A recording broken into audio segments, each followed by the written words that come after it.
Seattle Sports App. KIRO AM Seattle. KIRO FM HD2 Tacoma. This hour is brought to you by Goldberg and Jones. Give me a freaking auto! From the Quantum Fiber Studio, this is Brock and Salk on Seattle Sports. I don't read the internet, guys. Take the bull by the hands. And Brooke Ewart. And Brooke Ewart. Now here are your hosts, Brock Ewart and Mike Salk. All right, good morning. Hello, everybody. It is the Brock and Salk Show, Seattle Sports on 710, seattlesports.com, Seattle Sports app, all the podcast platforms, 97.3 HD2 and YouTube. HD2. Remember we talk about that sometimes, how complicated it is? We ended up with a new car. I've started to mention this. I haven't really gotten too deep into it, but the lease on Heather's car ran out, so we had to get a new car. And we're going to be driving to Canada, as it turns out, every weekend next hockey season.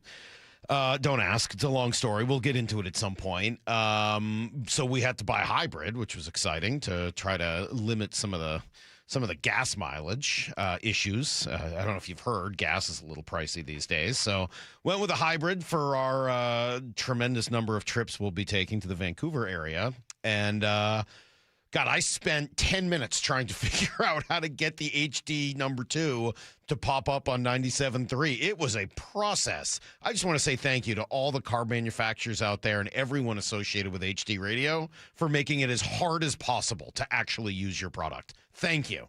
Really appreciate that. I totally loved the 10 minutes I spent in the car trying to figure out how to get HD number 2 to pop up on the screen. It came eventually, but my Lord, could we make this any harder? It's a really cool technology. If you listen on HD Radio, 97.3 HD2, station is crystal clear. Sounds like, Sirius XM or anything like that. It's awesome. So much better than AM, but so much harder to find. So lock it into your favorites once you find it. I know it might take you a few minutes sitting in your driveway, but someday when you have a little time, figure it out, and then you'll listen in crystal clear, high definition radio. It's the way I certainly listen to this show the most. Mariners win last night. Yay. Everybody's excited. Everybody's happy. I'm sure the late night texts will be. Late Night Mariners texts. This might be my favorite part of the day, Maura, every day. I really enjoy the late night Mariner texts. And not just because it gives us the excuse to play the sound. I do love the drop, there's no doubt. Late Night Mariners texts. But I enjoy coming in here a few minutes early just to see what the people have texted in overnight. And there's a lot in here. Larry Salk rule be damned. I'm watching Munoz probably blow this save. No. He didn't blow anything last night. He was really good. Man, you have to admit when Altuve got on and Yordan Alvarez. Did that make you nervous? Yeah, a little bit. Wow, that changeup he threw to get Yordan. No, Munoz looked great. Phenomenal. Absolutely phenomenal. Salk, I love JP. Still couldn't help but think that most shortstops get to those plays in the bottom of the fifth. Yeah, I don't think you're alone on that one. That was a little frustrating. He did make up for it with a really nice play. Was that the eighth or it must have been the ninth because Bizarro struck out the side in the eighth. But the short hop play, that was a really nice play that he made. But yeah, I mean, you can't credit him for the nice plays without also looking at some of the plays he doesn't make. And I would agree that that game maybe looks a little bit different. Maybe there isn't a run scored in that inning. Maybe Kirby goes one more inning. I think those are fair questions to ask. Mike Salk, nice win. Okay, thank you. I'm glad I played a huge role in it, so thank you for the shout-out.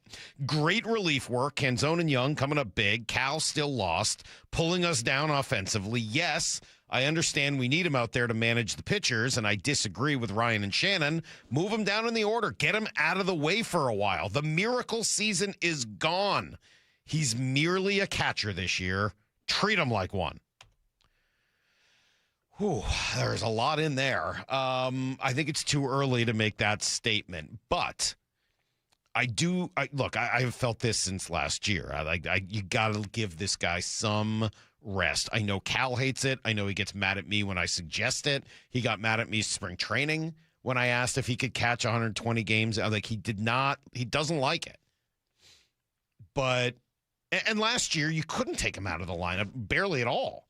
I mean, he's on a historic pace. This year he's not. Yeah, you could probably serve to rest Cal a little bit more. You could probably, you're going to get day game on Thursday, night game tomorrow night. I would assume you're going to, and Bryce Miller goes tomorrow night. I would assume you'd want him in there to catch Bryce Miller's first start back, right? Just what makes sense to me is try to make Bryce feel as comfortable as possible and have Cal catch him. So I would imagine Cal gets Thursday off, right? Getaway day Thursday, day game in Houston. Question is what happens tonight. I think that will be a little telling. Wouldn't shock me if Cal DHs, or maybe you get something like that tonight. Just to, I don't know. On the other hand, like having him DH doesn't make a lot of sense right now. That's where he's struggling the most. Hey, Saul, Cal's a game or two away from his first good hit. The contact started to get better in Game 3 in Chicago. It was better again tonight. It'll be better tomorrow. I'll bet he gets a hit, and the first homer will follow. Yeah, 0 for 36, by the way, is the number right now on Cal. Yeah, I was asking these guys last night, will his first hit be a home run where he just absolutely uncorks a week's worth of frustration into one pitch? Or will it be like a broken bat, dying quail little nubber that ends up going for a single? He gives a huge sigh of relief and celebrates on first base as if he's, hit a World Series winning grand slam. And then after that, everything sort of gets back to normal. It's one or the other. There's no in between. That's my feeling. There's no in between. There's no like hits a gapper into, hits a double into the gap. That doesn't happen. It's either a home run and like a long home run or an excuse me, whoops, didn't even mean to kind of single where it just falls in for him. Shout out to the possibility of some sort of an infield single just for good measure. Good win last night. Finally listened to the podcast from yesterday. I am worried about Cal. I think the man needs a break. It's early enough in the season. Would it be too much at this point with the lack of hitting to give him a week or two off just to try to get right? Yes. Yeah, you don't get 2 weeks off in a baseball season because you're not hitting a little bit. A game, maybe, sure. A week or two, absolutely not. Absolutely not. And then finally, so brave of Brock to finally address Cal's slow start. He's right. It is a mystery, so we definitely shouldn't criticize. If he's looking for things the team can improve on from tonight, Julio and Randy only went 4 for 8 with 2 strikeouts. Truly tragic. See, that's not right. That is getting on Brock because he is a little more critical of those two. There's no doubt. He has a very critical eye for both Julio and certainly for Randy. And I'm going to get to some Julio stats that I ran across last night that I think are pretty telling and actually in many ways tell a great story about the first 5 or 6 weeks here from Julio. It's just odd that it's missing the 2 numbers that you tend to associate with him. And yet I would say that there's actually a lot of real positives in Julio's start to the season. So thank you for all of your Late Night Mariners texts. Yeah, Matt in Beaverton says Julio consistently pulling the ball is a sight to behold. That home run last night was destroyed. Absolutely crushed. Look, I know that everyone has their own feelings on what are the most aesthetically pleasing home runs. By the way, my kids now just say something is aesthetic. Like instead of saying aesthetically pleasing, they've just cut that to aesthetic. Do you know that, Lyle? Do you use that? Like that's an aesthetic home run. Not really. Okay, you might be too old for that. Maybe that's just a middle school, high school type of thing. I don't know. But there's nothing better than right-handed pull power. It's still my favorite thing. When a I know home runs to center go farther, and everyone, obviously, of course, gets so excited about the oppo, and lefties have their own place. But when a right-handed power hitter makes pull contact and just lets it rip like Julio did last night, 419, I think it was, to left field, just a bomb. My favorite thing. It just looks so pretty. And Julio got all of that one last night. So that was pretty cool. Good to see the Mariners get a win. 5 of their 20 wins, 1/4 of their wins this year have come against that Houston team. That team is bad. I know Passan said it a while ago, and I didn't really believe him that they were going to be that bad. They might lose 100 games. They're awful, especially once you take Carlos Correa out of their lineup. I know they're going to get some pitching back, but man, they look atrocious. With that said, you hope for maybe a little more of an offensive explosion in one of these games because their pitching is so bad, right? Well, that is a part of it. Yes, you are still. I mean, last night didn't exactly fix all that ails the Mariners' bats, which is why I think the text messages, while happier, were not exactly glowing or effusive in their praise. There's still a long way to go here, but. I did look. Kirby was awesome. We'll talk a little bit more about him and Need to Know. The bullpen was better than awesome. He didn't allow a run in 4 innings. That's about as good as you could ask. And it's not all of the usual suspects, as they had a little setback in their pen. Who was it? What does it mean? Well, it's all part of Need to Know next. You can stream every pitch of every inning of every game all season long. Oh, and it's completely free. It's a tremendous catch. Only on the Seattle Sports app. That's right. The free Seattle Sports app puts every single Mariners game right in the palm of your hand. On a platter, come and get it. One app, every game. Plus the latest Mariners news, insider access, video, and podcast. Holy smokes, what a play. Pretty awesome, right? Just like the Mariners. This Memorial Day, feel the freedom of lower energy bills. Lake Washington Windows and Doors is taking $525 off every window, plus $1,000 off every patio or entry door. Plus, enjoy 12 months free financing. LakeWashingtonWindows.com. There's not one car deal that is worth ruining an experience for a customer. That just is really what is instilled. The Johnson Auto Family, the LJ way. Attention kingdom-seeking business professionals, entrepreneurs, and investors in the Seattle area. If you're looking to grow your faith, your finances, and your future in 2026, this is the event you don't want to miss. LifeSurge is coming to the Angel of the Winds Arena on Saturday, May 16th for a powerful one-day experience designed to equip you to multiply your resources for kingdom impact. You'll hear from some of the most respected voices in faith, leadership, and business, including two-time national champion Tim Tebow, Super Bowl champion and entrepreneur Russell Wilson, Robert Herjavec, and Damon John from ABC's Shark Tank, star of CNBC's The Prophet Marcus Lemonis, and Sage Steele from The Sage Steele Show, along with Christian music icon Natalie Grant. This is your final chance to secure tickets for one of the most inspiring events coming to the Seattle area this year. Grow spiritually, grow financially, grow personally, all in one unforgettable day. LifeSurge is happening Saturday, May 16th at the Angel of the Winds Arena. Get your tickets now at lifesurge.com. That's lifesurge.com. And don't wait. If you're building decks in Washington this season, you need materials you can trust and a supplier who delivers.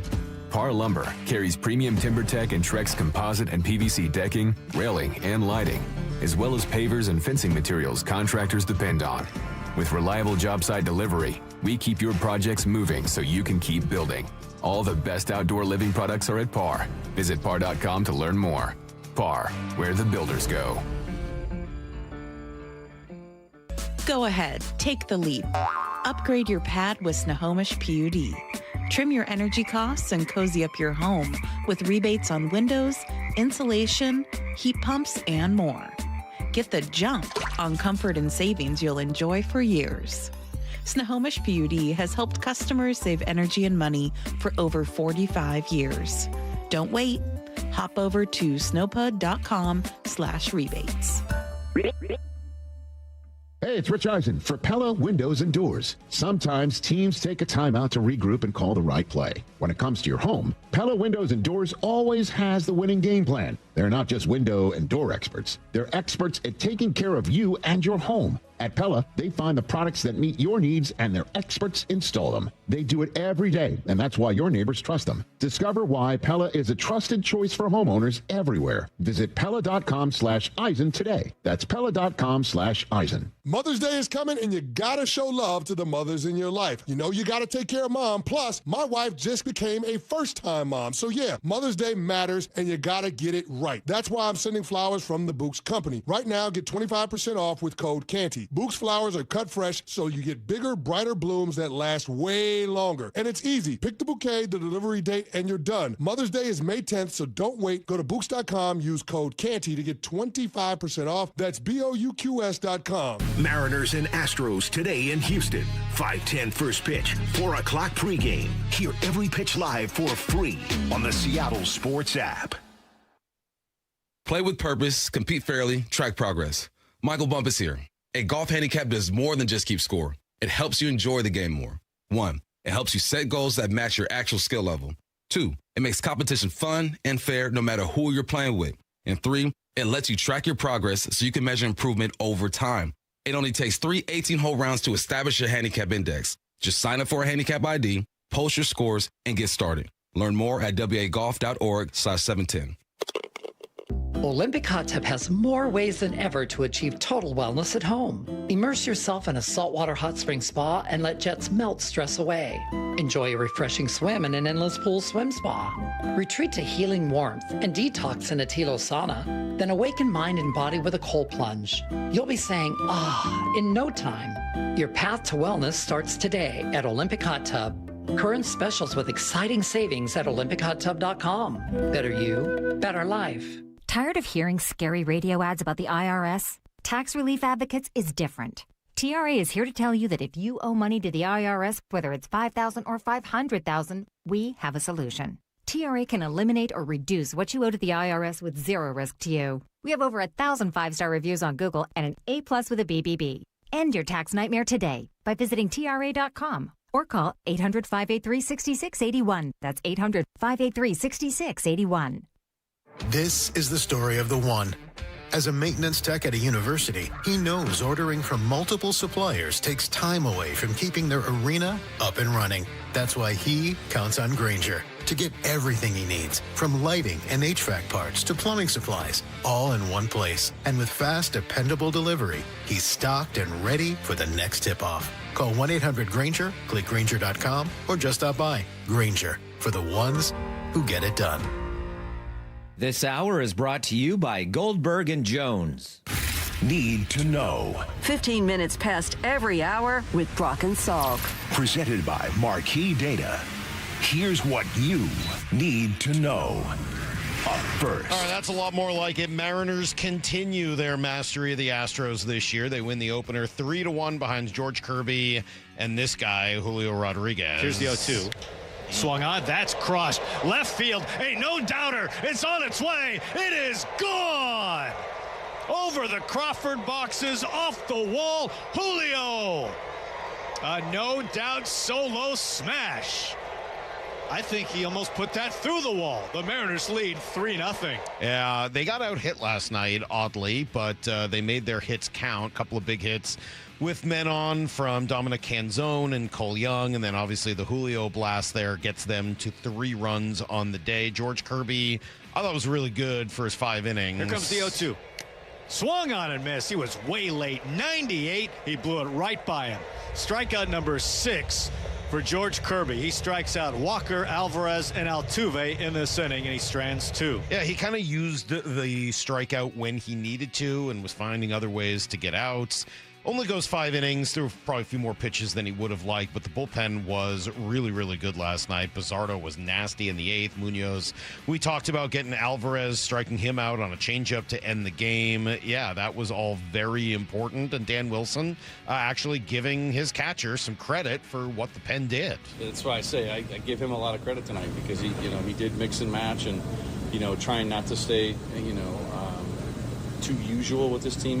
We face these guys a lot, especially, that part of the lineup as we've seen each other a lot, and for him to get creative there and use the stuff. But, not only that, but the guys to execute it at the same time is huge.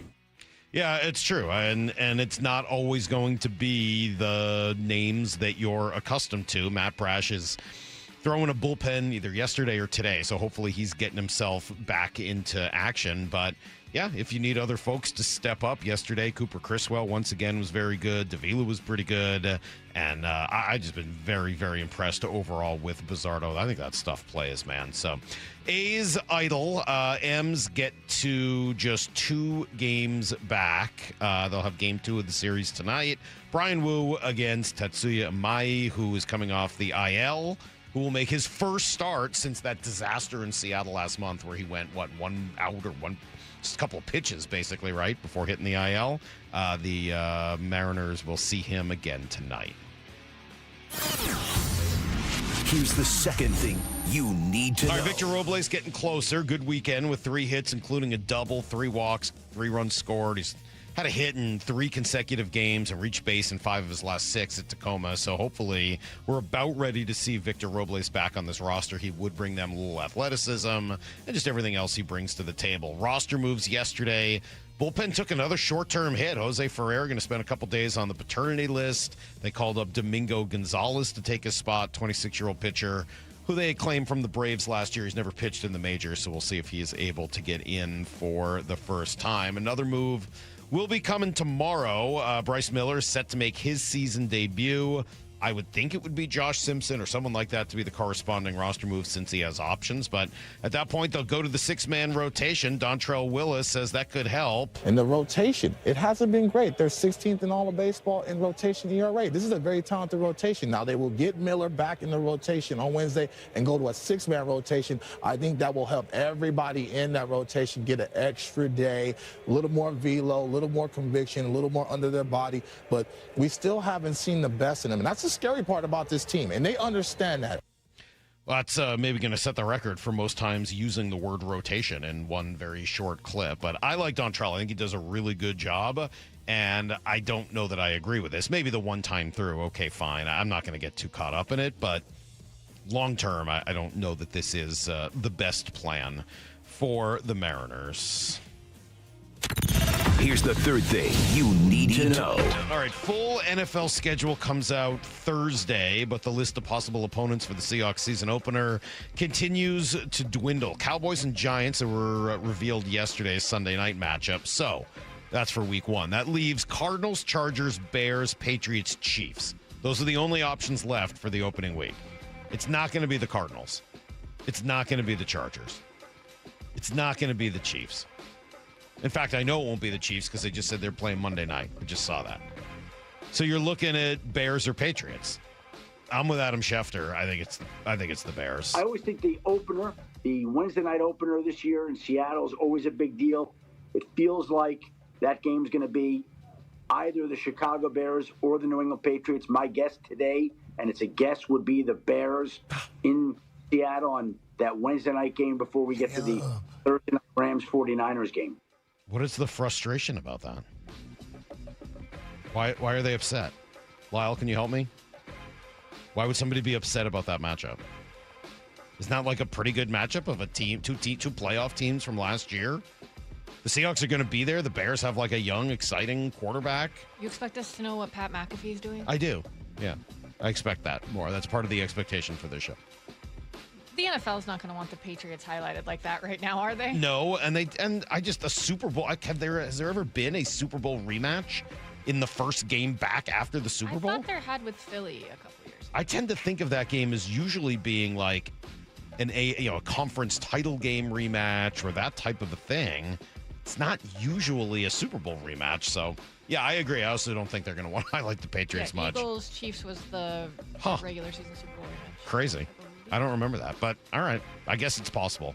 Still seems like it would be the Bears. And then as the hockey playoffs continue, the Kraken are about ready for their offseason. David Pagnotta, Daily Faceoff, says they're big game hunting. Look, no secret that Seattle, they want a big boy.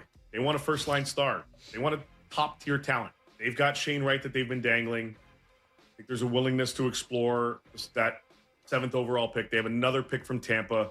So there's flexibility here. Another first-round pick. There's some flexibility in moving young assets in order to get, someone in his mid-20s, presumably, who's got top-tier talent. Look, they went after Panarin. They offered him a crap ton of money. He didn't want to go there, and he ends up going to L.A. They're not afraid to spend money on top-tier talent. It's a matter of now orchestrating a trade that fits. So I definitely look at Seattle with what they've tried to do, and now looking at their first-round pick being another carrot to dangle. I mean, I hope they do. That would be a lot more valuable than taking the number 7 pick this year. just we've seen some of these players change teams, whether it was Mitch Marner or Zegras. I mean, like there have been opportunities out there, and it doesn't seem like they've really taken much of the bait. So hopefully that'll change. That's everything you need to know. 1/4 every hour here on the Brock and Salk Show. Harold Reynolds going to join us later. He had a whole breakdown of what's going on with Cal yesterday, so we can talk to him about that. I have a piece of sound for you that Morris threw on here, somewhat unassumingly, but I think it actually might be the most important thing you hear today. So we'll play that for you at 7:30, and some other fun stuff along the way as well. Stick around. Up next, loved this yesterday. Chance to talk with Seth Wickersham, who I just think the world of. Great reporter, always has interesting stuff, and he has been on top of the potential for a Seahawks sale. Not just a potential. He was there first. It's happening now, and yet it doesn't seem to be happening the way anybody thought. That's next on Brock and Salk. You can stream every pitch of every inning of every game all season long. Oh, and it's completely free. It's a tremendous catch. Only on the Seattle Sports app. That's right. The free Seattle Sports app puts every single Mariners game right in the palm of your hand. On a platter, come and get it. One app, every game. Plus the latest Mariners news, insider access, video, and podcast. Holy smokes, what a play! Pretty awesome, right? Just like the Mariners. If you've been in a wreck or a fender bender, you have the right to take your vehicle to any repair facility, not just where your insurance company tells you to go. Accurate Auto Body has been family owned and operated since 1994, and they work for you, not your insurance company. With over 25 years of auto repair work, they'll exceed your expectations. we meet by accident, fixing every last dent. Accurate Auto Body. At Accurate Auto Body, all their work is performed by certified technicians, only using OEM parts to guarantee the safety of you and your family. For the best in auto body collision repair and customer service, give them a call at 425-883-2450 or AccurateAutoBodyWA.com. Your insurance company may not love them, but you will, because we meet by accident, fixing every last dent. Accurate Auto Body. Workdays can be unpredictable, but your workwear shouldn't be. With the Cintas Apparel Plus program, you'll have freshly laundered garments for everyone on your team delivered every week. Cintas has workwear for just about any job imaginable, with high-performance fabrics and an uncompromising fit that stretches and moves with you. Don't leave looking and feeling good to chance. Visit Cintas.com. Oh, I'm ready! And get ready for the workday. The Camping World Ultimate RV Show is coming to Angel of the Winds RV Resort in Seattle. Parking and admission are free. Join us May 14th to the 17th to shop special show pricing on over 200 fully staged new and used RVs. Get an exclusive first look at new models. Check out the latest gear and accessories. Bring the family to enjoy our kids zone and enter to win a new RV. Don't miss the Ultimate RV Show in Seattle, May 14th to the 17th. We'll see you there. Chris Canty here. PayPal is now the official peer-to-peer payment sponsor of the NFL, which means all the money moments that your fandom creates, whether splitting tailgate costs or chipping in on tickets and game day food between friends, are covered. Wherever the game is played or watched, PayPal moves with fans. You can send money through text, email, or directly to your friends with eligible accounts on Venmo. Just download the PayPal app and share all the moments that matter. Account with PayPal is required, not available in all regions where PayPal operates. Here it comes. Surprise! There's an avocado shortage! Now half your food truck menu is costing more than it's making you! Also, you're out of napkins! Those aren't cheap! Progressive knows small business owners usually don't like surprises because they cost you money. But a good surprise, saving 13% on commercial auto insurance when you pay in full. Also, an ice cream truck stole your parking spot! Looks like you're in a turf war! Surprise yourself. See if you can save in as little as 8 minutes at ProgressiveCommercial.com. Progressive Casualty Insurance Company and Affiliates. Discounts not available in all states or situations. Feeling lucky? Don't miss the Lucky Spring Classic Collector Car, Truck, and Boat Auction. Saturday, June 6th at Tacoma's LeMay Marymount Event Center. Up to 200 collector, vintage, and classic vehicles, many going to the highest lucky bidder with absolutely no reserve. Get lucky, get local, and get in line. Visit LuckyOldCar.com for a list and pictures of auction vehicles. Or call 206-467-6531 for bidding and consignment details. Compassion. communication, results. That's Pendergast Law Personal Injury Lawyers. Go to pendergastlaw.com. That's pendergastlaw.com. Dave Wyman here, and you've heard me talk about a local company for over a year now I really love working with, Holley Exteriors. You can expect a no-pressure consultation. They're great people to work with, and their windows are beautiful. I recently met with them, and I was excited to hear about the many Seattle sports listeners they've worked with. And now, Holley Exteriors has stepped up with a can't-miss offer. Right now, get $450 off each new window, $1,000 off each patio or entry door, 12-month or 18-month no interest, no payment options, plus $200 off your final project total. If that isn't enough to get you started on a new project, I don't know what is. Schedule a consultation just like I did. Give them a call at 833-HARLEY, that's HARLEY, or go to HarleyExteriors.com. Minimum purchase of 4 windows required for window discount. Qualifying windows must be 36 by 36 or larger. No size minimum on patio or entry doors. Financing subject to credit approval. Cannot be combined with other offers outside this promotion. Offer valid through May 31st. Ooh, that face. Quantum Fiber Internet loves that face. That's Jamila. Gage Jamila. She's thinking outside the box from inside the box. Quantum Fiber Wi-Fi keeps her meeting game strong. From the back door to the front lawn. Rushing all of her video calls. Back to back to back video calls. Quantum Fiber Internet blowing the soxies up all those people in all those boxes. Yay to you. Switch today at quantumfiber.com. Additional pods may be needed to achieve Wi-Fi coverage in some locations. Limited availability. Service in select locations only. No matter how old you get, you always remember that one great teacher. Hi, this is Rick Riz, inviting you to join WSECU in celebrating Teacher of the Week. Great teachers inspire. Nominate a teacher you feel has changed a life in our community. This year, we're going to honor 24 great teachers with grants of $500, courtesy of WSECU, the credit union for Washington. Teachers are the real MVPs. Nominate an exceptional teacher now at mynorthwest.com/teacher. Brock and Salk's Rewind is presented by Toyota of Kirkland and Toyota of Renton. From the Quantum Fiber Studio. This is Brock and Salk. Weekdays 6 to 10. On Seattle Sports and 97.3 FM HD2. Well, we knew the Seahawks were going to be sold eventually. We've been sort of monitoring that story every couple of months, it felt like, Brock, for years. And then after the Super Bowl, it became a big deal as they did eventually put the team up for sale. Seth Wickersham, great reporter for ESPN and friend of the show, has been on with us I don't know how many times, has been following this since the beginning. And he joins us now. Good morning, Seth. How are you? Here on video, no less, if you're watching on YouTube or on the Seattle Sports app or wherever. There you are. Hi, Seth. Good morning.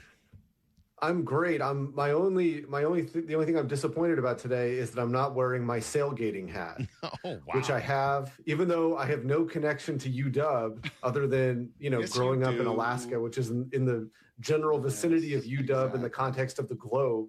Yes. But I have it and I love that hat. Yes, exactly. And you're Southeast Alaska. You're up there. By the way, loved your book.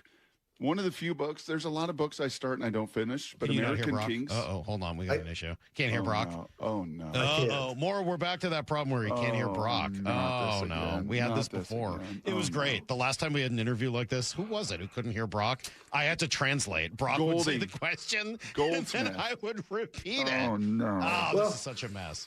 Tell him I loved American Kings. And it's sad because Brock's a tough guy to cover for. I know. Well, and the You best know? thing about it He is brings it. He brings it. But he also asks really long questions, so we were able to shrink the minute and a half long Brock questions down to 10 seconds. It really forced him to hurry, so the audience didn't have. There is a dead benefit in brevity. Well, I say that as someone who writes books and writes really long stories. Well, what he was trying to say actually is that he loved the last book, American Kings, and for good yeah. reason. And I know you got another one coming out. We'll talk about that in a few minutes. Let's start with where the Seahawks are at. Why you reported the owners are saying that the market is soft. Why? I honestly think it's because I think it's two reasons. Well, three. And this is what I gathered in my reporting. I think the first thing is that sports franchises are so valuable nowadays and are skyrocketing so high that the pool of buyers, even among the ultra wealthy, is severely limited. And so that's one thing. And the second thing is the NFL part of that. Like the NFL has different ownership rules than the NBA has, for instance. And, maybe that'll change. But right now, there has to be a controlling owner who essentially has to put 30% down on the cost of a franchise. That's a lot of money. One person has to put 30% down? Yes, it can't be. You could divide it between family, I think, but it has to be a controlling owner. Okay, so that's a lot of money. So in the case we've heard where Wick Grossbeck and the steel billionaire, I'm blanking on his name, get together. Mittal, thank you. They get together and they become a group. Yeah. One of them needs to put, and let's use $9 billion as a starting point. One of them needs to put nearly $3 billion down not as a group. Yes. One person needs to put down $3 billion. Yeah, and then you have, the situation that's just the entry. You know what I mean? That's just the bare minimum for owning the team. It's kind of like when you buy a house and then you realize, hey, I got the house now, but you still have to take care of the yard. You still got to get the driveway cleared, whatever it might be. You have all these ancillary costs. And in this specific case, one of the ancillary costs as they're looking out there is the cost of a new stadium. And I think that shocked a lot of people when I wrote that in the story, because obviously Seattle's got a great stadium and they have a great home field advantage. But the stadiums that were built around that time, and you can argue the pros and cons of an arms race as it goes to stadiums, but those are starting to come due where, especially like you see in Denver, they're looking at a new stadium. And so it's not inconceivable that the new owner could want a new stadium at some point. And then that's a huge expense and a huge political fight. And so I think those are the general reasons. We can go into them deeper. We can go into some other ones, including a possible NBA franchise, but those are the main ones, I think. Well, it's interesting. Let's start with the new stadium, because I'm definitely in that group who said, wait, what? And not questioning the reporting, obviously, but it shocked me of anyone who's been to Lumen Field would tell you it's still a palace. It's great. The home field advantage, as you said, much like T-Mobile next door, they've done a great job of keeping it up and constantly evolving it and adding more to it in order to what would a new stadium even have that this stadium roof? A retractable roof like that? That doesn't even seem like something they'd want necessarily. Why would that be a thing? Well, I think the roof could be, but I think it's just I think a lot of it is the new revenue. And I think when you're a new owner and you're paying all this money and, you buy this team, the NFL is obviously they distribute revenue. Mm-hmm. Only local revenue is separate and it's different.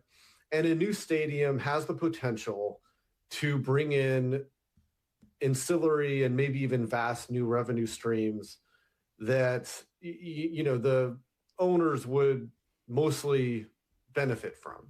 And I think that's it. And I do think that a roof, you can't rule it out. I mean, I think that as the NFL is looking to expand host cities for Super Bowls, Seattle could certainly be in that mix. Now, this is me opining. I don't have reporting on that, but I think that one of Denver's goals with a new stadium would be to host big events, including the Super Bowl. And I could see the same for Seattle, only they would probably want it covered. What do you think the timing is on this? On a new stadium or change of the new on the ownership? I don't know. I mean, the league thinks it's going to go well into the season, so I think that's likely. And I really think that you're going to see a lot of names thrown around. I think that, obviously there was the Zuckerberg and Tim Cook reporting that came out, I think 2 weeks ago. I think that Tim Cook in particular, depending on the ownership group, I could see a scenario, or I think owners could see a scenario where maybe he becomes one of the limited partners in a team, not the primary owner.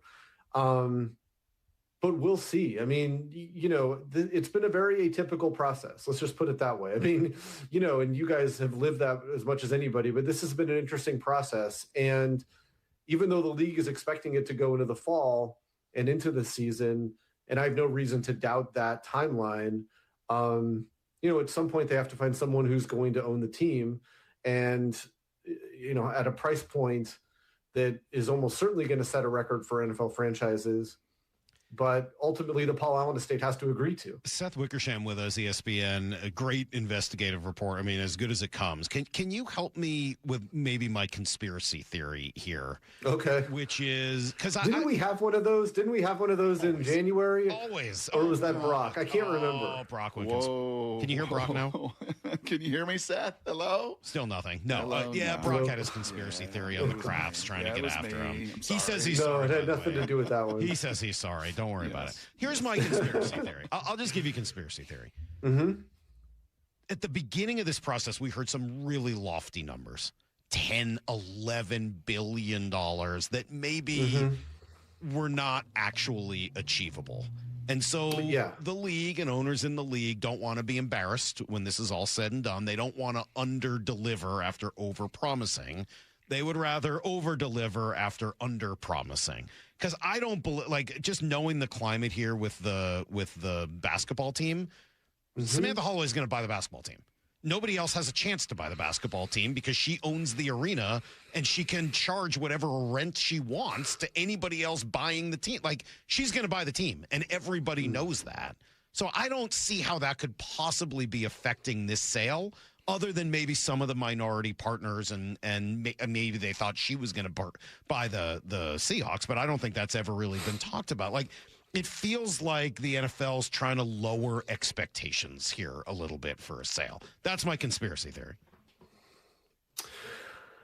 I think that when people, I can't speak for every piece of reporting ever, but so conspiracy theories always kind of tickle me because where people look for a conspiracy, there's usually just human beings.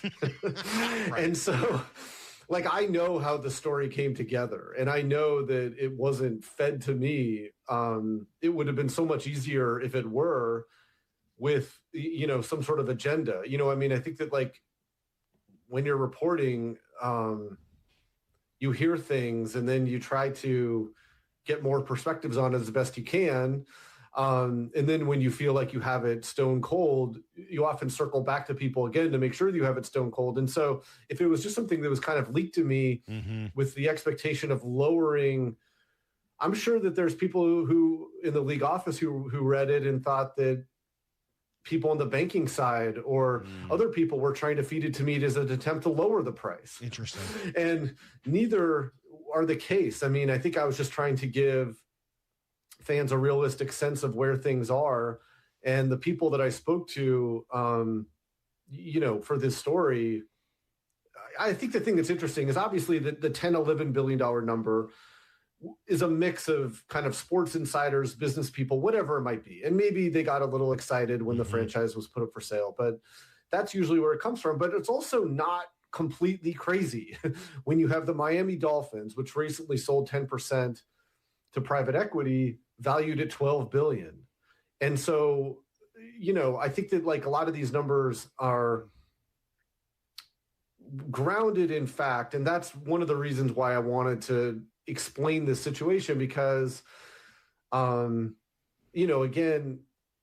I thought it was interesting that it seems like that this process has softened a little bit to the surprise of owners and executives around the league. Well, and I think to the surprise of everyone in Seattle too. I mean, we've been of the belief that this is a crown jewel kind of franchise. World champion. Exactly. You have the infrastructure in place, to continue winning. You look at the situation compared to what Josh Harris came into when he bought the Washington Commanders. Now, obviously, he's got the power of narrative, right? I mean, he can be the one to fix the Commanders, but the narrative only holds true if you actually do that. Right. Whereas with the Seahawks, you're buying a team that is, phenomenally well run, 2-time world champion and the defending champion, got a great fan base. And, that was another reason why I thought it was kind of interesting. Well, how much is about the market?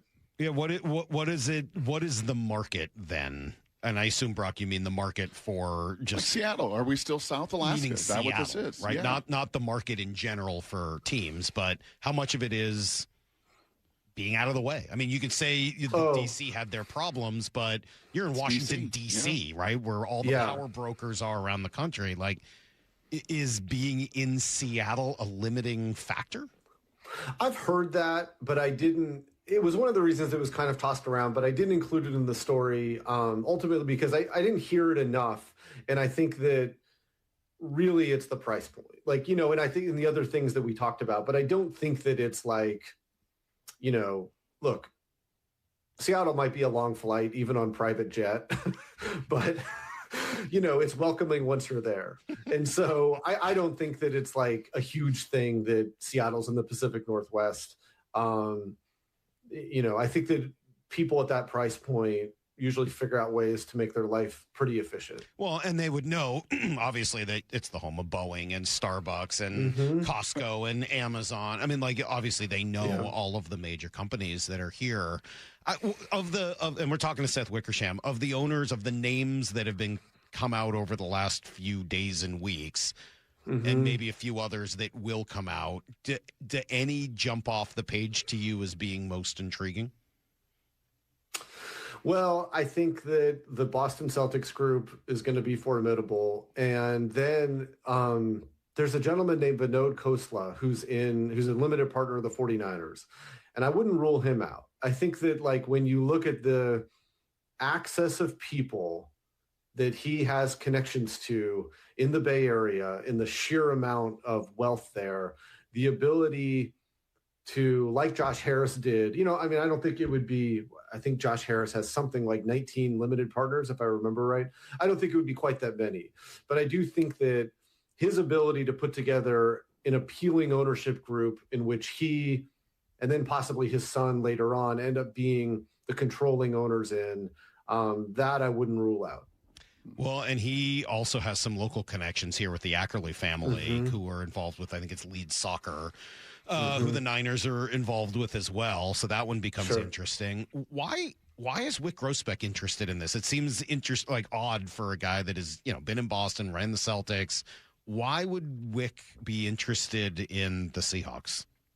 I don't know. I mean, I haven't asked him personally, but I think that it's just the power of the NFL right now. And it's a good place to diversify if you're, you know, in that kind of financial status. And, you know, then I think you're diversifying in a smart way. I mean, look, again, Seahawks are a good team. They're a good franchise. They have the important pieces in place, and those pieces are going to be in place for a long time. And so maybe, you know, someone like him sees partnering with Mattel as, you know, something that can only bring upside. How about in the league now? I mean, who helps power broker decide all of this stuff? I mean, is it as simple as everyone, you know, submits a sealed bid and they choose? That doesn't feel right. That doesn't feel like the way the NFL operates. So who behind the scenes helps make this happen?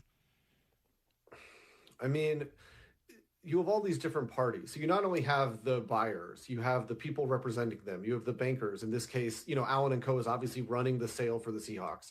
You have lawyers, and then you have league executives. And, you know, I think that Roger Goodell had a little bit of an arm's length from it in the past. It would surprise me greatly if he's not deeply involved in something like this. You know, look, I think that Roger at some point will probably sign another contract. I don't know if that will be his last or not. I would bet that it would be. And I think that, like, you know, these are not only, you know, trying to do good business and trying to find good owners, but these are like legacy plays that I think he's trying to put in place.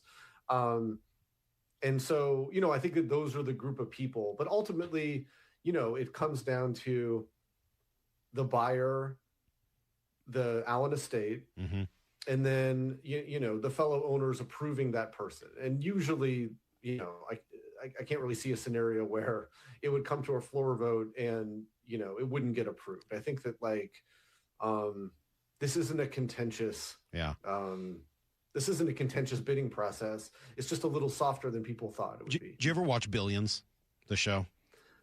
Yes, off and on. I can't recall every single thing, but I'm vaguely aware. There's a line in it that I've played on the show about 1 million times because it comes up every time we talk about this, where Axe is trying to buy the Giants and he fails. They say, no, we're not going to sell it to you. And and he says something like, sports ownership, especially in the NFL, is how we knight people in America.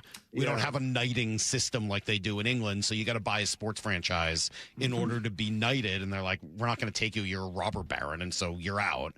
I don't know whether they still feel that way in professional sports now that private equity is as deeply involved as it was, but it does feel like that's such a part of the reason why some of these people want to be involved. A, you make a lot of money on it, and B, you get to be part of that club. Absolutely. And it's so interesting because the NFL in a lot of ways is the last, landing spot of these things being kind of like family run businesses. I think that when people think about football teams, they think about these sprawling, like the Microsoft campus or the Apple campus, where, there are these conglomerates when really a lot of them are kind of mom and pop operations. And, I think that again, that element $9 of billion it is mom and pop operation sounds pretty good. Well, it's like that Seinfeld where George says, knowing my mom and pop, I wouldn't want them running anything. But that kind of exists, and I'm interested to see once you kind of see a big transition shift in the NFL to teams moving on to owners' kids or bringing in new buyers, whatever it is. If they do decide to change their requirements for owners, because I do think that to make it more like the NBA, I think you're going to see something like that because these things have gotten so valuable that there's only so many people who can buy them, and there's only so many ways that the people who own them now can figure out ways to pass them on to their children without an inheritance tax that it seems like that almost nobody can afford in those circles either. That's a whole other discussion. But I do think that will be the interesting next frontier of ownership in the NFL, where, maybe the Bears aren't owned by the McCaskey family. Again, I'm speculating here, but maybe the Giants aren't owned by the Maras. Does that change? That's really interesting to me. Quickly, and we'll let you go here, and I do want you to talk for a minute about the book. The one big fear that you get from fans here, understandably, after the Sonics left is there any chance this sale leads to the Seahawks leaving Seattle? I don't I remember you asked me that last time, when I broke the story about the team going up for sale after the Super Bowl. I cannot fathom it. I cannot fathom owners allowing it to happen either. And like, where are they going to go? And what would that mean for everybody else? I cannot see that. I can't either. Makes no sense. But it is the thing that does get asked quite a bit. Sure. All right. Tell me about there's a lot of scar tissue there. There is. That's for sure. Tell me about the book. Be on That Hill. Explain. What is Be on That Hill? Oh, it's a line from one of my favorite Springsteen songs. It's In Darkness on the Edge of Town, where at the end, he's talking about I'll be on that hill. The book is a collection of my ESPN work, which some Seahawks fans will rush out to buy, and others will be, maybe wait till the holidays.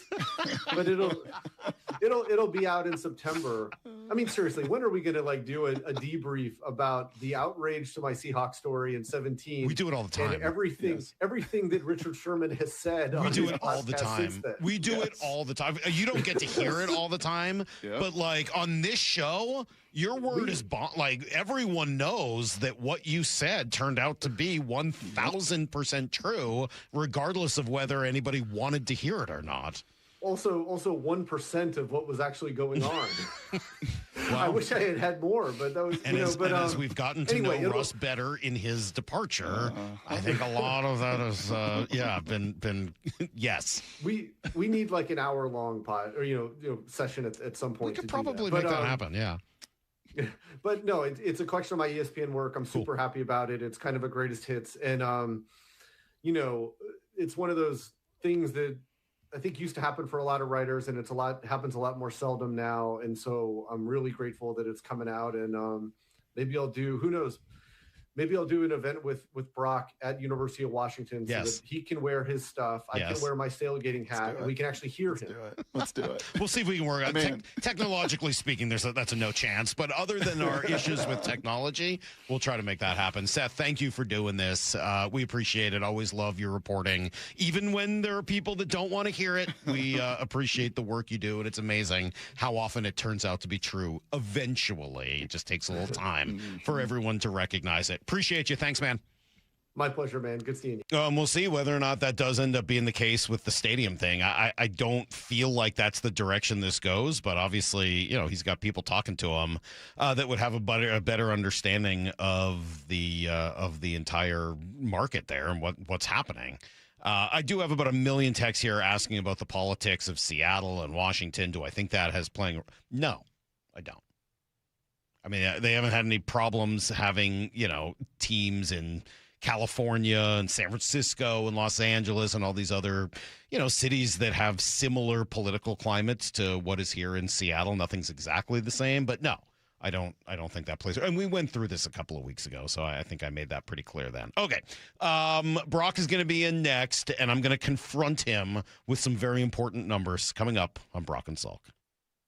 Think you know the Mariners? Not if you aren't subscribed to the Daily Mariners newsletter from Seattle Sports. That's what they've been waiting for. The latest Mariners news and injury updates, exclusives from Mariners insider Shannon Dreyer. You look at the pieces and how it works. Plus the best takes and breakdowns from your favorite Seattle Sports hosts and contributors. The Mariners seem to be trying to build something that I think is a little bit more sustainable. The Daily Mariners newsletter. Monster solo home run. Subscribe at seattlesports.com/newsletter.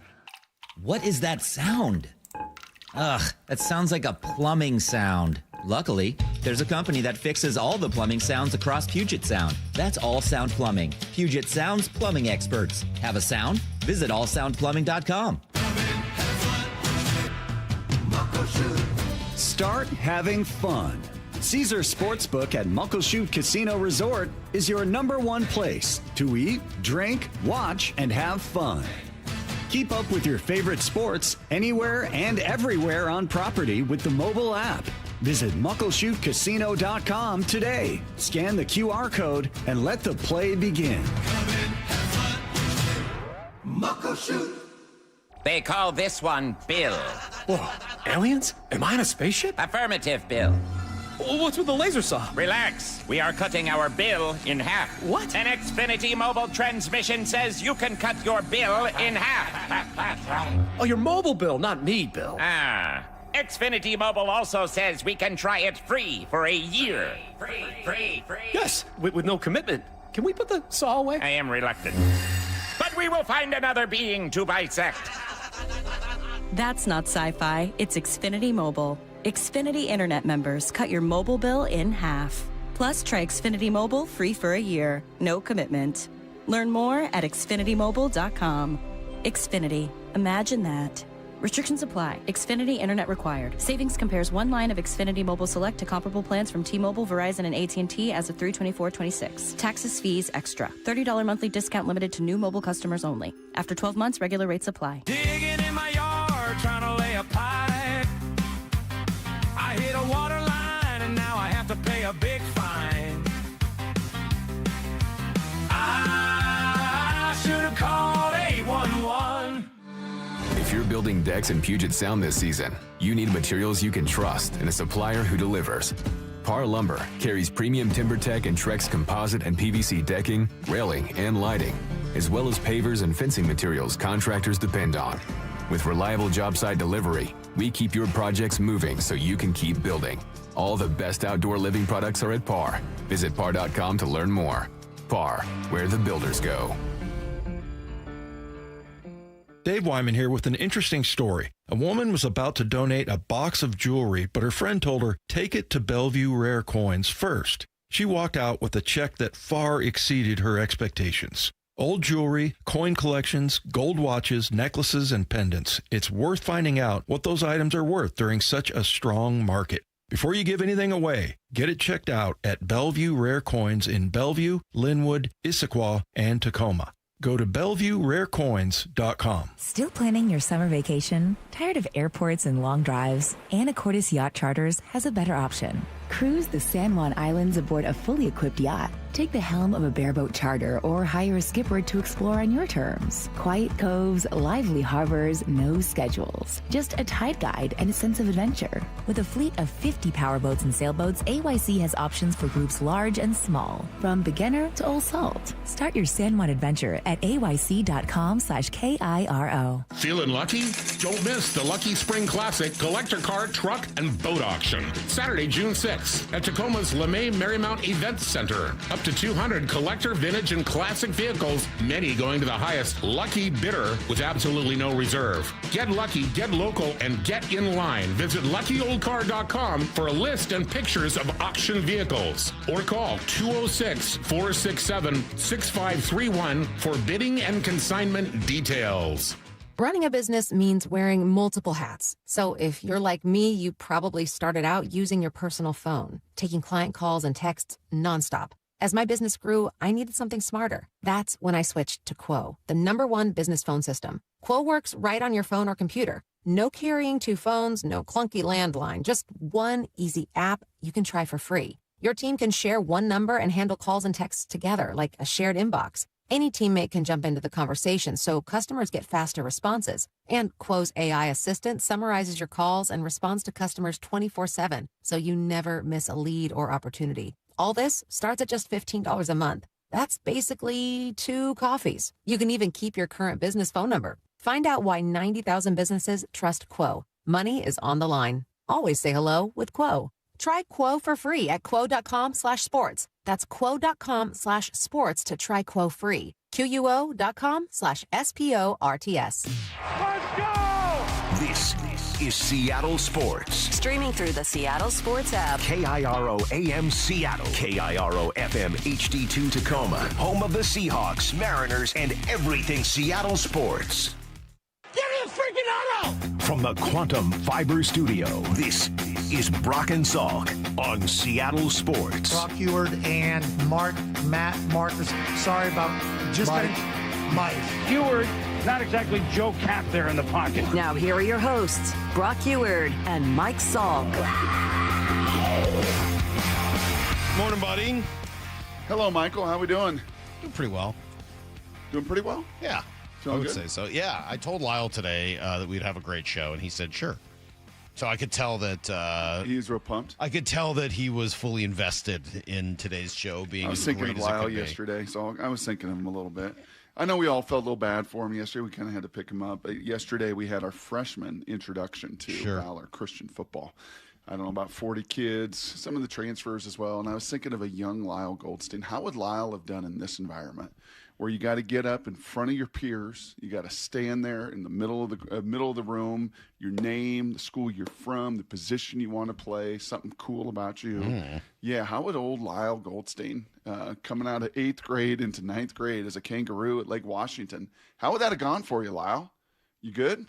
Probably exactly how you think. Yes, tucking on your shirt, not making eye contact, playing with your thumbs. Yeah, it was good. Were there some tough moments out there? There were a few. Yeah. I can't hear you. There were a few of those. Oh, really? It's so good. Nobody wants that. It's so good for the young men. The young men, the young boys, the young men. That does sound fun, Brock. Yes. We also have quite the Mariner game. Honestly, I actually kind of like the Mariner game yesterday. I like the way they played a lot cleaner. I know there were a couple of little JP could have made a couple of those plays in maybe, but ultimately a clean game. They played cleaner than Houston did, and we'll talk a little bit more about Houston coming up. But we went through some of the best stories of the year last week, right? We're kind of going through the top 3 stories of the year. We didn't mention Julio. We didn't mention Julio's start. Should we have? No. Maybe. I mean, I know you would say no, and I'll read the text that we got earlier this morning that I thought was just absolutely hilarious. I texted that. The defense has obviously been a little bit subpar. No one is doubting that. But these numbers, I think, are fairly, interesting to read. We kept saying for Julio, don't have a bad start. Just start better. We know that at some point the big month or two are coming, so don't take yourself out of the MVP race with a terrible first month. Well, here are Julio's numbers through May 11th in his 5 years in the league, okay? Mm-hmm. What number would you like? Would you like average? WRC plus, Salk. I like WRC. All right, WRC plus. So remember with WRC plus, 100 is league average. So anything below 100 is worse than league average. Anything above is better. 2022 rookie year, 94 WRC plus on May 11th. He was 6% below an average player.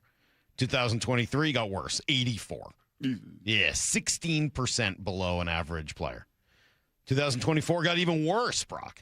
78 WRC plus. What's going on? He was 22% below average as a major league hitter. I think if I remember right, he was swinging more from the left-handed box than the right-handed box. That may have been true. That year. Yes. 2025, last year, improvement. His first year above average. He was 106 WRC plus, although with just a 711 OPS last year. By the way, the OPS number in 2024 was 591 on May 11th. This year, 2026, on May 11th, 274 batting average, 790 OPS, 127 WRC plus, 27% better than league average. Yep. This is not those are not MVP numbers. Not close. No one is saying that they are. They're the fifth best WRC plus of center fielders. Okay, as I said, no one is saying these are, unbelievable numbers that assure him of the MVP. But if the goal for Julio was just don't give it away in the first month of the year, I think you have to sit here and say today that was all right, fine, first quarter of the year. I think you have to say today that was an unmitigated success. Yes. Right? Yeah. Except for the defense. So maybe it's mitigated. It's a mitigated success.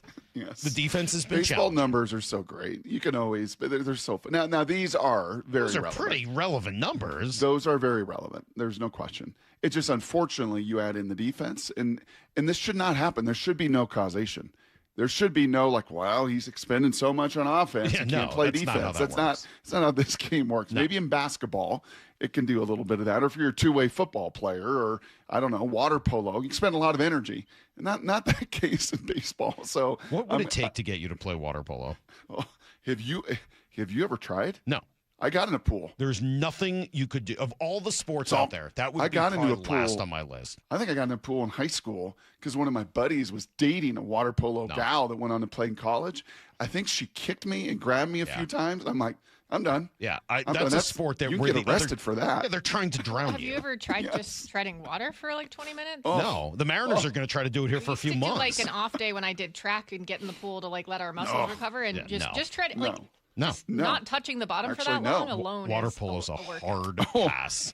Is it exhausting? But you got to. But there's no way that Julio's, because he's been better offensively, he's affecting his defense. The weird thing about those offensive numbers is the home runs and stolen bases have not been there, despite everything else kind of being like. When I think of Julio, I think of home runs and stolen bases. Like, this is a guy who can legitimately go 40-40.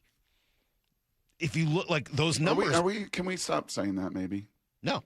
I'm going to. Well, you can say whatever you want. Julio could absolutely go. He's on pace for 12 stolen bases. Well, I didn't say he's going to do it this year. That's why I was about to give you the numbers. Okay. The home runs 7, stolen bases 3, projected 28 and 12. Right. So no, I don't see him going 40-40 this year.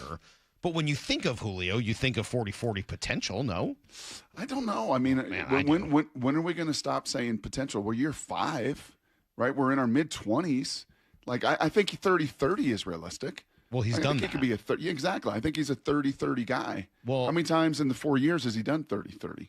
Well, I think what we're saying is if you were to have a better start, then 40-40 might actually be in play. Right. Now, but his start this year is better with average. But it hasn't been better with the home runs. Those two steals. areas. No. And of them, the one that is interesting to me is actually not the home run. 7 home runs on pace for 28 is actually pretty good if you think about the fact that usually those don't get going until later in the year. 35 to 40 home runs is not out of the question. It's probably not going to get to 40 this year, But 35 is not in any way out of the question based on hitting 7 in the first quarter of the year, knowing that he's a guy that heats up as the season goes on.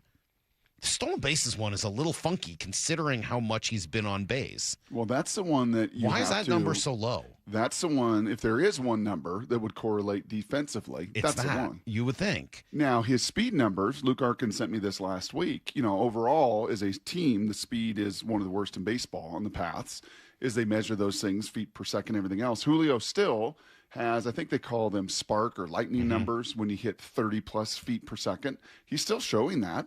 He still has, I think, he's the only guy that has those on the team. 4 or 5 of different occasions where he's hit that speed this year. But that would be the one that you would look at and go, has he slowed down a step? Is that why the defensive metrics are where they are? No. Is that why the stolen bases are where they are? I don't think it has anything to do with speed. I mean, some guys just not slow down. Some guys just stop stealing bases as their career goes on because they want to preserve their health. Mike Trout, by the time he was 26, 27, he was essentially done stealing bases by then. He didn't lose all his athleticism by then. All of that is true. The thing is with Julio, Mike Trout was so good that he needed to do that. It's like Julio's, if you're going to slow down on the base paths, everything else needs to be so good that it justifies those steals going away. And unfortunately, it shouldn't. The defense is the thing that doesn't make a lot of sense. Yeah, Brock, you did get a text overnight. I thought I would read it to you just because I thought it was funny. So brave of Brock to finally address Cal's slow start. He's right. It is a mystery, so we definitely shouldn't criticize. If he's looking for things the team can improve on, though, Julio and Randy only went 4 for 8 with 2 strikeouts, a truly tragic performance. Yeah. No, Julio's done his part. This team's 20-22, and you can't point your finger at him. The defensive metrics are a little alarming. They are, right? And that's affecting his WAR, by the way. Because I think his wins above replacement right now is 0.8. So he's on pace for the lowest WAR of his career, but that's solely because of those, I think, and even still, it's going to be near 4, which is still a really good player. Yeah. You're not pointing the finger at him with this start. No. There's no debate about that. No, it's not been on Julio. He really, and by the way, some of those hits and home runs have been really clutch. I mean, they haven't been the walk-off variety yet, unfortunately for him, but game-tying, big ones late. Like extend the game, get its extra innings. He's really played some really... and we know this, and Goldie says it all the time in the booth. Once he starts pulling the ball in the air with power. Oh, so great. And last night was a bomb. If you would like to hear the sound of that one, you will hear it among some other things and everything you need to know next. You can stream every pitch of every inning of every game all season long. Oh, and it's completely free. It's a tremendous catch. Only on the Seattle Sports app. That's right. The free Seattle Sports app puts every single Mariners game right in the palm of your hand. On a platter, come and get it. One app, every game. Plus the latest Mariners news, insider access, video, and podcast. Holy smokes, what a play. Pretty awesome, right? Just like the Mariners. Hey, Brock Hewitt here for my friends over there. People Come First. They're pretty awesome, too. PCF Construction Group. And if you have been thinking and dreaming of that new deck with all the sunshine over the last couple weeks, thinking, I gotta get that. I want to fix up my outdoor space. And you got to call PCF before the good weather fully arrives and their schedule is totally filled up. With a new deck, patio cover, heater, and fireplace from PCF, you can enjoy that outdoors year-round, no matter what the weather and all the moisture that's to come. And for a limited time, how about this? This is pretty cool. 50% off demolition costs. That's up to $5,000 when you book your project with PCF. Contact People Come First Construction Group for all the details. After all, they designed and built our outdoor living space, and it was truly splendid. Start planning and designing your dream deck now so you're ready to build by this summer. Planning, permitting, construction do take a little bit of time, so go get the process started today. Go get those project ideas. Browse the amazing photos and find all the offer details, like $5,000 off your demolition costs at PCFgroup.com. That's PCFgroup.com. At Uline, the prevailing opinion is, if you don't live it, you don't believe it. The people at Uline believe in hard work, and they live it by being there 24/7 to answer your call, having 41,000 items in stock, and offering same-day shipping from 12 locations across North America. Business owners, sellers, buyers, shippers, and packers believe it. Uline is the hard-working, dependable source for your shipping and industrial supplies. Visit uline.com. Start having fun. Caesar Sportsbook at Muckleshoot Casino Resort is your #1 place to eat, drink, watch, and have fun. Keep up with your favorite sports anywhere and everywhere on property with the mobile app. Visit muckleshootcasino.com today. Scan the QR code and let the play begin. Muckleshoot. At Toyota of Kirkland and Toyota of Renton, ambitious dreams don't need a big payment. Lease the 26 Corolla Gas for just $219 a month or the hybrid for $249 a month with only $29.99 due at signing. The Corolla Cross Gas at $269 a month with $29.99 due at signing. Or level up to the Camry at $299 a month with $39.99 due at signing. All 3 leases, 36 months. Whether you're in the north or the south, they got you covered. Visit ToyotaKirkland.com and ToyotaofRenton.com. Offers valid through June 1st, 2026 on approved credit through TFS. Excludes taxes, titles, license, dealer accessories, and $200 negotiable dealer documentation fee. Hey, it's G. Scott. Let's talk real for a sec. Summer is supposed to be about sunshine and kids having fun. But when the kids are home all day, that grocery bill, yeah, it grows fast. That's why I want you to know about Sunbucks and why our friends at Safeway are helping get the word out.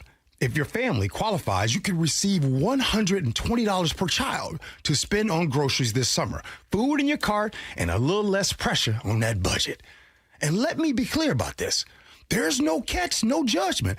This program is simply about making sure kids have enough to eat when school is out. Here's the important part. Many families are enrolled automatically, and a card may already be headed to your mailbox.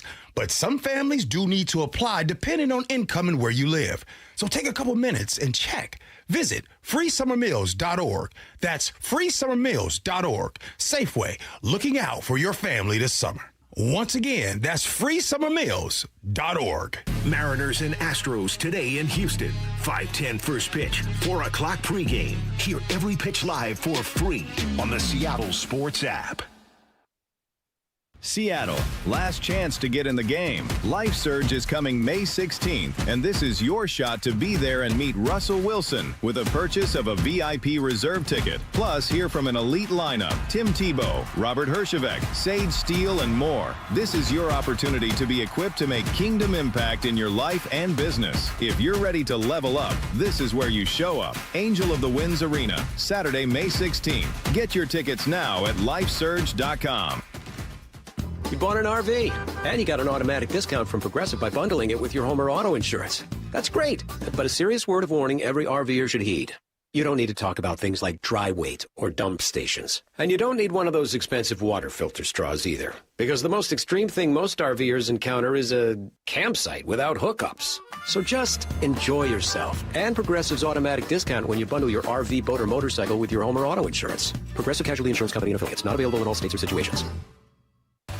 The Camping World Ultimate RV Show is coming to Angel of the Winds RV Resort in Seattle. Parking and admission are free. Join us May 14th to the 17th to shop special show pricing on over 200 fully staged new and used RVs. Get an exclusive first look at new models. Check out the latest gear and accessories. Bring the family to enjoy our kids zone and enter to win a new RV. Don't miss the Ultimate RV Show in Seattle, May 14th to the 17th. We'll see you there. Spring is a season homeowners start improving their homes. Hi, Justin Shirley, CEO of State Roofing and Exteriors. If your home needs roofing, siding, new windows, gutters, or decking, our team can take care of it all. For a limited time, save up to $3,000 on a new roof, siding, deck, or windows project. Planning multiple upgrades? Combine your projects and save even more. Or with 0 down, 0 payments, and 0 interest up to 24 months. You can start your project now and pay later. Call 866-ROOF-ROOF or visit stateroofing.com. Need to know. 15 minutes past every hour with Brock and Salk. Presented by Marquee Data. Here's what you need to know. Up first. Well, nice to see the Mariners get back into the win column last night. They have dominated the Astros. They win the opener 3-1. George Kirby, a big part of it. Here comes the 0-2. Swung on and missed. He was way late. 98. He blew it right by him. Strikeout number 6 for George Kirby. He strikes out Walker, Alvarez, and Altuve in this inning, and he strands 2. Not the only hero, though. Bullpen was great. I thought Bizzardo was as good as he gets last night. Here's the stretch of the pitch on the way. Fastball, strike 3 called, and he got him looking. Bizzardo, after the leadoff walk, strikes out the side. Here in the bottom of the 8th, striking out Cole, Smith, and Matthews. Holy smokes, what a performance by Bizzardo. We go to the top of the 9th inning. Well, they needed him, too. A little short still in the pen. He was great, and Brock, I did promise there was a little bit of offense. Not a lot. Couple of 2-out base hits for Canzone and Cole Young early in the game to lead to a couple runs, which was good. But how about Julio? Here's the 0-2. Swung on. That's crushed. Left field. Hey, no doubter. It's on its way. It is gone. Over the Crawford boxes, off the wall. Julio. A no-doubt solo smash. I think he almost put that through the wall. The Mariners lead 3-0. Yeah, that was not a little chintzy, just gets into the Crawford boxes kind of home run. No, that was when he's going, kind of like Nelly Cruz. Remember those days with Nelly Cruz when he's just got that pull side and he's elevating the ball with power? Totally. It's so fun to watch. It's just a fun factor. And that was great to see for Julio. And then Mooney, too, and I loved it. Just get back to basics. You know, we talk about Cal. How's Cal going to get right? And I know we got sound to Ryan Divish yesterday. How's he going to get right? And I think you heard it a little bit from the booth last night. Dave Alley and Jay Buhner like, fastball. Ooh, fastball. Ooh, fastball. You know, set the table with that first. He did. Yep. And then ultimately a changeup that was just devastating to get the final out. That was pretty great. A's were idle, so Mariners are now just 2 back. Game 2 of the series tonight. Brian Wu against Tatsuya Amai, who's coming off the IL. Hasn't pitched since that time here in Seattle, where I don't think he made it out of the first inning. So that will be his first start back. Cal, now 0 for 36, Brock. 0 for 36. In case you're wondering, the record is 54. Maybe you remember Chris Davis, the old Oriole. I think he'd been in Texas before that. Had some pretty good seasons. He was the 3 true outcome guy. But 0 for 54, Chris Davis went with the Orioles. So Cal still has a little ways to go before reaching that unfortunate plateau. Here's the second thing you need to know. Victor Robles getting closer, and they could use some of his energy and athleticism and defense. And a right-handed bat. Yeah, I'm not saying that, the Mariners are struggling because Victor Robles isn't here, but he is the type of player that they are missing right now. And just that athleticism, I think, would be very helpful. Pretty good weekend for him in Tacoma. 3 hits, a double, 3 walks, a couple of runs scored. He's hitting 3 consecutive games, 5 of the last 6. It might be getting to be time, hopefully sooner rather than later, to see Victor Robles up here. Roster moves yesterday. The bullpen took another short-term hit. Jose Ferrer going to spend a few days on the paternity list. They called up Domingo Gonzalez, 26-year-old they claimed last year from the Braves, to take his place. There'll be another move today, or tomorrow, rather. Bryce Miller is going to make his season debut tomorrow night. Maybe Josh Simpson, just because he's got options. I don't know, but somebody's going to get sent down to make room. Does it feel like there's already been 1 million moves through 43 games? You know, it's funny. Early in the year, I was like, they haven't really had to make much of anything. Yes. And, we were kind of waiting. Robles, and then Brendan Donovan. Yeah. And then there's been now Spire, quite a few. Brash, and then. No end that. Especially for, the no first. End that. Yeah, I mean, for the first 40-something games. You'd expect that, 80, 90, 100 games in. But, first quarter of this season not been favorable with the old injury bug. You don't even know what that movie is, do you? Oh, my God, it's so good. You never seen Dude, Where's My Car? One of the all-timers. No end then.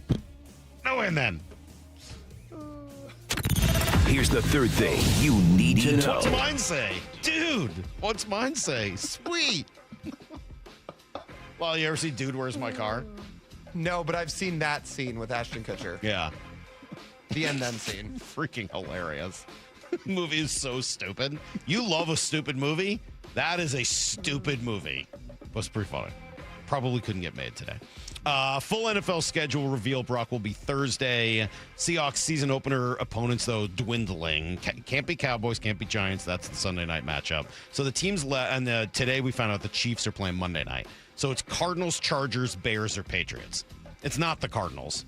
The league would never do that. It's not going to be the Chargers. No. Not going to do that. It's going to be the Bears or the Patriots. I don't see the Patriots. I know they have done it once where they rematched the Super Bowl, but it feels awkward, and there's no way they're putting Mike Vrabel on national TV to open the season. They're just not going to do that. No. And if he's not playing, if he's not coaching or whatever, they're not going to want that story to be front and center. Once we knew that the Rams and Niners were in Australia, I think we all kind of had the sense it's the Bears. It's got to be the Bears. It's going to be Caleb Williams, going to be that offense. Yep. It's going to be, as there should be. That whole show. I think that should be fun. Yep. I don't know. We got the Schefter clip. It sounds like McAfee is poo-pooing it. I always think the opener, the Wednesday night opener this year in Seattle is always a big deal. It feels like that game's going to be either the Chicago Bears or the New England Patriots. My guess today, and it's a guess, would be the Bears in Seattle on that Wednesday night game before we get to the Thursday night Rams 49ers game. Why are they poo-pooing that? I don't know. That seems like a pretty good game. Like, that's a pretty good way to start the year.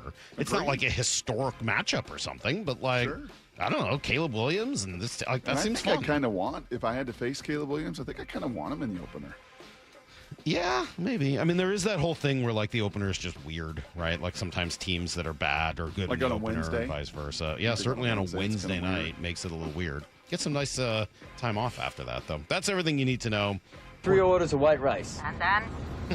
And I don't know if you can play this. I don't know if you can play it. Honestly, I don't. Really? I don't know. Is that politically incorrect? I'm just going to say let's not play it. Oh. It's a funny scene, but I don't know that I need to play it on the radio. I think we could just kind of leave it alone. Yeah, sorry. Appreciate it. It is really funny, but I don't know whether... I'm just going to move on. Great. Just going to move on. Thanks. Because I got something for you, Brock. I got something for you. Okay. As I watch my career flash before my eyes for the second time in a week after Stacy nearly... What? Oh, you didn't happened? hear with Stacy? Oh, my God. No. She's just mean.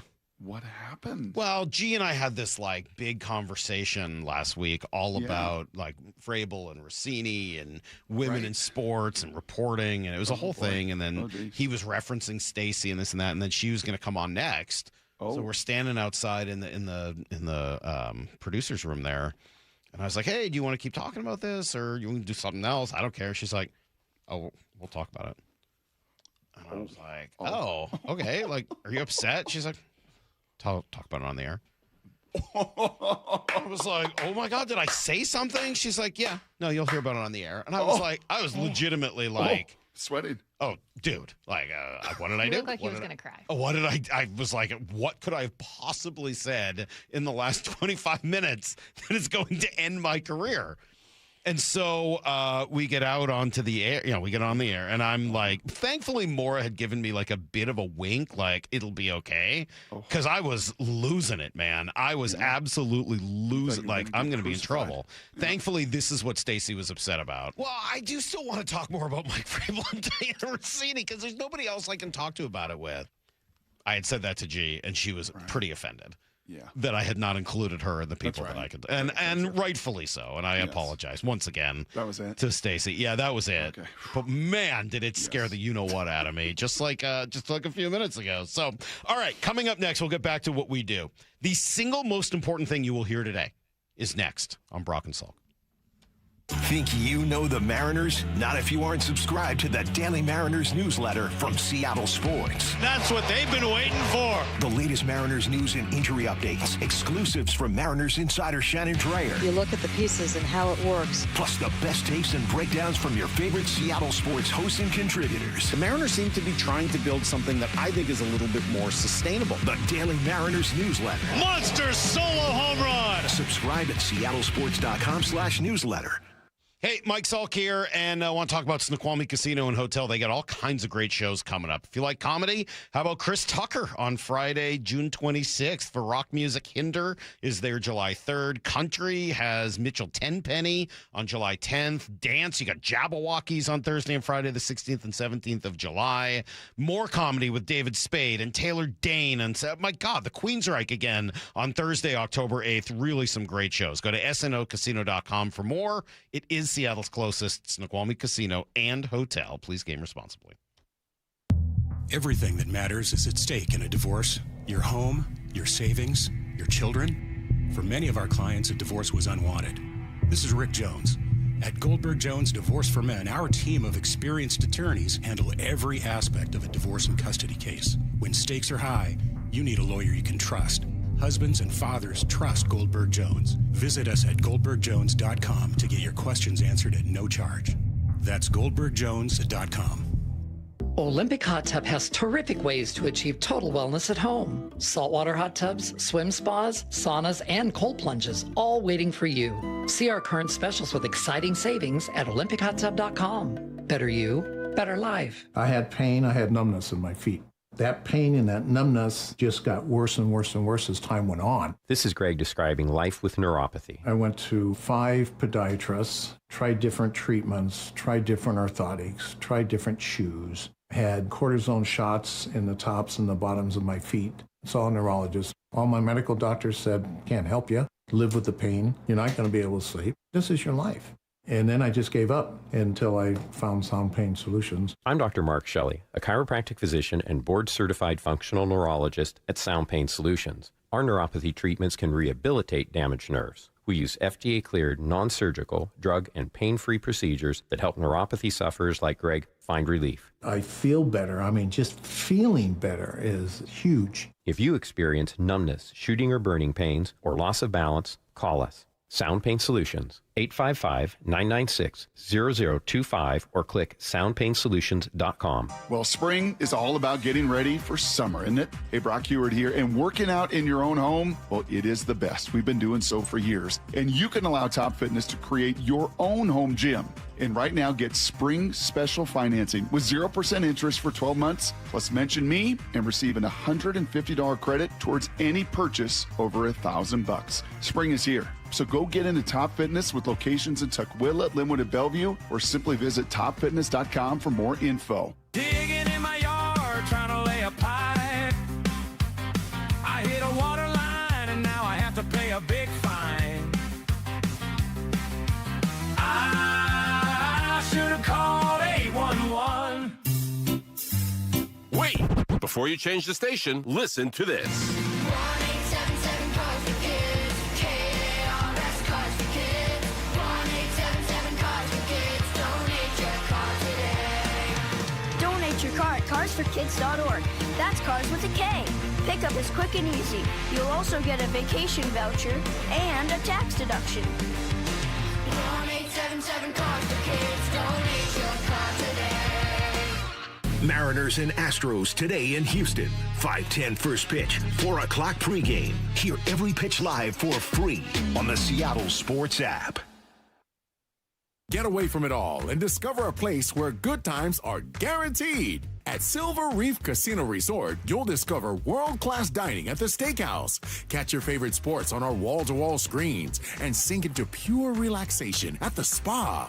Tee up at Loomis Trail for championship caliber golf and experience your favorite musicians live at the event center. Visit silverreefcasino.com and book your stay today. Silver Reef Casino Resort, located off I-5 exit 260. There's a lot of uncertainty in the world right now. Rising energy prices, fragile supply chains, even threats of food shortages. It's no surprise that millions of American families are starting to take preparedness seriously. That's why My Patriot Supply created Family Preparedness Starter Packs. 1 full week of food for everyone in your family. Plus water filtration, cooking tools, and backup power. All for as little as $100 per person. Go to MyPatriotSupply.com to get prepared today. That's MyPatriotSupply.com. Workdays can be unpredictable, but your workwear shouldn't be. With the Cintas Apparel Plus program, you'll have freshly laundered garments for everyone on your team delivered every week. Cintas has workwear for just about any job imaginable, with high-performance fabrics and an uncompromising fit that stretches and moves with you. Don't leave looking and feeling good to chance. Visit Cintas.com. Oh, I'm ready! And get ready for the workday. If you're building decks in Washington this season, you need materials you can trust and a supplier who delivers. Par Lumber carries premium TimberTech and Trex composite and PVC decking, railing, and lighting, as well as pavers and fencing materials contractors depend on. With reliable job site delivery, we keep your projects moving so you can keep building. All the best outdoor living products are at Par. Visit par.com to learn more. Par, where the builders go. This hour of the Brock and Salk Show is powered by Star Rentals, preferred supplier to the West's best contractors. From the Quantum Fiber Studio, you're listening to Brock and Salk. Weekdays 6 to 10. On Seattle Sports and 97.3 FM HD2. Single most important thing you will hear today, Brock. Yes. As a Mariner fan. Not just as a human being, but as a Mariner fan specifically. Yeah, the Mariners won yesterday. You can talk up some of the positives after they win, and you can talk up some of the negatives after they lose, and we'll do all that and kind of go back and forth. But the single most important thing you probably need to hear and remember comes from Buster Olney on game night, and this was Buster talking about the American League. You've got the Yankees, and you've got the Rays. The Rays are at the top of the American League East now. The Yankees are a game behind them. And then you have the A's, 1 game or 2 games over 500, and then all other teams are under 500, which means that if you are the Red Sox, you are Detroit, you are Toronto, you're Seattle, and you've either underperformed, you've been hit by a wave of injuries, there is a lot of time to try to figure things out. That's a lot. That's worth remembering. It is so extreme this year. I know we talked about some of the mediocrity in the American League last year. Yeah. This is a different category. No. I mean, when you look through the American League, there are, now both the A's and Cleveland are a game or 2 over 500, but essentially 2 teams have emerged and no one else at all has emerged even a little bit. So even when you find yourself a couple of games under 500, like the Mariners are right now, they're all of 2 games back. 2. Like they're just, all of these challenges that they've gone through have just not really put them too far behind the 8 ball, if at all. Divish said yesterday they're 1 week away, right, from being right. And here he is. This is Divish talking through the Mariner vibe. I think they asked him whether or not there was any panic or worry setting in the clubhouse. I think there's a sense of frustration because they know that they're better than they've been. But I wouldn't use the word worried. These guys understand that you're 40 games in, and what they haven't done is they haven't buried themselves. So they can look at the standings and see where they're at in the standings. They know that the American League hasn't been great. Nobody's running away with it. Maybe the Yankees, those guys have been flawed a little bit. So they can look around and say, look, we've played our worst baseball all season. All we have to do is start playing at an even decent level based on their talent level and their potential, and the wins will come, and then they're basically 1 good week away from taking control of the division. So I think that gives them a sense of optimism. Mm-hmm. It all makes sense, right? I mean, they are essentially 1 good week from being in control of the division. He's absolutely right. This isn't like the race, the race. This isn't like the race. We're more anew right away, like I'm in trouble, Until then, you started to flaunt and got all cocky and tried to put it into a gear that nearly, pulled your hamstring off your bone, and then you had to limp your way to the win. But this isn't like the race. We're more anew, like this is going to be tough for me. Right. This is the Mariners. The Mariners do know. Now, on the flip side of that, and I'm sure there's many in the audience going, I'm actually more frustrated by it because if you played to your ceiling, your capability, you could be 6 or 7 games up in the West. Absolutely. So there's kind of 2 sides of that. But in this competition, and that's what it's all about, is a 162-game marathon competition.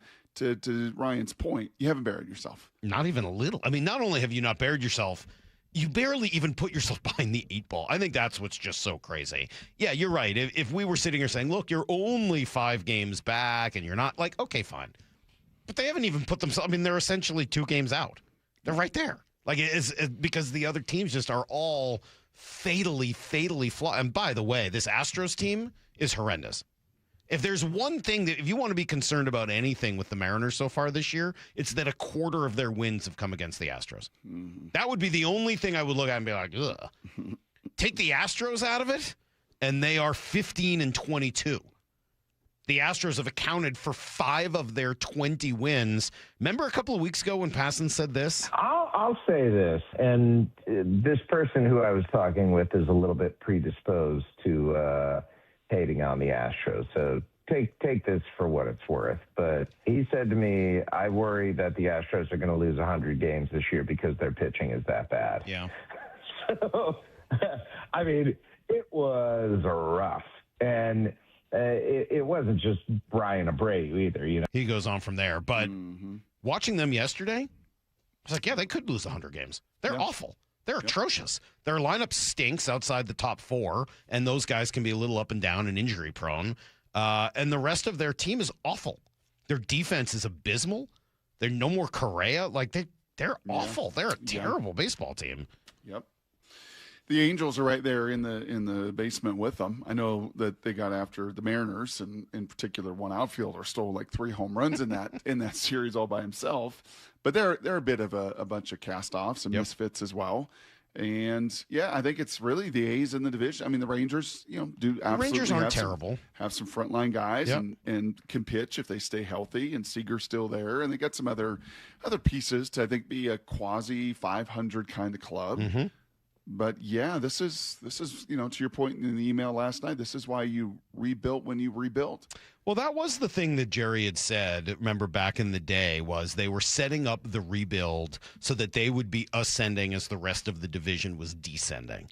And at the time, it was like, all right, well, I guess we'll see.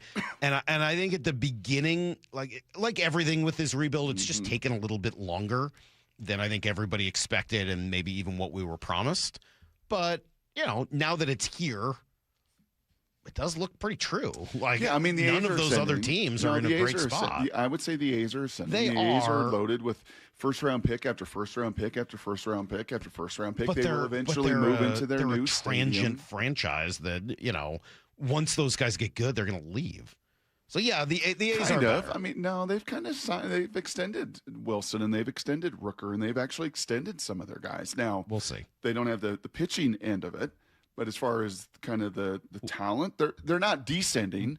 They're not. And they're not trying. No, but they weren't at the top of the division when Jerry said that to begin with, right? Correct. I mean, the Rangers and Astros were the two teams that he was talking about. Yep. And I think it's very fair to say that compared to where they were, they have, especially the Astros, have descended.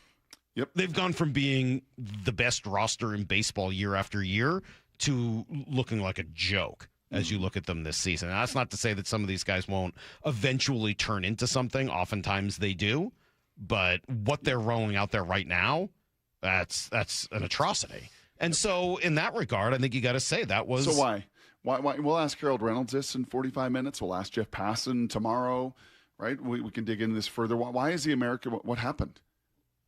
Are there some constraints on the American League that the National League does not have? No. Just cyclical. Right? I mean, don't you think some of it's just cyclical? I mean, the Dodgers obviously spend in a way that others don't. But no one, other than that, though, right. I mean, the Yankees are there spending. It's not like the Mets aren't spending. They are. They're still bad. Like, the Phillies have been bad this year, although they've obviously played better since firing their manager. And, I don't think there's, a specific rhyme or reason. Is there more talent in the National League right now as it kind of sits? Maybe.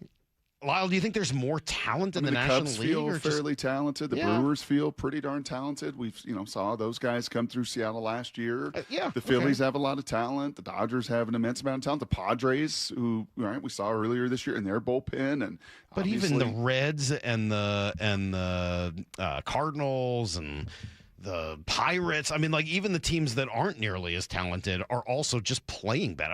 I can't necessarily explain it, and it's still just a quarter of the way through the year. Maybe some of these things will change over the next couple of months, but you just look at it and say you have such an advantage being in the American League right now and beating up on some of these teams that really, they're just not very good. Yeah. They're just not particularly good baseball teams. So, it's nice.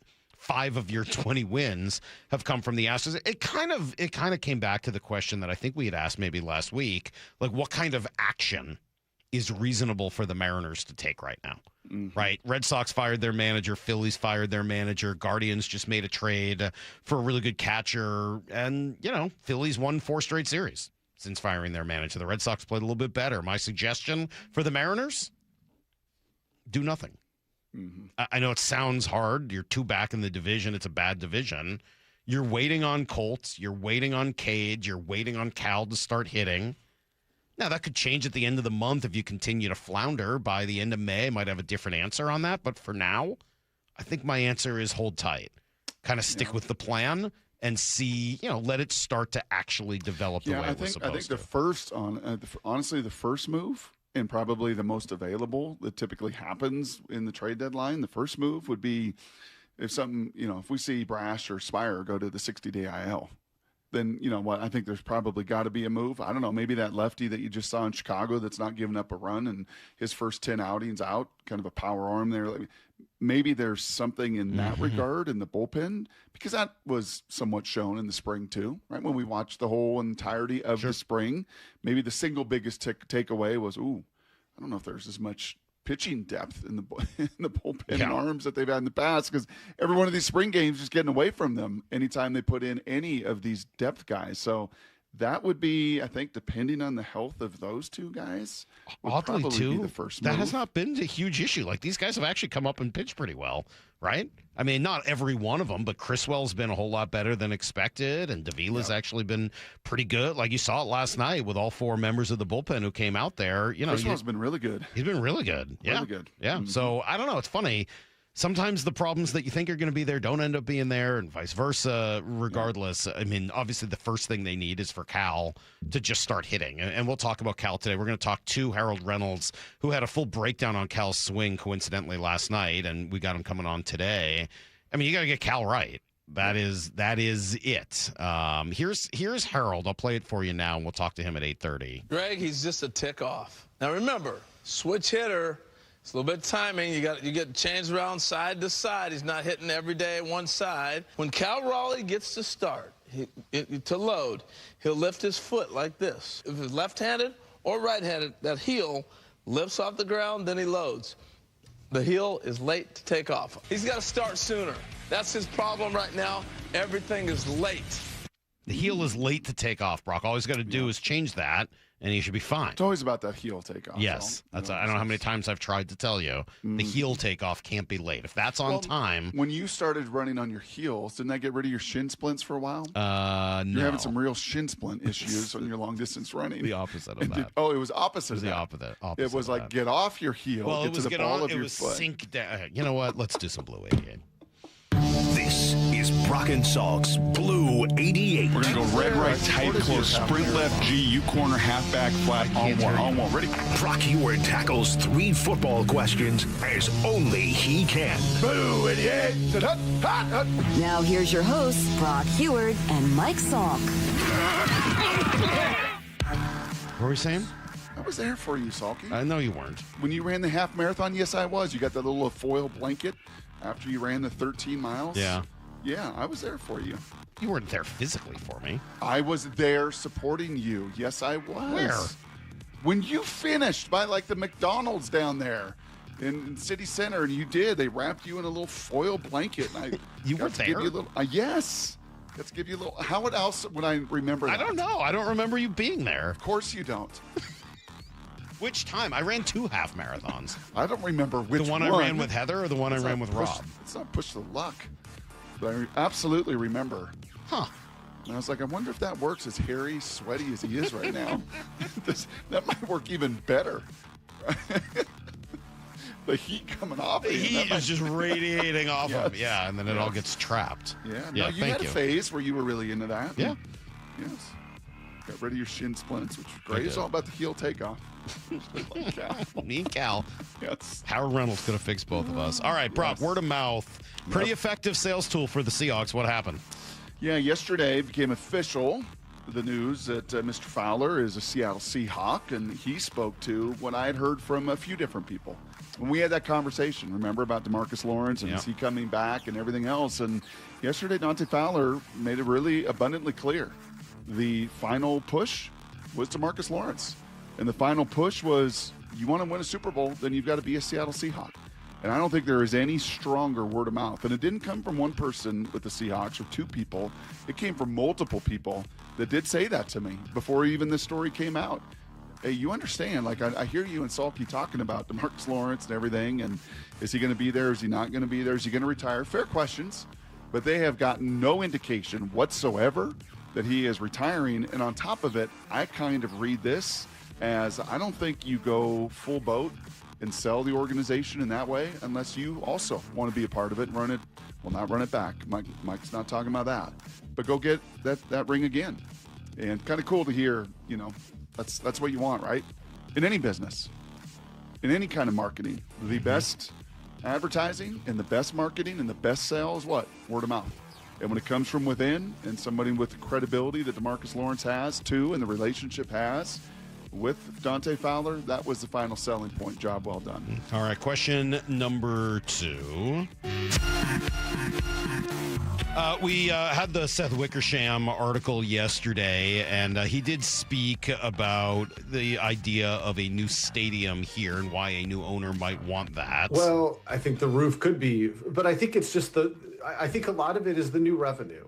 And I think when you're a new owner and you're paying all this money and, you buy this team, the NFL is obviously like they distribute revenue. Only local revenue is separate and it's different. And a new stadium has the potential to bring in ancillary and maybe even vast new revenue streams that the owners would mostly benefit from.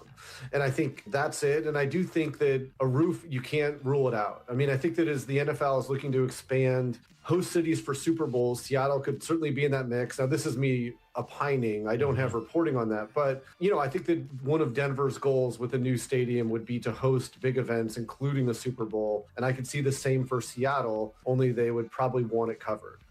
First time I'd ever heard anyone pronounce it ancillary. How do you say it? Ancillary? Ancillary, yeah. It's an Alaskan thing, so. That's kind of what I figured. I didn't want to get too writers deep into sometimes, it. Yeah. we've known this through the years. They know the word because they've only written it? Karaoke. Yeah. Yes, Yeah. great Daniel Neal. Yeah. I think there was quite a bit of reaction. I don't know if you saw that in your socials yesterday as well.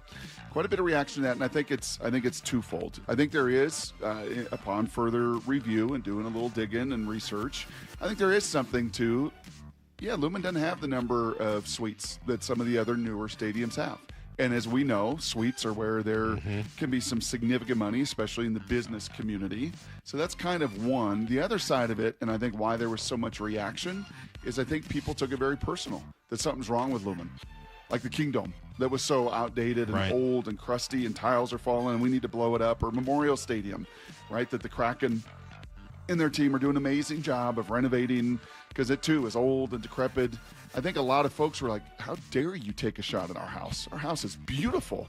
Our house is a crown jewel. Our house is talked about by everybody that comes into town. Our house rocks. Were you not there on a Thursday night in the title game? So I think people took that with great offense. Yeah. Because it still is, in many ways, state of the art and has been added to.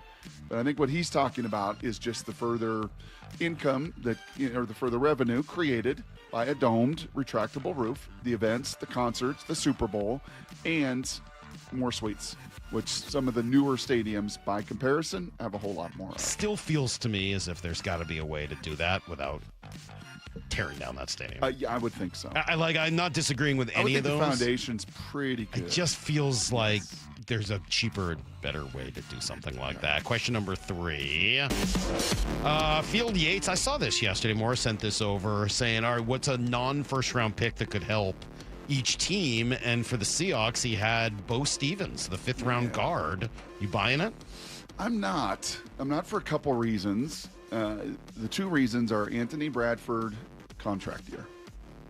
I think you're going to get the very best and the most fit and the most athletic and the most focused Anthony Bradford that you're going to possibly get. Is it still going to be Well, Salk good doesn't enough? want guys like that on his team. Just like to note that. What don't I want? Whoa. That's Well, if he thought Ken Walker tried harder when he needed to prove himself at the end of the year, and he didn't want someone like that on his team. No, I don't want somebody on my team after the showing that's the only thing they care about. I don't mind when they're doing it to get the contract. I just don't want to be the one to give them the contract. So I think you'll get a very, very motivated Anthony Bradford. I'm kind of looking forward to seeing him at some of these OTAs and training camp and everything else. And number 2, not only Anthony Bradford, you're also going to have to go through Bryce Capeldew. This is one of those situations like years ago when you were in the wild card race and you looked at the Mariners like, oh, man, we're only 3 out. Yeah, but you got to get through 3 other teams. They're all in that same boat. All of these guys return. All 13 of them return to this group, and you added Bo in. And Bryce Capeldew got a little run last year, and he's more athletic than Bo Stevens in a group that's going to run and move and do all of those things. it's not just Anthony Bradford. I think there's other competition on that roster. Not to say it can't happen, not to say it won't happen. And he brings a lot of experience playing in this kind of scheme. And the base is really good, and he's a powerful guy, and I like having him in the competition, but I don't think it's as easy or as clear-cut as maybe Field Yates does from afar. All right, there you go. That is today's version of Blue 88. Salk, I agree with you on ancillary. Yeah, I'm not saying he's wrong. He's never heard it pronounced that way. Yeah. Ancillary. Ancillary. Ancillary. That was kind of interesting. I kind of like that. Ancillary. Uh-huh. Yeah, I've never heard Ancillary. that. Yeah, I think I've heard of it. Ancillary? Uh-huh. Ancillary. I'm going to have to look that up later. What do you think? Does that further calm the nerves? You don't have any nervousness about DeMarcus Lawrence, right? No, and by the I'm way, done with that. I spoke to yesterday the two veterans that heeded the counsel and advice of Mike McDonald to get away. Saw Leonard Williams there yesterday. So is they're now finally getting to do some stuff as a group and actually play defense and get on the field and do those things. Yeah, nice to see Leonard a part of it, and I'll keep searching for DeMarcus. Maybe he was there yesterday. I just didn't see the picture of it, but maybe good to see the big cat out there pouncing Text around. here saying, is Wickersham the most hated man in Seattle today? I hope not. Whoa. Why would he be? He's a reporter. He just reports what he sees. What is wrong with people? First it was Sherman. Yeah. First it was him trying to tear apart the Seahawks. I mean, like, he gets stories and then he reports on them. What do you mean? Is he the most hated person in Seattle today? New owner's going to tear down our house. Yeah, he's not saying he wants them to tear down the house. He's saying that's a possibility, and that's Why do one we of the ever things have he's this guy hearing. on? Why do we have him on? What is wrong? I swear to God, Why the was world I we live muted in yesterday? Why was I muted yesterday? Well, I think we did that on purpose to make sure that everything would be hunky-dory between you and the great Seth Wickersham. All right, Maura created a game, and quite frankly, I'm offended by one of the questions. I can't believe It's very legitimate. the disrespect has been noted, and it's next. We'll on see Brock if you and get it Salk. right.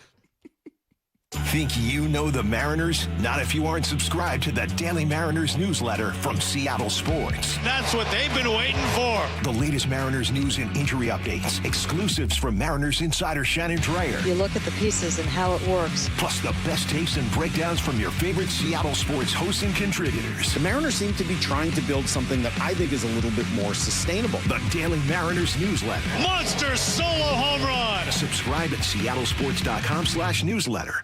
This is Chris Davis with the Davis Law Group. Did you know that a pedestrian does not have to be crossing the street on a marked crosswalk to have a successful legal claim against the driver? Pedestrians can even be partially at fault for a collision and still have a valuable claim. Call us today for a free consultation or get my free book on pedestrian accident law at WashingtonAccidentBooks.com. That's Davis Law Group, better service and even better results.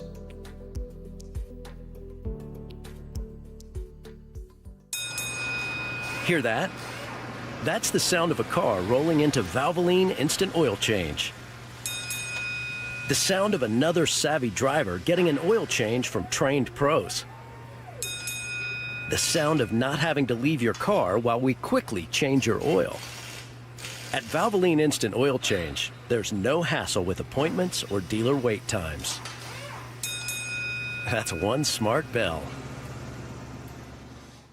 Yay to Bruce, the streaming king. With quantum fiber internet, he's gonna binge. He wants more, he's got to have more. More bedtime true crime. More podcasts in the shower. Quantum fiber Wi-Fi has the power.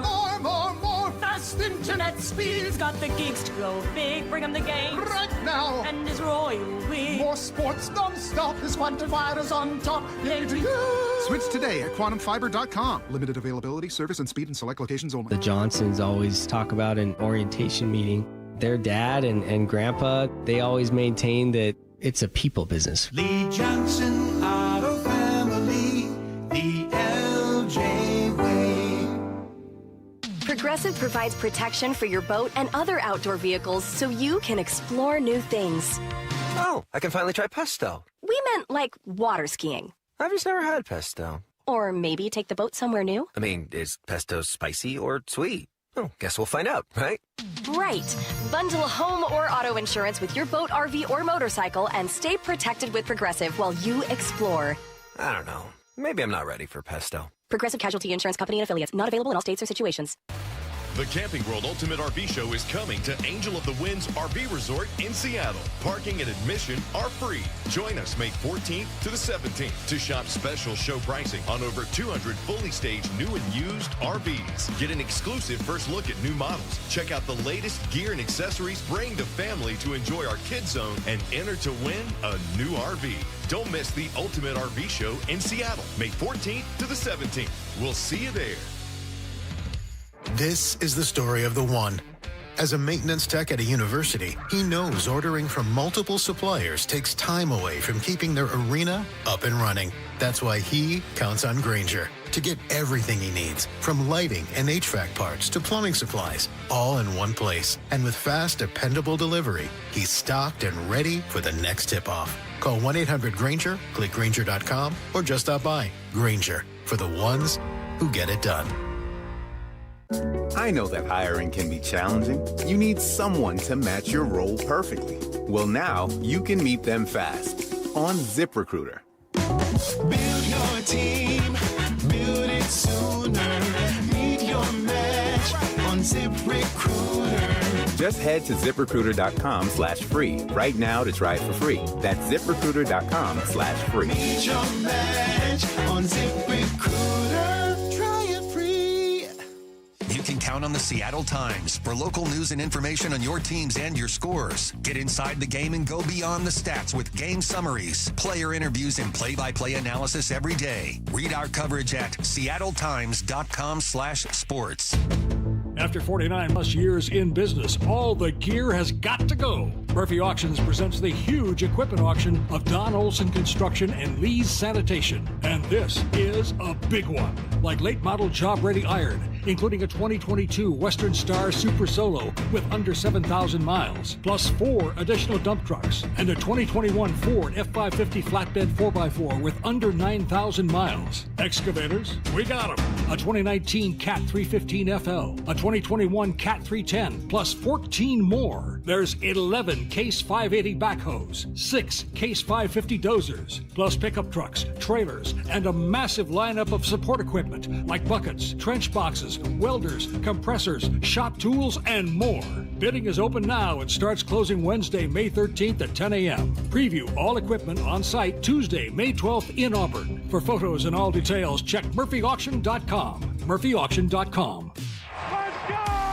This is Seattle Sports. Streaming through the Seattle Sports app. KIRO AM Seattle. KIRO FM HD2 Tacoma. Home of the Seahawks, Mariners, and everything Seattle sports.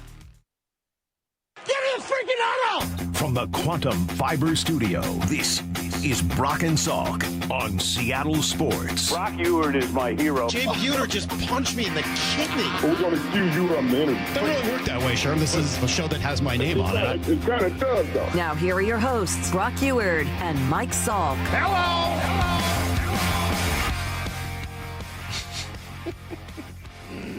Isn't Wickersham the guy, along with Brady, who decided to break old news of the Hawk sale, causing a big distraction before the Super Bowl? Anything for clicks. Yes, old news. I mean, they ended up going up for sale like a couple weeks later. His point was literally proven out. What is, I swear to God, I couldn't. I can't imagine the world that some people must live in. Maura, the disrespect has been noted. I'm ready for you. Bring it on. Let's play some buy or sell. Disrespect. I think I was just acknowledging something that you've made it clear you do not care to know the players in the NBA. The disrespect. And we all know you don't like soccer. Has been noted. All right, well, we'll get there. We'll start out with a Mariners one. Buy or sell. Julio wins an MVP before a Mariners pitcher wins the Cy Young. Sold to the lady in the second row. She's an 8, she's a 9. She's the lady in the second row. Sold. Yeah, I'm going to sell that too. It's so much harder to win an MVP. Sold in the back row. I mean, Cal hit 60 home runs last year. Yeah, and yeah, just live in this world where Aaron Judge puts up these numbers that are they're crazy. And I got like 4 shots with Mariners pitchers, and when Cade comes, maybe a 5th. Right. And then when Sloan comes, nice to see him have a good start over the weekend. By the way, his best in AA. There's no doubt. Yeah. They just have more opportunities, and totally agree. Yeah, thanks. By the way, have you rented your house for the World Cup? Not yet. If anybody wants to rent it, let me know. When is it again? Oh, my goodness. Such a jerk. Well, I know it's this year. I just meant when It's in exactly. June. It's in June? It's next month. You better get on Looks that, like it Mike. goes It's June next month. 15th through July 6th. I'm going to be gone for some of that. Yeah, where are you going? I don't know. Haven't decided yet. All right. Buy or sell, the 49ers are one more playoff loss away from major changes. I'm going to buy that. I could buy it on the John Lynch front. Yeah. Yeah. I don't see them moving on from Shanahan, but I guess if you had a new GM, maybe he would want to do that. But yeah, I'm with you, Brock. I would absolutely buy that. Just kind of gotten too cute. I think kind of just gotten, and we saw the Seahawks, and it wasn't, I think, through hubris or anything else. It wasn't. It was just, and they said it. Their board got a little bit too big. I think Pete and John, just from a connection standpoint, compared to this iteration of John with Mike and just the different years, trying to get maybe a little outside the box a little bit. We got all these players. We got McCaffrey. We got Trent Williams. We got these Brock Purdy. We got these things locked in. You think they're thinking outside the box from inside the box? Did you see your boy Grant Cohn, by the way? Did you see his tweet over the weekend? No. It was epic. Salk's boy. That's Lyle's boy. That's Lyle's guy. It was epic because, he crushed the Stribling pick, the old Coug receiver who went to Ole Miss, and they took at the top of the second round and just crushed it. And they went on further, I'll paraphrase, but he tweeted out, and he said, you know what, after further review, after watching Stribling in rookie minicamp and his tremendous get-off and running routes, I will fully stand by what I said at the biggest overreach. That was funny. It was pretty good. Yeah, so we've agreed on the first two. What else you got? All right. Buy or sell, Byron Murphy has double-digit sacks in 2026. He was tied with Chenna and Leonard Williams for the team lead with 7 in 2025. I'm going to sell that. Love me some Byron Murphy, Sold and it's not in the back row. Any sign of disrespect to think that a large run-stuffing defensive tackle doesn't get to double-digit sacks. I just think there's so many other guys this team is about a constantly this isn't one shifting. guy. Right, it's not one guy hitting 60 home runs. It's not one guy that's getting set up and one guy that you're creating one-on-ones for.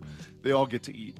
And it's the beauty of it and why they did what they did a year ago. It was the volume of all of those guys, the unselfishness of all of those guys. When it's my turn to take two, so you can get home. When it's my turn to stunt and take two, so you can loop free.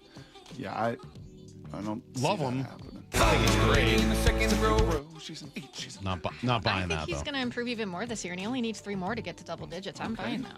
Okay. Whoa. All right. You don't think he can take more of a jump? No. He had a huge jump. I think he's going to be a better player. I just don't think it'll lead to more sacks. 3 more? Nope. All right. 3 less. Buying. 3 fewer. I think he only has 4. All right, you ready for your question? Yeah, let's go. Or this is us, I guess, buying or selling, whether you're going to know this, and then we'll find out. Salk can guess which player is playing in the NBA Finals and which player plays Major League Soccer. Denis Bouanga or Cade Cunningham? All right, so Lyle and Brock, you can first buy or sell whether he's going to know these. We already know Morris sold it. Yeah, I'm selling. Well, I tried this game. Was that during the playoffs? When did I try this game and got crushed for it and it got uncomfortable and we had to kind of dish the game because Salk used his logic, not any. He has zero knowledge, zero of any World Cup player. But I think he used more of his brain, his reasoning, his logic. So Pele. I think Pele's in there. I'm gonna buy that Salk knows the difference. All right, Brock's buying it. Morris against me. I'm gonna believe in him. I'm gonna believe in my teammate. I'm going to sell. I mean, Sold in the back row. Tyrese Maxey's been one of the best players in the league, and you didn't know who that was. What? You didn't know who Bam Adebayo was. Brock, we're telling you. I've never heard of either of those two people. Well, I've now heard of Bam Adebayo. One Still never plays heard for of FC Tyrese Barcelona, and then one plays for Madrid. Okay. All right. Denis Bouanga, Cade Cunningham. Which one plays basketball? Which one plays soccer? Unfortunately. Yep. Since you sent this last night. Did you look? No, I would never do that. Honestly, I would never do that. No. But since you sent this last night, I saw a tweet from someone talking about Cade Cunningham doing something last night. Yeah. So I know that Cade Who's he play Cunningham, for, Saul? no clue. Really? Well, you said in the finals? I think the Thunder are in the finals, so he's got to play for the Thunder. No. No, we're not there yet. No. Keep guessing. They beat the Lakers, though, right? They did. They swept them. They're in the fight, but yeah, he's. Oh, they're only. Well, you said the final, so no one's in the finals. We're not the. Oh, all right. Well, then you lied to We're me. only So essentially, the question was bunk. I reject the premise. Oh, I meant to say playoffs. I'm sorry. I did say final. Yeah. Then he plays for the Minnesota Timberwolves. He plays for the Detroit Pistons. You're serious? Yeah, we're looking for the. And they're Did you know they were in the playoffs? Pistons aren't in the playoffs. That's not true. I know New York just beat Philly. Swept them. So they're in the finals, in the Eastern Conference Finals. Correct. I know the Thunder just beat the Lakers, and I know the Nuggets are playing still. Nuggets are out. No, Nuggets are out. We just covered a game yesterday Spurs and with that ABC Wolves. Oh, the Spurs. report. You're right. All right. Spurs Their and stupid Wolves. court. Yep. Okay, so Spurs and Wolves. And then Cleveland, Detroit, 2-2. I honestly did not know either team was playing. I've not heard one thing about those two. I mean, series. the Pistons had the best record in the East this year. They had 60 wins. A total. They're kind Well, of you the, pull up the stats, they'll say otherwise. That's a total kind lie. of the redo Bad Boys. That's They're not true. Physical. All right, do you know who Bouanga plays for? What? Can you name a soccer team? The Major League Soccer team? Well, you got the Sounders. You got the Galaxy. You got the Red Bull something. FC Red Bull New England? Revolution. There you go. The All right, he plays Go for Revs. LAFC. You get the. Do they still have the Metro Stars? Is that still a team? Actually, the don't New know. York, New Jersey Metro Stars. Is that still a team? No, they played the Greek Americans in the CONCACAF Cup in 32. All right, we'll move on. Is there still a New York, New Jersey Metro Stars? That's all I want to know. Okay. All right. FC We got one Red more. Bull. Let's go. Sneak one Sporting more. Kansas City. Sneak one more Okay, in. okay. Mora did all this work. Of course, you got The Barcelona. Mariners make it through 2026 without trading any of their top prospects beyond the ones we're already expecting to kind of see. Colt Emerson, Kate Anderson, Ryan Sloan. So that leaves Las Montez, Michael Arroyo, Johnny Farmelo, and Felnin Celestine. Did they trade one of those They make it four through guys? 2026 with all of those guys still in the farm. I'm selling that. They're trading one of those guys. Sold. lady in the second row. Yeah. I'll sell it, but I don't know. I don't feel good about it right now. I'm kind of ambivalent. In the back row. You feel good about what Celestine's done this month? Yeah, it's been good. Does he have? Has there been any power with it though? Yeah. Okay, good. Oh, yeah. That's my only question with him. Is the power going to be there? Yeah. I know because his wasn't his like launch angle like a 1-iron a season ago. It was like the low. Like, seriously, historically, He's hitting I think stingers. yes. I'd like to see him get up to AA. Why don't we kind of make that? I think he's kind of proven that. Is it illegal He's to kind of know owned this everything. little about basketball and still host a sports show? Right. No, it's totally legal. Actually, as legal as it gets. Oh, it's so good. No, it's not. I mean, Did you see any of the hockey last night? Yeah. Did you see McKinnon take a puck to the nose? Yeah. His nose is bleeding the whole third period. Yeah. You want to talk about the antithesis of the load management bull crap of the NBA. And somebody texted me, one of my friends texted me yesterday. It's like, here's things that are unwatchable in sports today. And there actually is a lot of unwatchable. Hockey's not one of them. No. Playoff hockey may be the greatest bastion. What did Jim Harbaugh say? Football's the last bastion of masculinity or whatever. Sorry, Jim.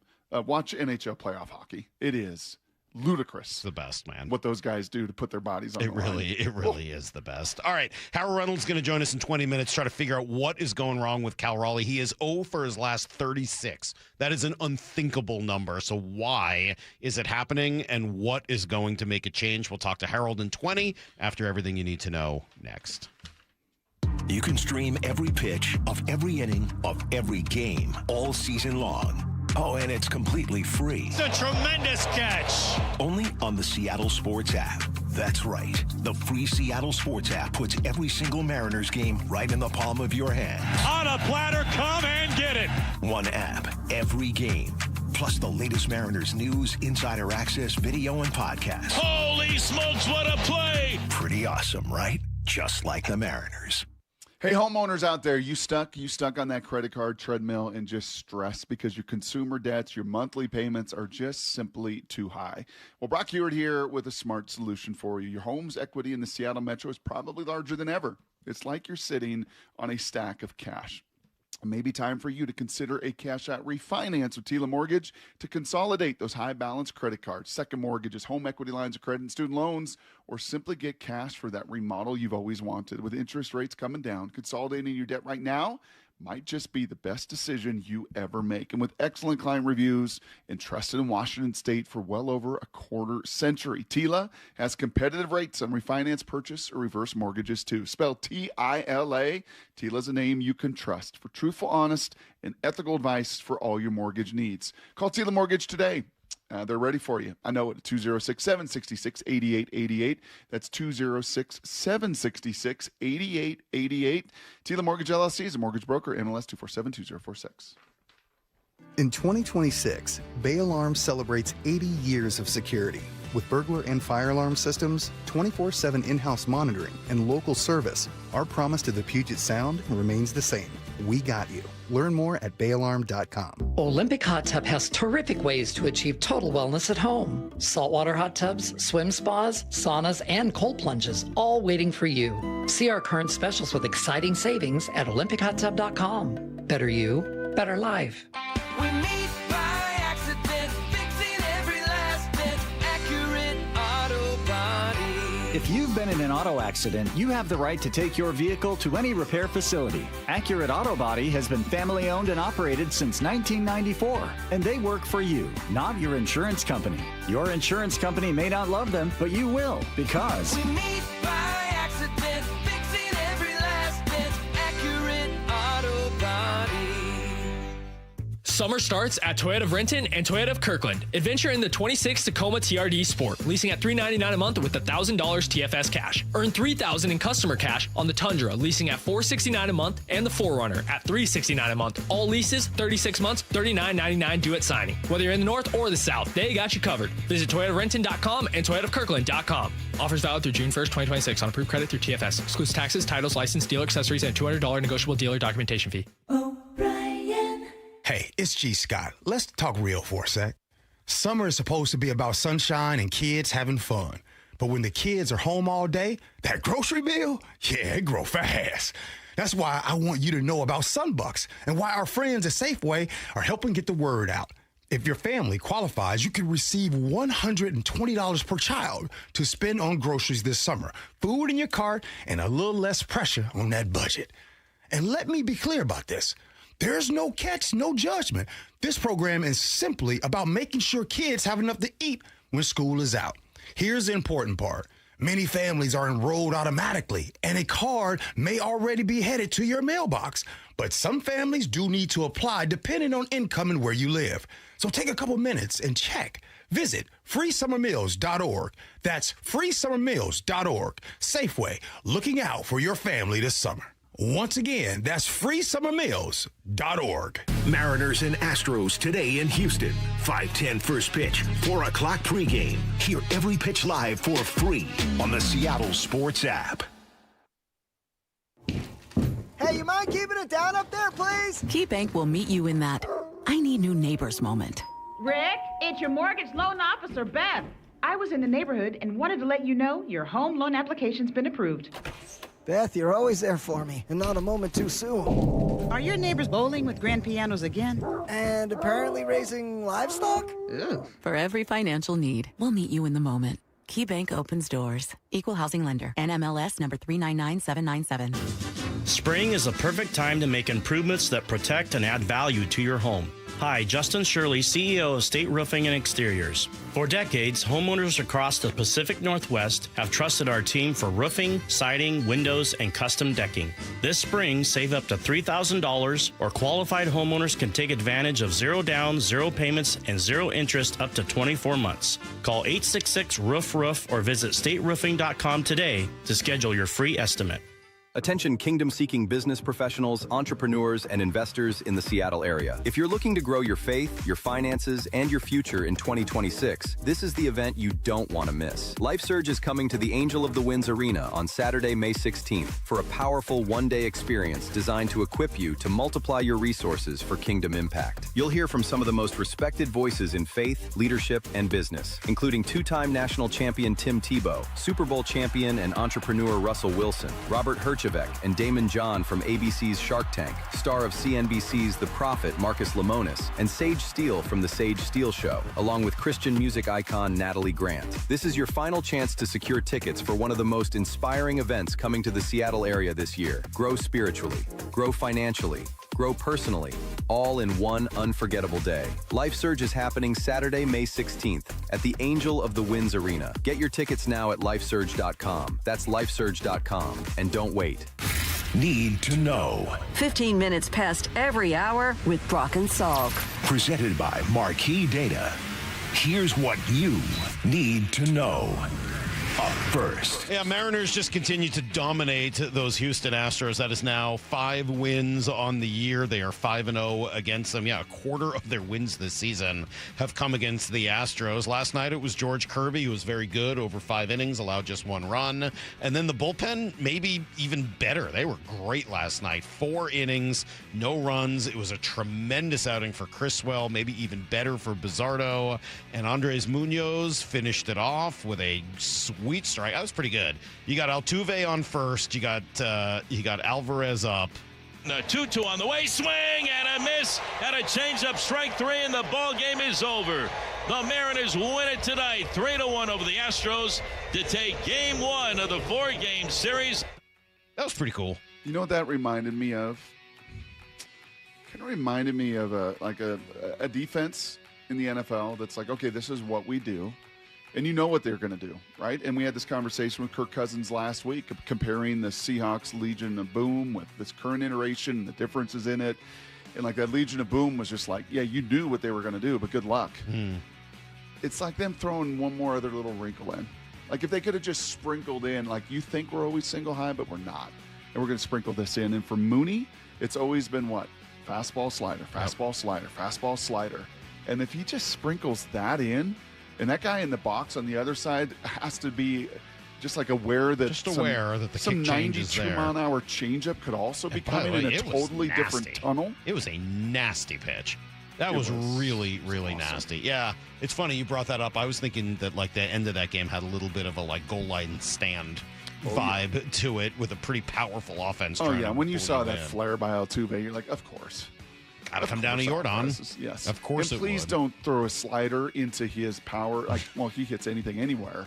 But please don't hang. You like to talk about those uncompetitive pitches. He took a hack at one. Yes, he did. In that at bat for strike 1. Here was Munoz after. Yes, feel good. Feel good. That is a pitch that I've been working in a lot. I know at some point maybe I'm going to need it, so I'm just going to keep working in different types of pitches and go there and attack with my best. He's another one on that splitter good dude. he was working on last year. Remember. Don't remember just that? the kick change. Oh, the kick change. That's what it was. Yeah, it's still just the kick change. So was that the kick change? I think that was the kick change. That was the kick change. All about that heel lift on the kick change. I think that was the kick change. Game 2 tonight, Brian Wu against Amais, coming off the IL, making his first start since that disaster in Seattle early this year. Not a lefty, Here's the second thing not a lefty. you need to Everything's know. fine. It's not a lefty. Phew. Let's see. Roster moves yesterday. Ferrer going to be down a couple days on the paternity list, so they called up Domingo Gonzalez. Victor Robles is getting closer to returning. That's really good news. They could use his energy, his athleticism, his defense. That Connor Joe that goes? I guess. It's not Rob Refsnyder. He doesn't have options, right? You're going to give Rob Refsnyder 100 at bats. It's nice to see him hit one the other way hard in the 9th inning last night. Yeah, I was looking at the Joe old, has options, I assume. I was looking at the old AJ Pollock. He does. Some of the guys through the years, Salk, they all got like 100. Well, not that one guy. Who's the one guy that Tommy took the flyer? LaStella that everybody hates. Got 22 at bats. Well, he wasn't actually supposed to be a player, so that's not a surprise. Poor Tommy LaStella's name has been used inappropriately for all these years. Well, he DH'd opening day. Well, that was day. a problem, but he wasn't supposed to be on the roster. It was only because Dylan Moore was hurt. But he got about 25 at bats, Yeah. and it was like, yeah, you're done. Well, no kidding. Yeah, you're done. That's the way that was We're supposed to done be. Anyway, they'll have another move tomorrow. Bryce Miller's going to make his season debut. I would assume that's Josh Simpson, who gets sent down as he has options as well. We'll see. Here's the third thing you need to know. I mentioned the NFL schedule release will be Thursday. It's looking more and more like it's going to be Seahawks and Bears on the opening Wednesday. Are we going to do a Thursday night? Are we going to do a special? You and I react. I don't know. You so seem to enjoy that. The last time we did that after the Super Bowl where you came on, you're like, what are we doing here? Oh, we're live, Salk. Oh. Yeah, we're on. I think you and I should do I'm going to be at Pagan Mike's Thursday night from Pagan Mike's down there on 9th Street. I think we should do this Thursday? Sure, schedule reaction. You know how much I don't care about the schedule reaction. That's not something I have a lot to say about. Maybe the one thing you fought with Clayton more about than any other Clayton loves him singular some topic. schedule. Oh, did he love that data? Hey, since you were mentioning the NHL playoffs, here's David Pagnotta from Daily Faceoff talking about the Kraken's off-season goal. Look, no secret that Seattle, they want a big boy. They want a first-line star. They want a top-tier talent. They've got Shane Wright that they've been dangling. I think there's a willingness to explore that 7th overall pick. They have another pick from Tampa. So there's flexibility here, another first-round pick. There's some flexibility in moving young assets in order to get, someone in his mid-20s, presumably, who's got top-tier talent. Look, they went after Panarin. They offered him a crap ton of money. He didn't want to go there, and he ends up going to L.A. They're not afraid to spend money on top-tier talent. It's a matter of now orchestrating a trade that fits. So I definitely look at Seattle with what they've tried to do, and now looking at their first-round pick being another carrot to dangle. I mean, I hope that's true. I mean, dangle them all at this point. Yeah. Put them all out there as bait. Absolutely. Yeah. There's no untradeable on this roster, that's for sure. No. Yeah, we'll see. That would be great. That's everything you need to know. Quarter past every hour here on the Brock and Salk Show. What? Bit your tongue. No, that would be great. I would love to see that happen. I've seen exactly zero evidence that that's the case. I've seen no evidence that anyone wants to trade a star player for the 7th pick in a mediocre draft and Shane Wright. What evidence is there that that's a thing? Even if you add your other first-round pick, is someone trading a 25, 26-year-old stud first-line player for 2 draft picks and Shane Wright? I just don't see how that's a real possibility. I hope it is. You'd be taking a major chance on someone, and after they didn't get involved in Zegras a year or two ago, then what tells me they're going to get involved? That was a year or two ago. Now they know. They should have been involved in Zegras. That's all I can tell you. Let's move along, Brock. Cal is struggling badly. 0 for 36. The former Mariners got answers, Salk. He's got answers. It's next on Brock and Salk. You can stream every pitch of every inning of every game all season long.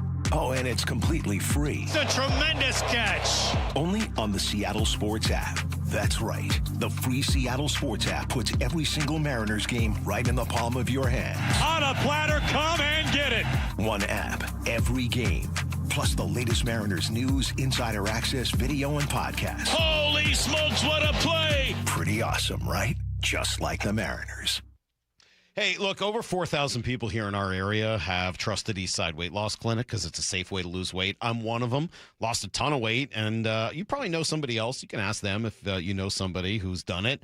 They'll tell you the same thing. It really does work. You can drop 20, 30, or more pounds in less than 8 weeks. That's what I did. I dropped 10 pounds just in the first week by eating healthy, fresh food. It's all bought at the grocery store, nothing fake, no costly recurring monthly payments for injections or pills and reading about all those scary side effects, nothing like that. Doctor developed plan. Safe, works, simple as that. Food tastes good, great recipes. That's why it's really not that hard. 15 minutes, you might spend that time sitting in traffic today. Instead, schedule a consultation at eastsideweightlossclinic.com. That's eastsideweightlossclinic.com, because the only thing you have to lose is the weight itself. Dr. Ryan Coogan, D.C., results may vary. Woodworker, check. Metalworker or material handler, check. Equipment Sales and Surplus in Auburn offers competitive pricing on leading brands like Jet, Powermatic, Wilton, Bailey, and others. Whether you're a hobbyist or a fabrication shop needing metal forming machines, they have hundreds of machines and accessories. The only dealer offering scratch and dent and discounted items. Check them out in Auburn. EquipmentSalesandSurplus.com. Your go-to for woodworking, metalworking, or material handling. That's EquipmentSalesandSurplus.com. What is that sound? Ugh, that sounds like a plumbing sound. Luckily, there's a company that fixes all the plumbing sounds across Puget Sound. That's All Sound Plumbing. Puget Sound's plumbing experts. Have a sound? Visit allsoundplumbing.com. Michelle Smallman here. PayPal is now the official peer-to-peer payment sponsor of the NFL, which means all the money moments that fandom creates, whether splitting tailgate costs or chipping in on tickets and game day food between friends, are covered. Wherever the game is played or watched, PayPal moves with fans. You can send money through text, email, or directly to your friends with eligible accounts on Venmo. Just download the PayPal app and share all the moments that matter. Account with PayPal is required. Not available in all regions where PayPal operates. Harry Douglas here to tell you about Confetti Craze 5-Hour Energy. It tastes just like the best birthday cake ever. Vanilla, buttery, frosting vibes. It's basically a party in a bottle. Confetti Craze makes it easy to turn any day into a party with its delicious birthday cake flavor and big birthday energy. And here's the best part. All cake, no sugar. I bring these tiny bottles everywhere to cakeify my day with tasty caffeine boosts. The Funfetti flavor is back on 5hourenergy.com or on Amazon. Crack open a Confetti Craze 5-Hour Energy shot today. Stacy here. Sell your car to Wayscar Ford, and when they resell it, they share half their profit with you. That's right. Sell your car to Wayscar Ford, Isuzu, and Auburn. They'll pay you today for your car, and once they resell it, they'll share half their profit with you. WayscarFord.com. Eric Johnson here. I covered a lot of accidents over the past 30 years or so, but I never got to say much about what to do after a crash. Be honest, do you know what evidence to collect, what pictures to take, what documents to request, or what you shouldn't say to your insurance company? The Washington Accident Book Series is a must-have for drivers who want to be prepared for whatever the roads throw at them. Know your rights and how to avoid common mistakes after an accident by getting your free copy at WashingtonAccidentBooks.com. Mariners and Astros today in Houston. 5:10 first pitch, 4 o'clock pregame. Hear every pitch live for free on the Seattle Sports app. At Fisher Investments, we may seem like other money managers, but we're different. Are you really that different than the rest of us? We are. As a fiduciary, we always focus on what's best for our clients. What services do you offer besides investing? We have a team of specialists in financial planning, estate planning, and more. Your clients rely on you for all that? Yes, we ensure clients receive unparalleled service at every step of the relationship. Okay, but you still sell commission-based products, right? No, because we believe that's a conflict of interest. We prioritize service over sales goals. So, then how do your fees work? We have a simple and transparent fee that's a percentage of our clients' portfolios. So we do better when our clients do better. Wow, we're more different than I thought. At Fisher Investments, we're clearly different. Learn more at FisherInvestments.com. Investing in securities involves the risk of loss. Dave Wyman here, and you've heard me talk about a local company for over a year now I really love working with, Holley Exteriors. You can expect a no-pressure consultation, they're great people to work with, and their windows are beautiful. I recently met with them, and I was excited to hear about the many Seattle sports listeners they've worked with. And now, Holley Exteriors has stepped up with a can't-miss offer. Right now, get $450 off each new window, $1,000 off each patio or entry door, 12-month or 18-month no interest, no payment options, plus $200 off your final project total. If that isn't enough to get you started on a new project, I don't know what is. Schedule a consultation just like I did. Give them a call at 8-333-HARLEY, that's HARLEY, or go to HarleyExteriors.com. Minimum purchase of 4 windows required for window discount. Qualifying windows must be 36 by 36 or larger. No size minimum on patio or entry doors. Financing subject to credit approval. Cannot be combined with other offers outside this promotion. Offer valid through May 31st. From the Quantum Fiber Studio. This is Brock and Salk. Weekdays 6 to 10. On Seattle Sports and 97.3 FM HD2. Greg, he's just a tick off. Now remember, switch hitter, it's a little bit of timing. You get changed around side to side. He's not hitting every day at one side. When Cal Raleigh gets to start, to load, he'll lift his foot like this. If it's left-handed or right-handed, that heel lifts off the ground, then he loads. The heel is late to take off. He's got to start sooner. That's his problem right now. Everything is late. The heel, Brock, is a little late to take off. That was Harold Reynolds on MLB Network. I think that was just last night. Saw the socials making the rounds, and what perfect timing that we've got Harold Reynolds with us right now to discuss that and a whole lot more. I just knew it was coming. Great ESP Life's by about you. timing. Yep, it sure is. Harold, good morning. How are you? Hey, good morning, guys. Look at that. Perfect timing. Yeah, that's what it's Better about, timing man. than Cal right now. Thank you. Quarterbacks know timing, Harold. You got to know timing. You got to know when to let it go. That's true. That is true. When to fold them. All right. So we saw the video. For those who are just listening to the show this morning and don't have the advantage of watching your video, which they can find on the MLB Why don't you Network stand site. up and demonstrate, Salk, because he talks through Oh, that would be great. Yeah, that would really help. Yeah, the way my heel touches. Yes. Harold, maybe you could help us understand how in the world is Cal Raleigh 0 for 36? It's a mystery. It's a couple things. I mean, that's a lot. 0 for 36. You wouldn't expect that. But really what I did is a lot of times when I look at hitters, like right now, Vlad Jr. is going through a stretch where he hasn't hit a home run in, I think, 5 weeks or something crazy. So I'll go back and look at when were they going good. And I'll go back 3-4 years even. And so for Cal, for example, being a switch hitter myself, usually you go into a little bit of a skid because you don't hit on the same side every day. One day is a left-handed pitcher, next day is a right-handed pitcher. You know, you might be hot from one side of the plate, and then they make a switch, and here comes the right-hander out of the bullpen to flip you over to the left side. You know, things like that. So the uniqueness of Cal for me is in all my years, there's very few switch hitters who look the same on both sides of the plate. And I remember talking to him early on and saying, hey, when did you start switch hitting? And he said, I don't even remember hitting from one side or the other. I've always hit both sides. And his dad told me, yeah, I used to just make him, today you're having 2 at-bats right-handed, and tomorrow there are 2 left. And that's what he did since he's been 5 years old. So he doesn't have one distinct, this is my natural side, so to speak. So I say all that to just say I wasn't just making this up. I went all the way back and looked at what made him right, what got him good last year at 60 homers, and it's just the timing. He is just literally a real tick, as I said. It's a little timing thing is just simply off, and I see it a lot with these guys today because if you go to a major league practice, they all hit off pitching machines, and as you guys know, we've all hit off pitching machines before. You can't sit there and load up. It's just like, boom, it's on you, and you got to jump at it, and it's not always the same. And I think hitting off machines throws your timing off. And I can't speak for Cal. I don't know if that's what he's doing every day, but that's what it looks like to me.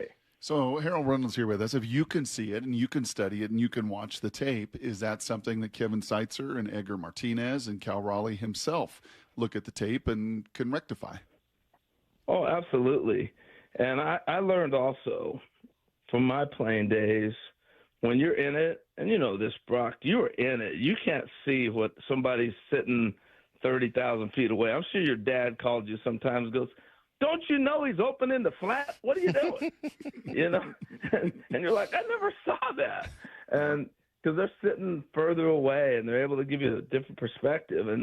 And Rick Griffin, our team trainer for many years, like 30 years with the Mariners, he was the best because he was always watching everybody's physical movements anyway because he was trying to make sure everybody was healthy.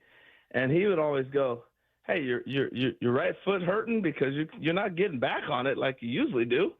And he would see little things that you had no idea was going on. And guys that are in the trenches, they may not see that little trigger like I did. That's fascinating. Yeah, they're just almost the idea that the advice can come from anywhere. So if you were in the clubhouse with them, if you had Seitzer's job or Edgar's job, how would you go about approaching it with Cal?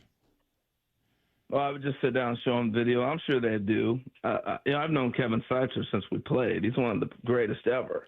And I played with Edgar. So I know those guys know what they're doing. It's just a matter of they're all trying to figure it out.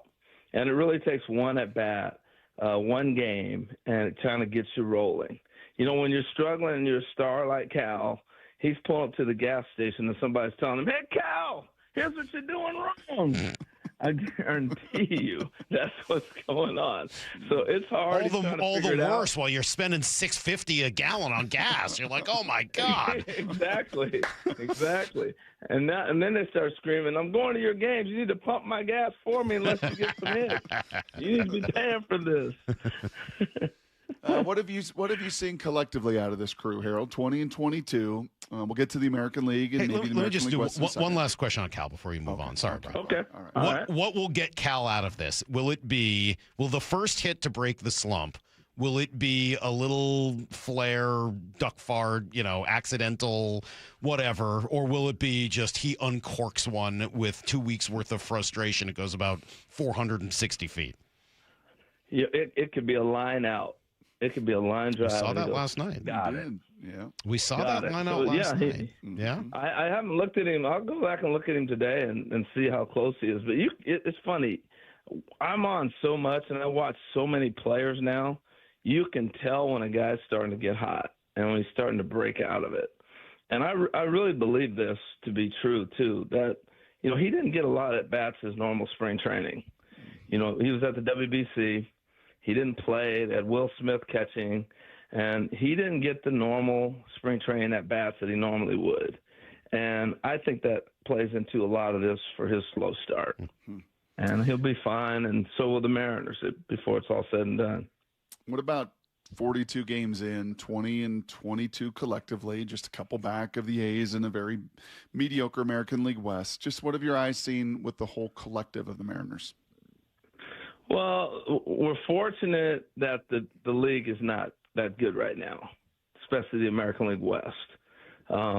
Because if Houston was playing like Houston did 3 or 4 years ago, we'd be 10 back. That's how poorly we played out the gate. The pitching hasn't been there like the normal staple of it. We haven't hit as a unit. If you have Cal not swinging the bat and Julio off to a slow start, it's a tough run. And they've hung around. So I look at it this way, like, okay, 40 games in, we're still hanging around. They're getting ready to take off. The team's getting better, pitching's getting better, and the offense is going to come around. And you made a big trade for Brendan Donovan, who I love. I think is an absolute beast. And with his injury, it is no coincidence that the team went down the hill. And I think him coming back, Cal's going to break out of this. Julio's starting to get going. I believe everybody's going to kind of start clicking now. The weather's getting better. So all those things are going to play into it. And fortunately, the rest of the pack didn't run away while we're trying to figure it out. How hard is it to stay patient one thing for fans, we know fans are not good at it. I read the text messages every night that come in during the games. There's not a tremendous amount of patience being shown. But when you're a player on a team that has very high expectations, and this team was pretty clear in spring training, they were willing to use the words World Series quite a bit. How hard is it to remember all the things you just said about kind of where you're at in the standings and the length of the year? Well, it's hard because you're in it, but you need, that's coaching staff, that's front office, that's people that sit there and go, all right, let's have some perspective here. We're okay. This is when you have a team meeting that we're right in it, guys. Now let's start turning it around. And then you need veteran guys. That's one thing that's happened in our sport is we've had a lot of guys. There's no longer a lot of veteran players around. And I remember I was a young player with the Mariners, and I'm struggling all the way into September. And Reggie Jackson hits a double. And he gets to second base, and he goes, "Hey, kid." And I go, "What's up, Reg?" He goes, "You got an extra 150 at-bats up here. Minor leagues is done. You got an extra 150 because we were just starting into September, and, you're going to play another 30 games." And I'm like, holy smokes, yeah, this season's not over yet. and so you look at Cal Raleigh going through what he's going through. He's got 450 more at-bats. That's a perspective that comes with veteran experience. I played a season with Harold Baines in Baltimore, and he started off just awful. And he would come back to the dugout after he made it out, and he'd just take his batting gloves off, finger by finger, and he's as calm as can be. And he'd go, "I'll get him." And I'm like, how do you stay so calm? and I'm lining out, and I'm slamming my helmet. and he's just calm as can be because he had a 600 at-bat perspective. And when you understand that and you get that, then these little offers don't kill you quite as much. That is great perspective from the great Harold Reynolds. I don't know, Salky, if you've noticed what I've noticed through the years of doing this. When we talk to former Mariners, we talk to former Seahawks, talk to former Sonics, you know what they all do in common, and you've done it already a few times, Harold, in these 10 minutes? You use the word we. You know, we'll get it going. We're going to turn it around. And I understand the bulk of your career was here in Seattle, but I don't think that happens everywhere. I don't think every media market brings on a former player and it's always about we. We'll do it. You know, we'll get it going. You know, why do you think there is that kind of attachment here to the Northwest? Well, you really are a smaller market, and it is home. Players are your people. That is my team. You know, for me, it's a totally different significance because I grew up in Oregon, and you know, I grew up when I was early on. The Mariners were 3 years old when I signed with them. You know, so that is always going to be my team. But I mean, I could talk to Kurt Warner. I could talk to you name it, whoever has come through there. It's the intimacy of the community that you are entrenched in the community of Seattle. And you can be talking to the Storm. You could be talking to the soccer team. You could be talking to anybody. And any player who's played there for a period of time, that becomes their home for them. I'm still trying to think about you and Reggie Jackson standing at second base together. I'm not quite over that story. Maybe because I just watched the clip. Somebody had it on social media of Reggie rounding the bases, taking about an hour and a half to do so, and then charging the pitcher once he gets to home plate. He tags home plate, looks out at the pitcher, and then gets after him. It's awesome. That was the game in the day. You know, my mom was the biggest Reggie Jackson fan there ever was. If somebody beeping in, they'll be done in a second here. So she was the biggest Reggie Jackson fan. And so I tell Reggie one night, hey, my mom's like the biggest Reggie fan ever. And he's like, well, I'll make sure I say hello to her. He comes into the family room, takes pictures, says hi to her. I mean, it was awesome. And so I'm playing for Dick Williams. This is early on. I am just in my first, I'm not even an all-star player for Dick yet. He's still laying down the foundation of the Mariners. No fraternizing, you know, none of this stuff, right? And Reggie had played for Dick for 3 years in Oakland championships. So I'll start the story real quick. I won't keep you forever because it's really a good story. Yeah, we're good. As long as you want, we're fine. It's radio. Yeah, we're good. All right. This ain't so we're TV. playing in Chicago. I just get called up not too long ago, and Dick had just barely taken over the team. And the runner at second base is John Cangelosi. He's at first base.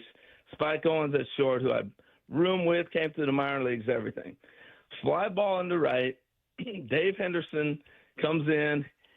Alvin Davis is going back. I'm cutting out to go get it. It's in the perfect Bermuda Triangle. It lands. It's raining. I slide. I scoop it up. I throw it to second. The runner at first holds, who's John Cangelosi. He slides into second. Pop-up slide. Boom. Him and Spike bump heads. They start swinging in the middle of the diamond. Okay? Now we're all spreading over there. Umpires don't kick him out of the game. John Cangelosi was my roommate in winter ball in Puerto Rico that year. So now he's at second base. He was safe on the play. In between pitches, I'm going over going, boy, you lucky Spike would have whipped your tail. I'll run back to my spot. And they're both like 5'9", and Cangelosi's talking trash back to me. And I'm sliding over. I'm going, I ain't playing. Spike's from Texas, man. And I go back to my spot.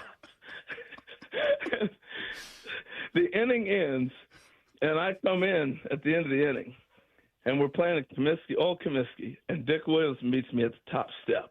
And he says, I ever see you talking to a player on the other team, I will yank you out of the game so fast you won't know what happened.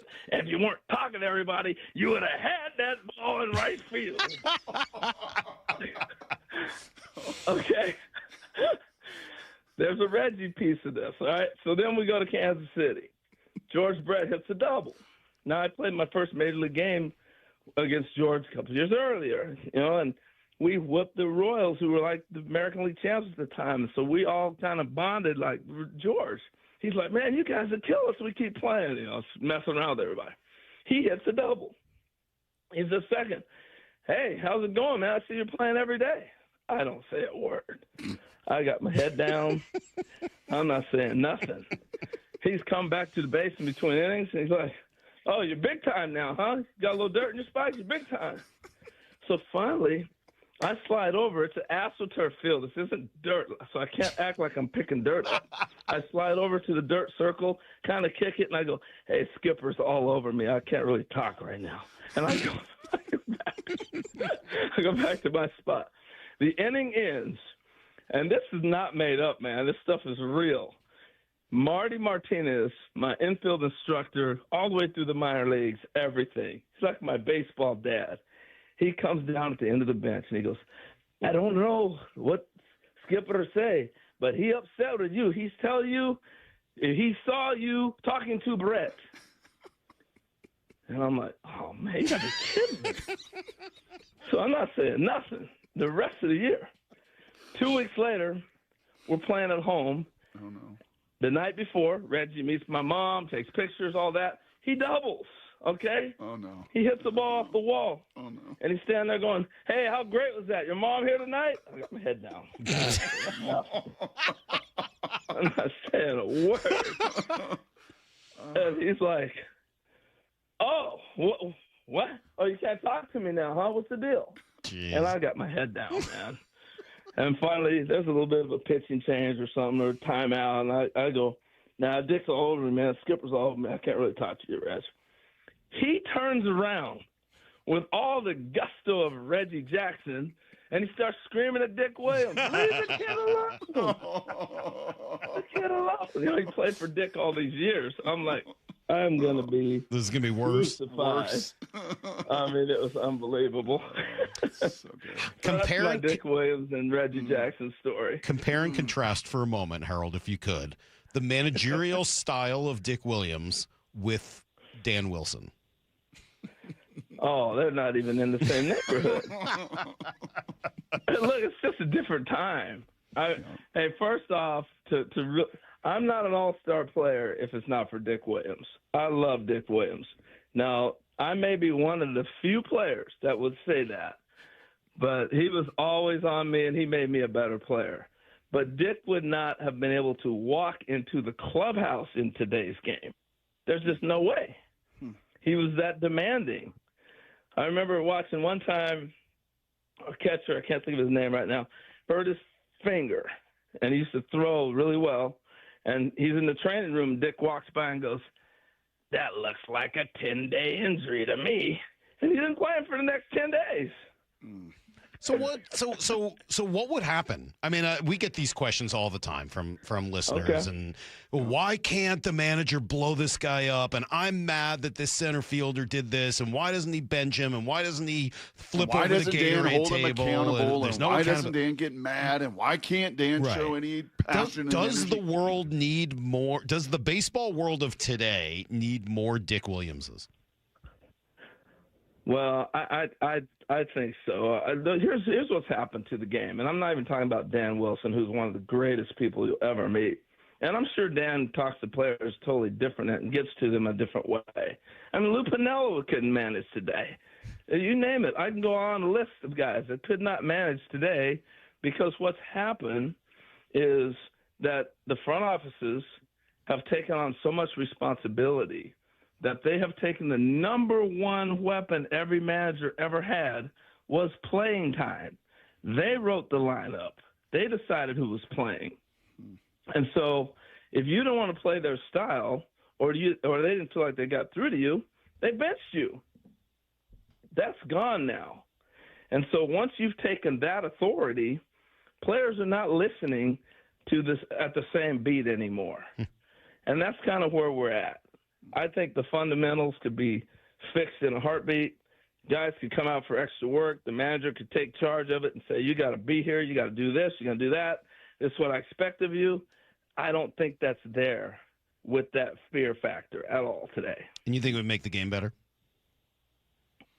I think it would. I think today's athletes are incredible. Incredible. I just don't think the fundamentals and attention is there. And, players get paid for what you ask them to do. And we don't worry about batting average, which drives me crazy. We're worried about hard hit balls and exit velocity, but we're not worried about moving a runner. Those are the little fundamental things that there's still a few winning teams that do that, but it's not full season. And so those are the things that, to me, have changed a lot in the game. Well, you're going to enjoy the Rays this year because they're doing a lot of those things and trying to find a way to win that way. And they're going to be an interesting test case to see if it works. Everybody's surprised by the Rays' success, but, we were talking about this on our show yesterday. They got a guy in left field, Chandler Simpson, who has 0 home runs. On a corner position in today's game, he has 0 homers, but he plays and leads off every game. Because they see a value in what he brings, and he's going to shoot the ball the other way. He's going to hit a triple. He's going to steal a base. He's going to run balls down. That's the value that he brings, and they value that. And there's not many teams that do. Well, we appreciate it, Harold. We value you. Thanks for being on the show today. Perfect timing with the Cal stuff. Hopefully he breaks out tonight, goes 4 for 4, and gets that heel down at the right time. Just a little bit earlier. That's all he's got to do. Yeah. Well, we're on our way, man. The M's are there, and we're on our way. Appreciate it. Thanks, Harold. Thanks, Harold, man. All right, so thanks, fun. guys. There Thanks you for go. having me. Appreciate it. Former Mariner, of course. Mariner, great. Harold Reynolds joining us there. Sorry. What? The game within the game, man. I know. It's so fun, isn't so it? Good. It is so I think good. that is what makes baseball so great. And And it rarely comes out. Right? It rarely comes out. I don't know. You get a fair amount of it once you hear if you can talk to ball players once they're done, but then you TV, can hear some right? great stories. He even said it there. He's like, "Wow, no, you can never do that on TV. You can't tell a 5-minute story. No. Everything has got to move. Everything is sound bites. Everything in so much of our world, in the digital world, just give me a sound bite. I don't have 5 minutes for a story. I know. Oh, yes, we do. Yeah, we do. Yeah, Oh, we're yes, going to make we do. sure. Yes. Because sometimes you do need that stuff, and you do need, You gotta let it especially breathe. with somebody like Reggie Jackson. That's Just right. the stories are so unbelievable. But I agree with that. I think that is one of the things that makes baseball great is some of these behind-the-scenes stories. Not that you don't get them in other sports. You do. There's tons of great behind-the-scenes things that were said in football games, and we get them all the time. Yep. But baseball, just because there's so much time. So you get away more in those other sports. They're mic'd up. Well, Even right, golf you're now right. is trying to talk to golfers in real time. That's fair. Right? Everything is mic'd up. I just mean in those other sports. I don't know. There's something about the time in baseball that allows for some of these conversations like that. Yep. That is just, it's hilarious, right? Yes. When you hear some of the things that are actually going on out on the field, because you could have watched every one of those Harold Reynolds games and have no I've never idea seen what it. was happening. That's right. But instead, there's this entire thing going on that is just hilarious. Oh, you're big time with me, huh? Yeah. Oh, you're too good for me now. Like, Pretty freaking funny. You got to be kidding me. All right, Lyle, I need you to address the race. We started to talk about it yesterday. It is quite possibly the most interesting happening. Race? Huh? The You said Rays. he's got- the Rays. I thought you said R-A-Y-S. you need Lyle to address race. Yes, Lyle, we have race relations. Go. You're up next on Brock and Salk. Think you know the Mariners? Not if you aren't subscribed to the Daily Mariners newsletter from Seattle Sports. That's what they've been waiting for. The latest Mariners news and injury updates, exclusives from Mariners insider Shannon Dreyer. You look at the pieces and how it works. Plus the best takes and breakdowns from your favorite Seattle sports hosts and contributors. The Mariners seem to be trying to build something that I think is a little bit more sustainable. The Daily Mariners newsletter. Monster solo home run. Subscribe at seattlesports.com/newsletter. Your summer starts here in a new Toyota. Now through June 1st, lease a new 26 Tacoma SR5 for $299 a month for 36 months with $39.99 due at signing. Or lease a new Tacoma TRD Sport for just $339 a month for 36 months with $39.99 due at signing. With approved credit through TFS. Tax, title, and license extra. A negotiable dock fee of up to $200 may be added. Call 1-888-48-TOYOTA for details or go to toyota.com. Toyota, let's go places. Running a small business means juggling a lot. Your network has to handle it all. That's where a fiber-only provider falls short. You need a partner who gives you a greater advantage. Introducing the Total Solutions Advantage only from Comcast Business. A first-ever combination of the largest, fastest fiber-powered network, the most reliable Wi-Fi, gig speeds with equipment and security included, and a 5-year price lock. Plus, it's all backed by a 30-day money-back guarantee. The Total Solutions Advantage only from Comcast Business. A new standard for small business with reliability, security, and savings in one. Switch today. Get started with a great offer as low as $60 a month. When you add it all up, no one does business like Comcast Business. Offer ends 6/1/26. New customers only. Requires 300 megabits per second internet and security edge. 1-year agreement, eco-bill, and autopay required. Equipment, taxes, and fees extra. Most reliable Wi-Fi based on Open Signal Awards USA Fixed Broadband Experience Report, May 2025. What does baseball and Klein Jewelers have in common? Diamonds, of course. Hi, Andy Klein here. Sure, we love baseball, but we love diamonds even more. Why? Because our diamonds sparkle and last longer than 9 innings. Every diamond is hand-selected for maximum brilliance, quality, and value. Klein Jewelers by the Fountain in downtown Edmonds also has a big selection of engagement rings, wedding bands, diamond and gemstone fashion jewelry, and one-of-a-kind custom designs. Swing for the fences and shine with Klein. Dealing with divorce and custody issues can be terrifying and very lonely, but you don't need to face it alone. Goldberg Jones has been helping Northwest husbands and fathers for more than 30 years. Thousands of men have put their trust in us. You can too. Learn more at goldbergjones.com. Step inside and let the excitement take you places. This is Muckleshoot Casino Resort, the ultimate spot for action that reaches incredible heights, luxury that knows no bounds, and live entertainment that always thrills. It's all at one incredible destination. So when you look for the best, look nowhere else. Muckleshoot Casino Resort, the biggest and best in the Northwest. Muckleshoot. I really want to have the most amazing customer experience. I want people to be excited. Lee Johnson Auto Family, the LJ way. On top of home and auto, Progressive protects your boat, RV, and motorcycle so you can explore the unknown. Actually, we just take the RV to the same campground every year. Well, maybe you can catch your own dinner on your boat. Oh, we can actually get pizza delivered there from this brick oven place we love. Will you at least try a new topping? Honestly, probably not. We kind of have a go-to order. Fine. Just bundle home or auto insurance with your outdoor vehicles with Progressive and stay protected when you go, I guess, where you've gone before. Progressive Casualty Insurance Company and affiliates. Not available in all states or situations. Workdays can be unpredictable, but your workwear shouldn't be.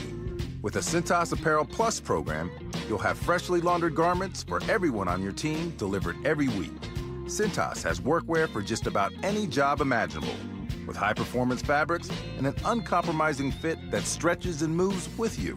Don't leave looking and feeling good to chance. Visit Cintas.com.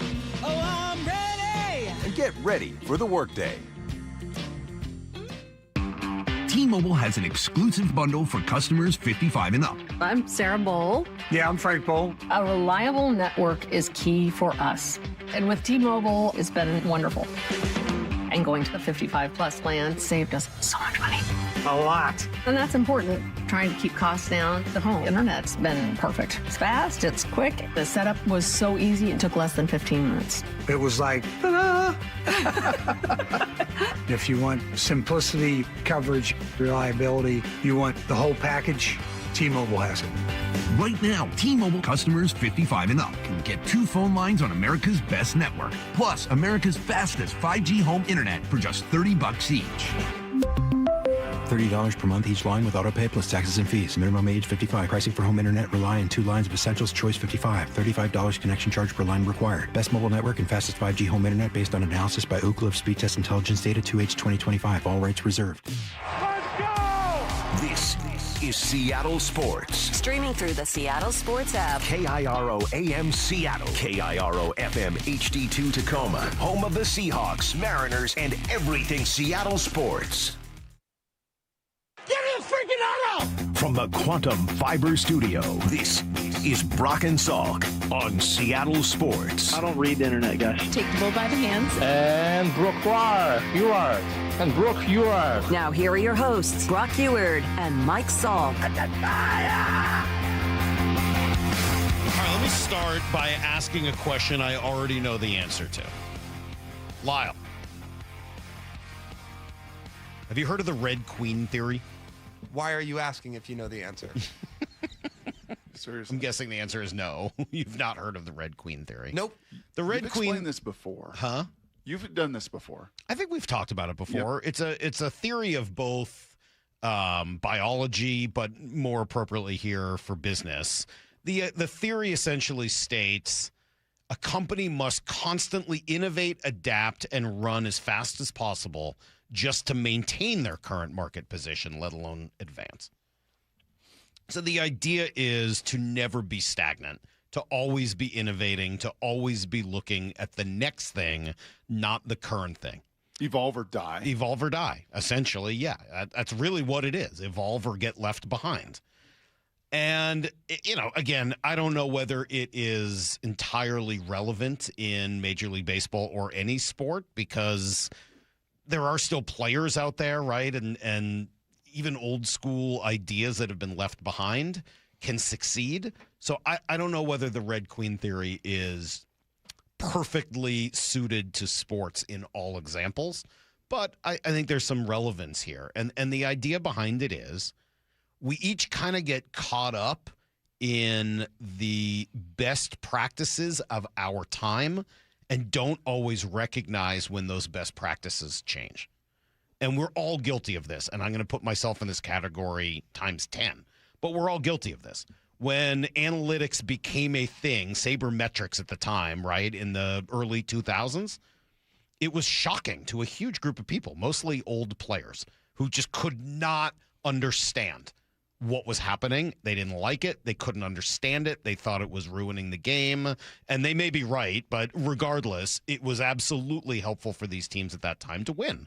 And it opened up our eyes to completely new ways of thinking about the game of baseball. And then obviously it expanded into other sports. And it's constantly evolved since then, right? At first it was the numbers and on base percentage, and then later it became spin rate and all the new things that they were looking at. But that stuff is now 10 years old or more. It became shifts and setting guys up in a position to take away every one of your strengths. And all of those things happen, but most of those advances are now between 10 and 20 years old. And I have a tendency to think like, okay, this is where sort of my 3 true outcome thing comes in, right? Where like I really do like players that hit a lot of home runs, strike out a bunch, and as long as they walk a ton, then it's kind of fine with me. But I should recognize that that was really a theory that is now 15, 20 years old. And it's very possible that there is something new. So if you're the Tampa Bay Rays and you are constantly trying to evolve or die because you don't have any money and you can't go out and pay players, and they can't even do what the Mariners do, the draft, develop, trade, and retain. They can't do that. So what are they doing? They're going to do and try something no one else is doing at all. They're sacrificing, they're bunting, they're moving runners over. They're doing all the things, Lyle, that sabermetrics destroyed. Not have a home run playing second base. The outfielder that Harold just mentioned is a unicorn, and you'll say that because his speed is Deion Sanders-esque. It is insane. But they don't hit home runs. They don't hit home runs, and they sacrifice. And they don't just sacrifice, Salk, because you spit out that number yesterday. They bunt for hits. Mm-hmm. I mean, I watched him. This is perfect timing because Thursday night when I was in St. Louis, there was literally nothing on. There was nothing on but a Rays-Red Sox national game Thursday night. And I was like, man, I haven't really watched Ben Williamson this year. Oh, he's playing second base. Oh, my gosh. Mm-hmm. He made a couple unbelievable plays at second base. Oh, my gosh, he walked, and then he bunt base hit. Right? I mean, he's just getting on base. He's just kind of – but he's got no pop, no power. They OPS under 700. Fourth in batting average. They are 25th in home runs, and they are first with a bullet in sacrifices, with 17 of them so far on the year, sacrifice bunts. Pittman, would you go away because I'm trying to talk to Lyle? How about stolen bases? On stolen bases, they are... I'm going to imagine they're pretty third. High. Yeah. So, Lyle, can it work? If the Rays continue to do what they've done all year, if the Rays win the American League... They won't do that. What if they do? They won't. Okay. What if they do? You want me to put a wager on that? Well, no, but I mean, What if they make the playoffs? We're at the What if they quarter make the pole here, playoffs? and the Rays are the number one team in the American League. Clayton-esque just denial of hypothetical. No, sorry, Here's can't do the it. look, Lyle. You're right. They might not win the American League, but if they're in it until the end, if they're one of the best teams in the American League, and the only thing that keeps them from winning is some of the vagaries and ups and downs of baseball, you don't think that that's a compelling data point? So we're talking about the Rays because they're winning baseball games, right? Yes. They're winning baseball games because they're pitching the daylights out of the baseball. They're one of the best rotations in the league. Absolutely. And by the way, as of May 1st, they were 21st in the league in team OPS. Jonathan Aranda, one of their 3 actual bats, has gone nuclear in the last 2 weeks along with Caminero, and they've gone a little bit up since then. They're not winning because they're bunting. Well, so you're thinking... They're winning because they're pitching. They have a great rotation. And Where's their pitching they rank? hit And contact some of that is what with was 3 used guys. against the A's back in the day when they first started winning with on-base percentage and some of the other things. They had their pitching. They had the big 3. They had Mulder and Zito and Hudson, and obviously that was a big factor in it. I'm not denying that the pitching is a major factor for the Rays, but it has to be at least somewhat telling that they're middle of the pack in scoring. I think because in the last 2 weeks, 2 of their 3 real bats, and Aranda and Caminero, have been awesome. They're 13th in runs scored. They've scored a whole lot more runs than the Mariners have, who were 20th. 12 days ago, they were 19th. They've scored more than than the Jays, rather. They've scored more. I mean, like, I'm not sitting here telling you that is like the be-all, end-all, but you don't think it's a relevant data point? Not really. Okay. There's nobody else doing it. There's nobody else that's been doing it in the last decade. I think there's a reason for it. I think there are a lot of reasons for it. I think I'm not trying to sit here and tell you that it's a better, more effective way of playing baseball. The numbers have borne out that there are a lot of other things that make more sense, objectively speaking. But if the entire world goes to a 4-3 defense, there are 3-4 linebackers that are available, and you can build a 3-4, and no one's gone against it for the last few years. You're going to confuse some people for a while who aren't prepared to handle it. If you are the Rays and you are putting the game in motion and forcing players that have been put at first and third base because of their ability to hit the home run to all of a sudden field a baseball and make quick decisions with their mind in a world where they don't go over all of the fundamentals the way Harold Reynolds was just talking about, yeah, you might put some pressure on teams. It might not last forever. You're right. It might not last. In fact, I don't think it will. But are you going to catch teams by surprise and force them to do some stuff and maybe screw up the numbers a little bit, all the while getting an opportunity to take players that nobody else wants that you can find value in? Did we talk about this last year? year? There is something to that. We talked about this last year. Well, then you're going to have to overhaul your entire game plan to get guys to actually start practicing bunting, which nobody in the league does. Lyle, you're jumping too far to the conclusion. I'm not the argument here is not, or the conversation is not, should every team start playing like the Rays? It's, is there a useful data point if that can be one of many successful theories? And frankly, shouldn't we be thankful that somebody is trying to do it differently? Shouldn't we be thankful that we're gaining these data points and it's not just the Angels' decrepit team trying to hit for home runs and power and do it worse than the Yankees do and others do? Isn't it this a little bit like, man, wouldn't it have been fun if the Broncos would have gone all in on Tebow and he had just been a power running quarterback and they built their whole team around that? Would have been kind of a fun data point. Would it have worked? I don't know. Probably not, and probably not sustainable to get your quarterback hit that much. But it would have been kind of fun, and for the game, for the old-timers in the game, for the Reynolds, the Smoltzes, all the old-timers out there, to be like, yeah, see, it isn't all about home runs and exit velo. It can still be about this little left fielder who's hitting 300, who runs like the wind, who steals bases and does all of these things in a different way. Ultimately, Lyle, I guess this is what I would say to you, because I tend to agree with you. I look at the same theory on baseball as you do. I'm just trying to be a little open-minded to the fact that 20-something years ago, there was a huge group of people that weren't willing to consider that there was another way of playing this game. And I'm trying to do the same thing now, even though it's not hard for me, because I'm with you. I like home runs. I don't like bunts. I think those things don't make mathematical sense, except the Rays are proving that they might. In this current exact climate, they might actually be the thing to beat this type of pitching. Pitching has changed since then, right? The idea of trying to get the starter out so you can get to the soft bullpen, it doesn't work as well as it used to because the bullpens are all freaking nasty, and they weren't in 2005. Like, that's just a huge difference in the way the game is being played. I'm just thankful somebody's trying to do it differently. All right. Will it work? I don't know. I don't know. I'm glad that we're going to have some data to compare and contrast. Well, let's keep watching. All right, all the times you guys have been like mean to Lyle. I think that's the angriest you've gotten him. Really? Is he yelling steaming mad? It felt like it. Are you mad? Does he need to take a break? I'm not Does he need mad. to walk out of the room? I just hate bunting. We'll be back with everything you need to know next on Brock and Salk. You can stream every pitch of every inning of every game all season long. Oh, and it's completely free. It's a tremendous catch. Only on the Seattle Sports app. That's right. The free Seattle Sports app puts every single Mariners game right in the palm of your hand. On a platter, come and get it. One app, every game.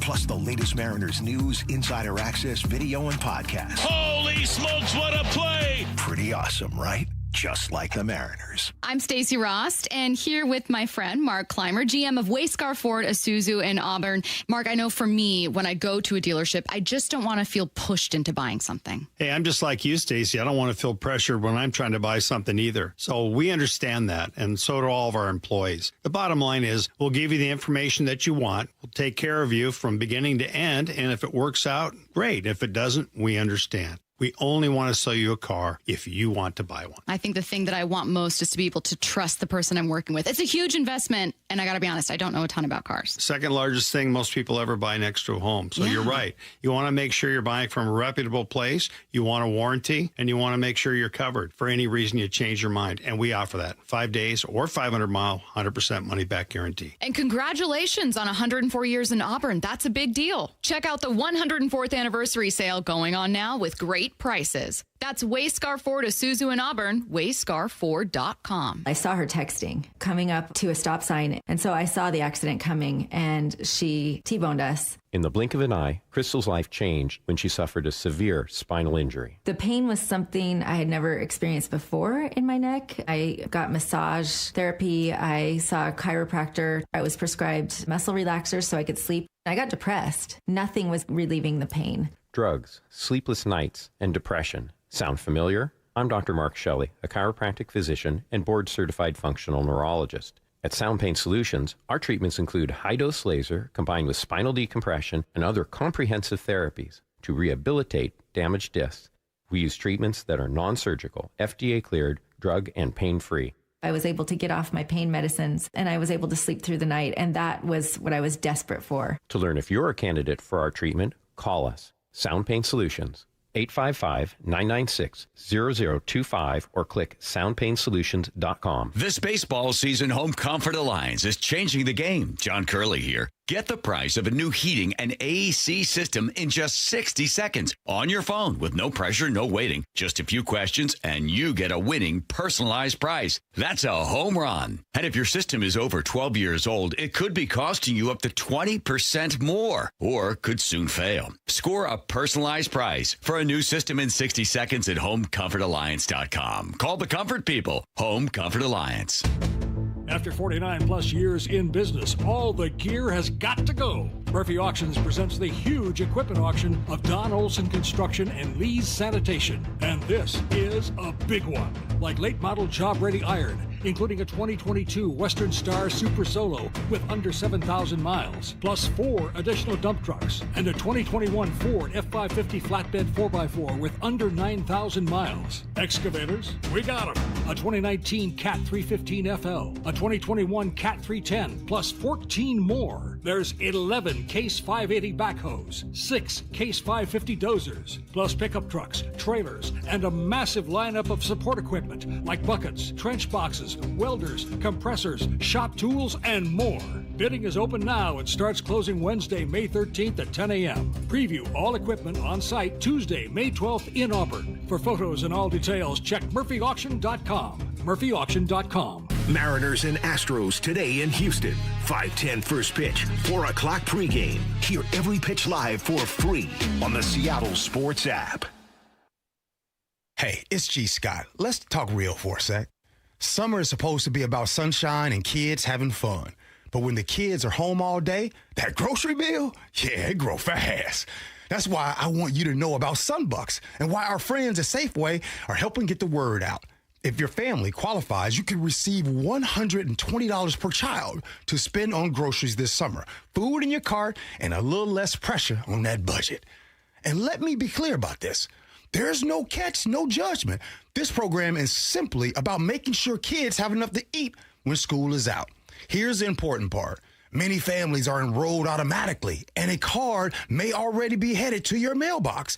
But some families do need to apply depending on income and where you live.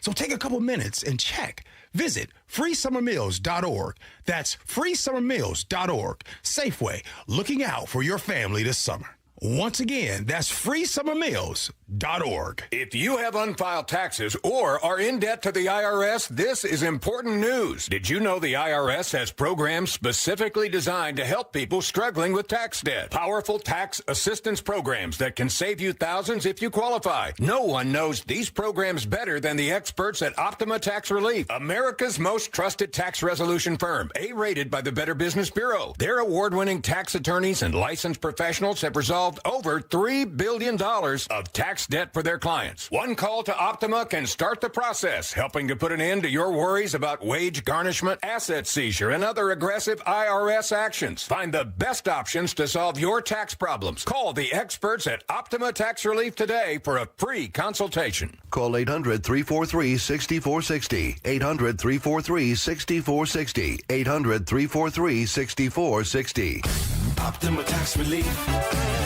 Some restrictions apply. For complete details, please visit OptimaTaxRelief.com. Need to know. 15 minutes past every hour with Brock and Salk. Presented by Marquee Data.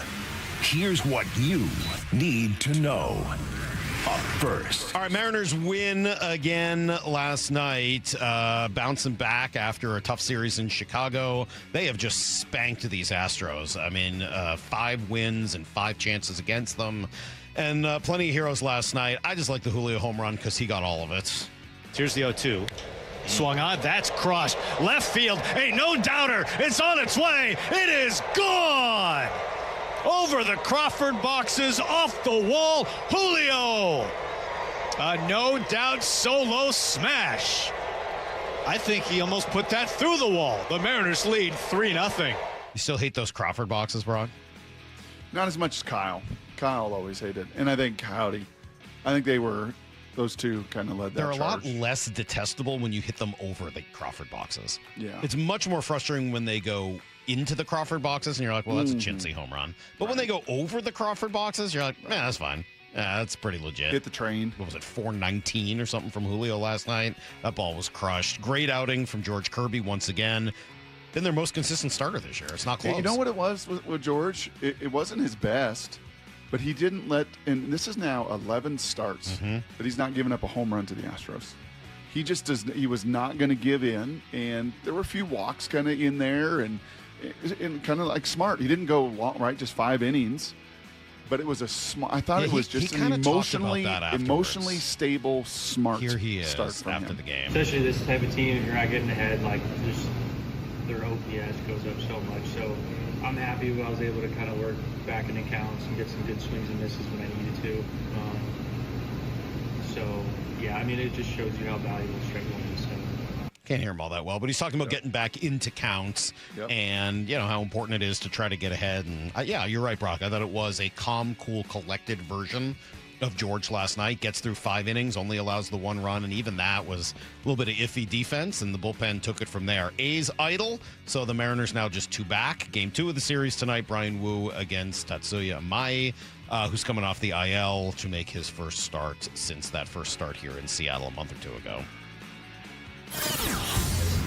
Here's the second thing you need to know. Cal struggling, as we've talked about, 0 for his last 36. It's a privilege to go for 36 when you got to look at it. I like throwing 5 picks. It's a privilege. I get the ball. I get to play the next game. I get a shot to dig myself out. It's true. I like the way Reynolds also put it. That Harold Baines, it's a 600 at-bat approach. Right. It's not a 100 at-bat. It's not a 200 at-bat. Still over 36. So, you can say that. It's still over 36. The record, in case you're wondering, 0 for 54. 54 at-bats without a hit. Chris Davis a few years ago. Well, it's about 10 or 15 years ago now in Baltimore. So there you go. Cal still got a ways to go to catch Chris Davis. Victor Robles could be returning sooner rather than later. Good weekend. Couple of hits, double, walks, scoring runs, running around, doing all the things that kind of make him, which I think they could use. They could use that athleticism. They could use some of that energy. It'd be great to see Victor some of that Robles defense back in right with the field, team. too. All of the above. He brings that in spades. So, yeah, that'd be pretty cool. Let's get him back. By the out way, here. have we checked in on Cade Anderson lately? He's still not good. He's not very still good. not been very good. He hasn't been very good. The numbers haven't been very good. Unfortunately, just hasn't been very good. Here's the third thing you need to know. Oh, Brock, big day Thursday. The schedule comes out in the NFL, and everyone's trying to figure out who the Seahawks are going to play in Week 1, including Adam Schefter. I always think the opener, the Wednesday night opener this year in Seattle is always a big deal. It feels like that game's going to be either the Chicago Bears or the New England Patriots. My guess today, and it's a guess, would be the Bears in Seattle on that Wednesday night game before we get to the Thursday night Rams 49ers game.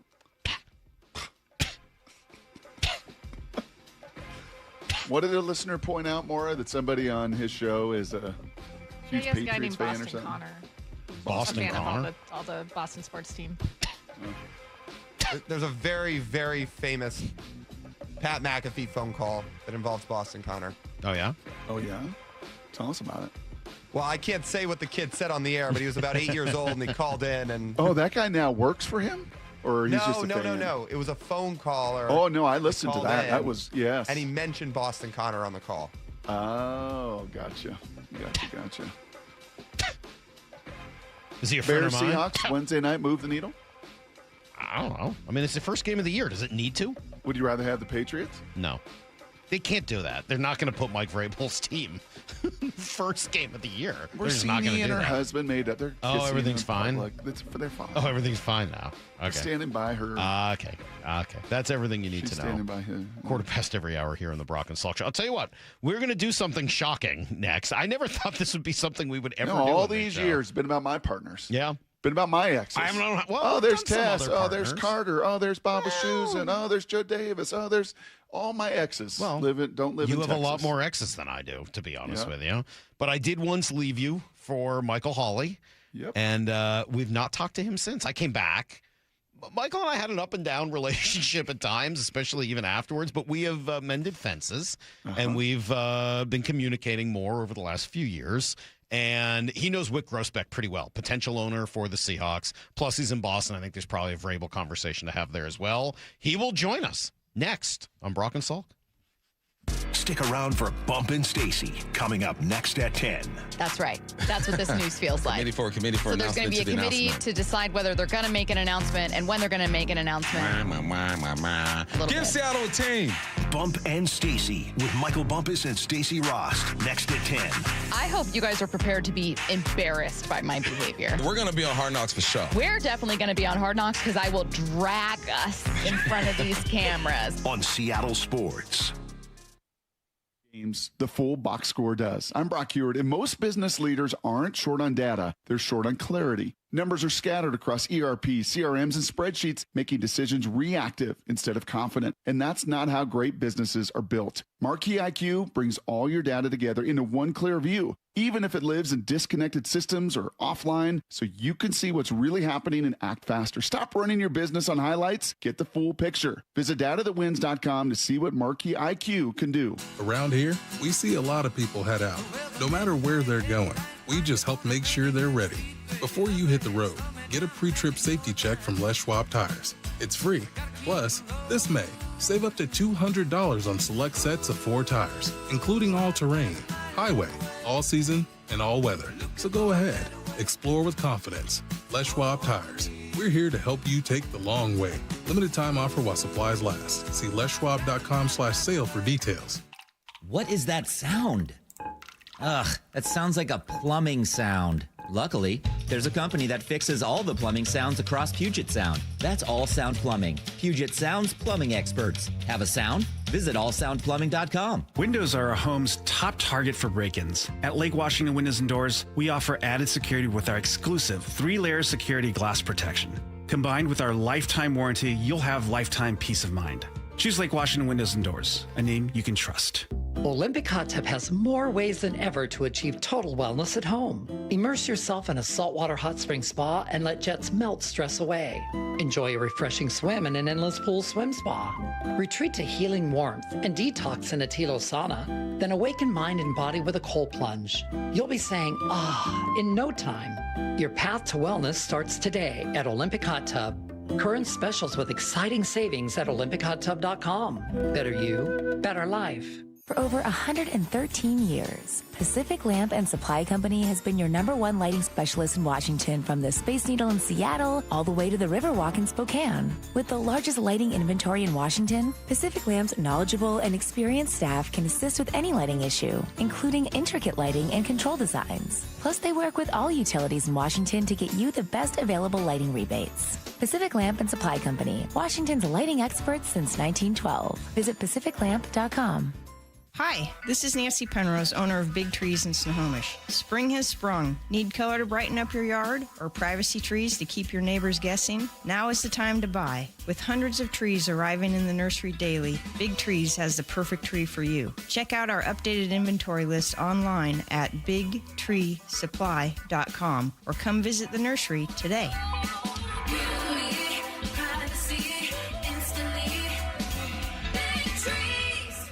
At Toyota of Kirkland and Toyota of Renton, ambitious dreams don't need a big payment. Lease the 26 Corolla Gas for just $219 a month, or the Hybrid for $249 a month with only $29.99 due at signing. The Corolla Cross Gas at $269 a month with $29.99 due at signing. Or level up to the Camry at $299 a month with $39.99 due at signing. All 3 leases, 36 months. Whether you're in the north or the south, they got you covered. Visit ToyotaKirkland.com and ToyotaofRenton.com. Offers valid through June 1st, 2026 on approved credit through TFS. Excludes taxes, titles, license, dealer accessories, and $200 negotiable dealer documentation fee.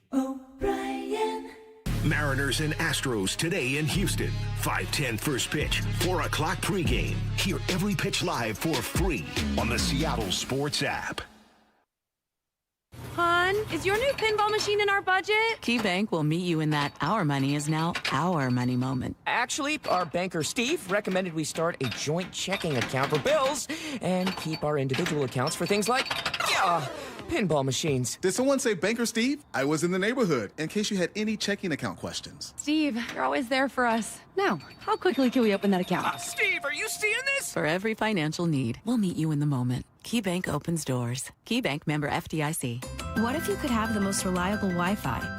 And get this, what if you could keep it at the same price for 5 years? That's the Xfinity 5-year price guarantee.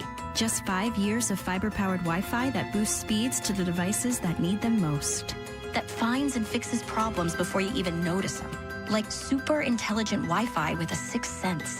And that keeps you gaming in the fast lane, even when the whole family's banking on bandwidth.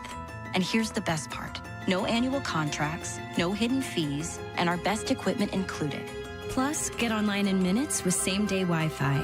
Hey, let's face it, a lot can change in 5 years.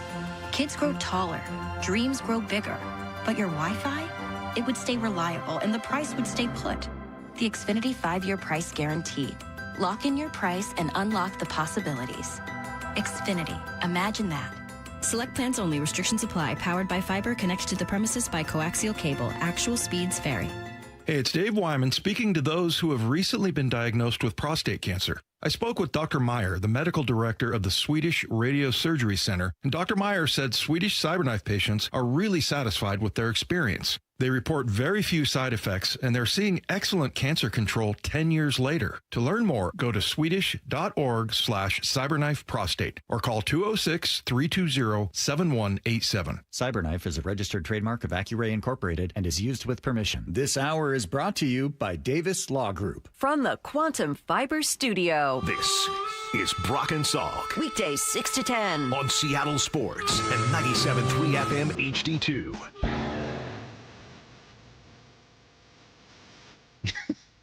Never thought I'd hear this song again. What is this? Well, Brock, as we bring Michael Holley of NBC Sports Boston on. I'm sure this will bring back lots of great memories for him as well. Hi, Michael. How are you? It does bring back great memories. I picked up a little bit of sarcasm there, just a little. How was that are you you, guys' man? theme song? Was that your theme song? It Was that your was. two entrance? Oh, Yes, that was the theme song for the ill-fated ride of the Salk and Lyle show, which was man.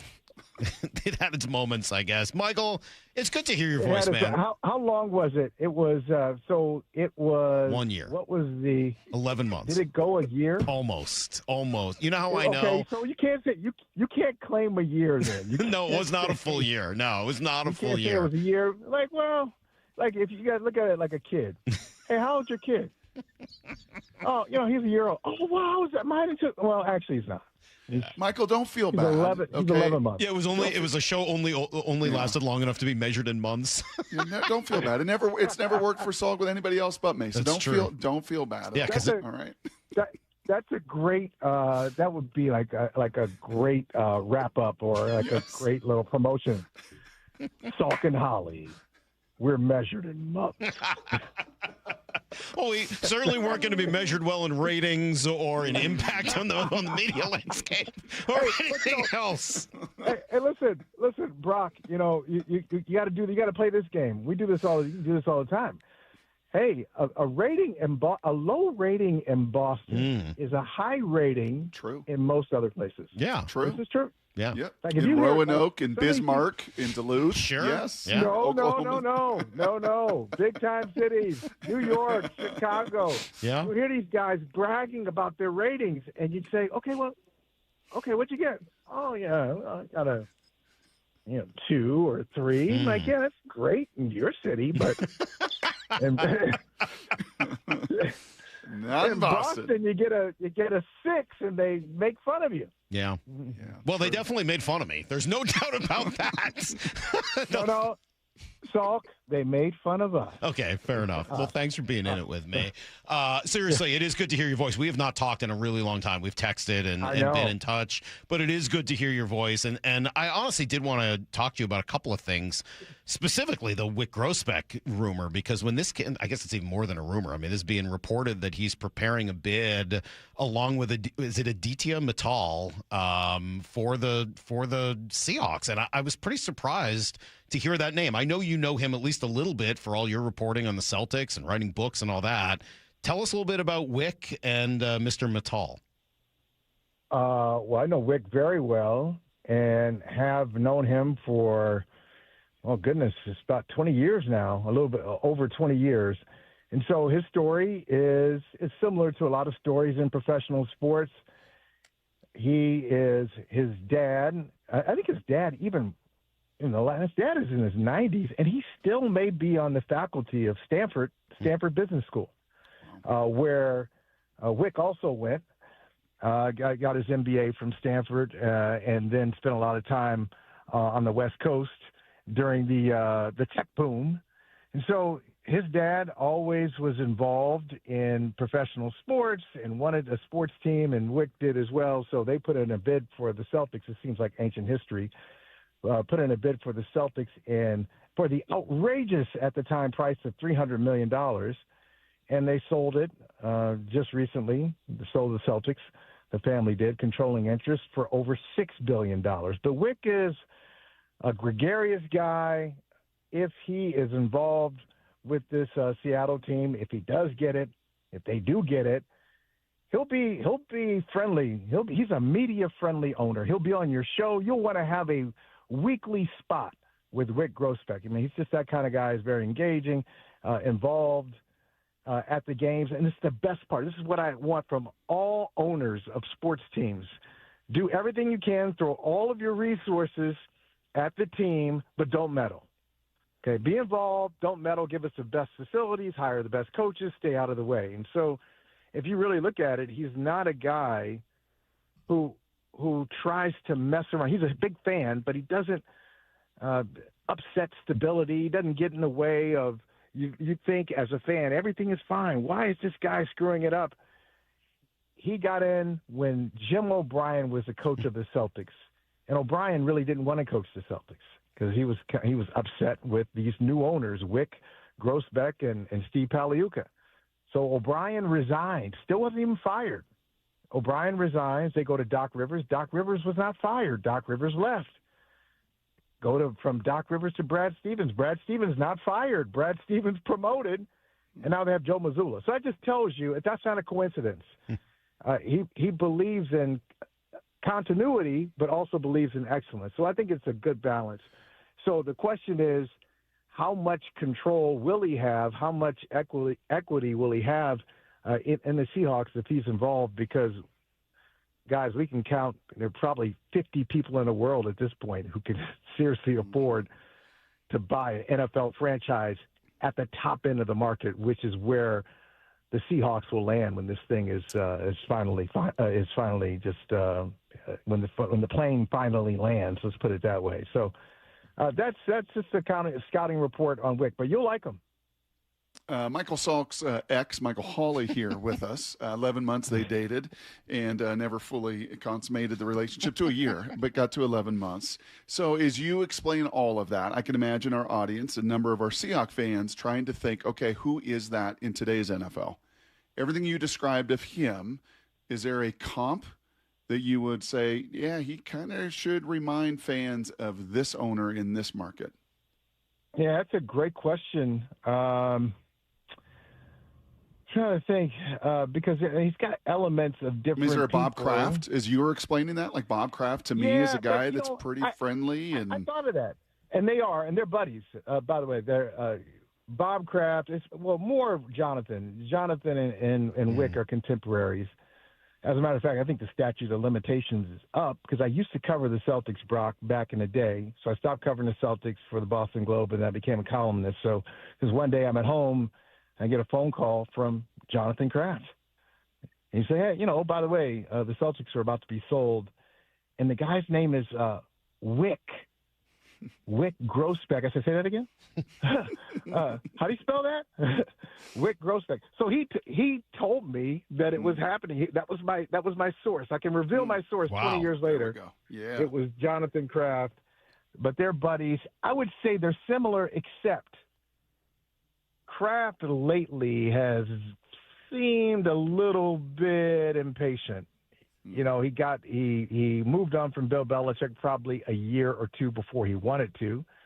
He was one and done with Gerard Mayo, who was his hand-picked successor, but that was 1 year. Mm-hmm. And now we're on to Mike Vrabel, which is a story for a different day. But no, might be this story for about 2 minutes from now. Hold on. Yeah, we'll get to that. Hey, I'm good. I don't know about you guys. More people come to me like, oh, yeah, hey, you two, you're the sportscaster, right? Yeah, I'm thinking they want to talk about, hey, what do you think about the cover 3 defense? What do you think about this? No. Hey, do you think her husband knew? What it was like, oh, my God. Yep.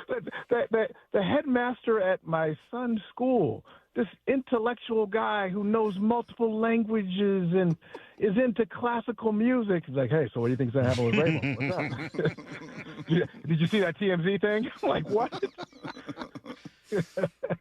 Just out of curiosity, do you think he coaches? Kraft-like. He's Kraft-like. He is Kraft-like, okay, so, Brock, to land that one. But does he need Mittal? Because, we were talking to Wickersham yesterday. He's like, yeah, you got to have the primary owner, the managing partner, has to put 30% down himself.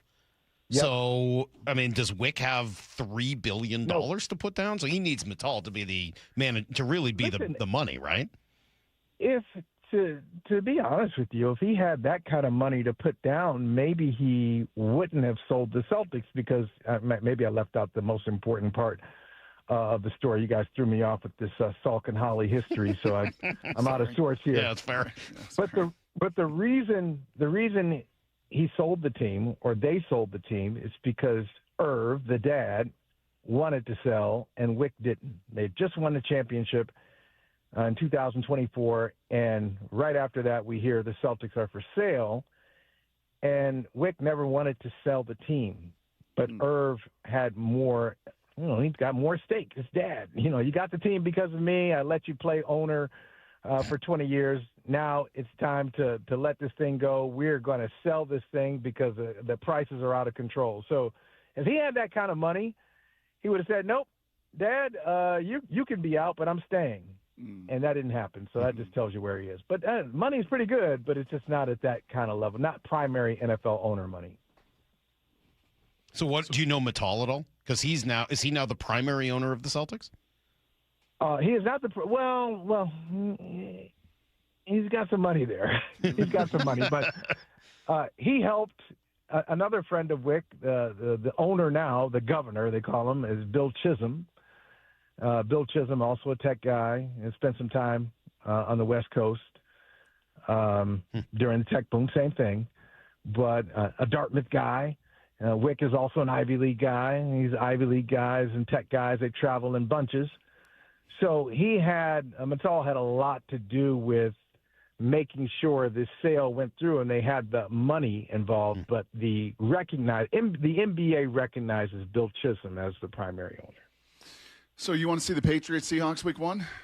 Is that going to be the matchup? Is it going to be the Bears and the Seahawks week 1? Is there any rooting interest up there in the New England market to see the Seahawks and get some retribution from that Super Bowl week 1? I was just going to say, Brock, you saw the Super Bowl, right? You saw the Super Bowl, right? Nobody here is trying to see that again. That was a whooping, huh? What? Oh, that was an ass kicking. Oh my goodness. Oh my goodness. But I think it's going to be that. Now, I wouldn't agree. I don't think that's the smartest thing to do for a couple of reasons. One, if you got Patriots Seahawks, and if you really want to bring that back as a marquee game, save that for later in the season. Mm-hmm. But the bigger reason not to do it is because it's going to be week 1, and I know you guys are going to be upset about this because, hey, this is a celebration. This is yet another celebration of Seattle. We won the Super Bowl. Here we are, prime time. The focus is on us, and sure enough, what's going to come up? Oh, who knows what if Diana Rossini and Mike Florio brought this up today. I was just doing Pro Football Talk with him. So what if Diana Rossini talks the night before? Yeah. And so that becomes, you can't ignore it. You can, and these networks can talk about our partners, and Roger Goodell can say this, and we have a partnership and all this stuff, but you can't silence it. If you're silent on that, you're doing the audience a disservice. I mean, everybody would call you out and say, what are you doing? Why did you ignore the big story? So even if she doesn't speak, I think you have to cover that. The first time we see Mike Vrabel since the Super Bowl, hey, what's happened since the Super Bowl? Anything happened? Yeah, a lot. So you're confident he will be the coach? I am not confident, no. Okay, good. I'm not either. I still feel like he might resign. No. I think I won't be confident, Brock, until we hear from Diana Rossini. Like, that's pending. Mike Vrabel's on the field yesterday, and he's with the rookies, and he's out there doing the Vrabel thing. He runs all over the field, and he's involved with every position group. Okay. Patriots back to normal. Well, he may be back to normal on the field, but we still have to hear what she has to say. She said the last time we heard from Diana Rossini, the last statement was, "I'm resigning, but not essentially." I'm paraphrasing. Forgive the paraphrase. Not because of you people, though. I'm not resigning because of you people, and I'm not resigning because I agree with what you're saying. I'm just enough is enough, and so we know that is no longer true. Yeah. Because they were on the same page. Rossini and Vrabel were on the same page, had the similar type of statement, and he veered from that. He has veered from that in a big way, and we've got more information. We've got more visual evidence that there was more there than they both allowed initially. And obviously he's fine now because he had that one Saturday of therapy, and now everything's good. I mean, he couldn't. Well, she's kissing her husband in public. Yeah, everything's fine. He had a day of therapy. Just and move it along. She's kissing her husband. So what are we even talking about? Yeah, that's right. Yeah, therapy. The 6 years. We go back at least 6 years to that bar in Tribeca. How do you deal with those 6 years? one good day. In Utah. One good day on draft day. Yeah, it's the only day you can do it. Yeah. Can you have any devices in there? Can you have your phone? Hey, well, hold on a second. Hey, what were you saying? Hold on. Third round? Oh, no, fifth round. Who'd they take? I didn't say that. Ridiculous. I told them to take him off the board. You realize, Brock, in the 1 year that Michael and I did a show together, we had the Aaron Hernandez story. Oh. We had the marathon bombing. I mean, it really, the Red Sox won the World Series. The Bruins lost in the champion. It's really remarkable the number of things that happened in that 1 year. And yet, the one thing that I will quote Michael Holley on forever, and I quote you all the time on this show, Michael, everyone is hypocritical. We're all hypocrites. Yes, you said it all the time, and you're absolutely right. And we are all hypocrites, and I quote you on that all the time. Yeah, I'm glad. I think maybe the quote came from something, wretched I did, right? I think that started. It probably started with a lecture. I come into the office, and maybe Salk is trying to lecture me on something. Geez. And say, Salk, we're all hypocrites. So, you know, getting on that. I'm a hypocrite. Now, what else you got?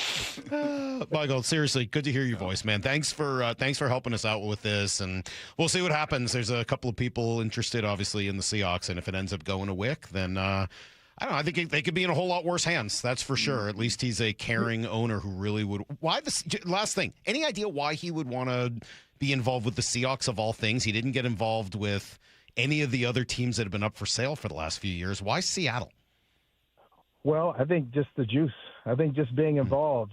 He wasn't involved in the last few years because I think he honestly believed he would be the owner of the Celtics forever. But he's still at games. He's still there. You know, he had to give up his seats a little. He moved a little bit. He used to have these great seats on the baseline, so he'd be on one of the baselines, and Paliuca, the other owner, other co-owner, would be on the other baseline. They'd be visible at all the games. But Paliuca, I think, is upset because he wanted to, when Wick said they were going to sell the team, Paliuca thought he was going to be the primary owner, and he kind of got nudged out by Chisholm. So he's not too happy about that. But I think Wick was not looking elsewhere. He said, I got the Celtics here. And then once he's out of the Celtics, and, none of the other Boston teams will be up for sale. Like the last time any of these teams moved, it was the Celtics. So before the Celtics, it was the Celtics / Red Sox again, right around 2002. Crazy.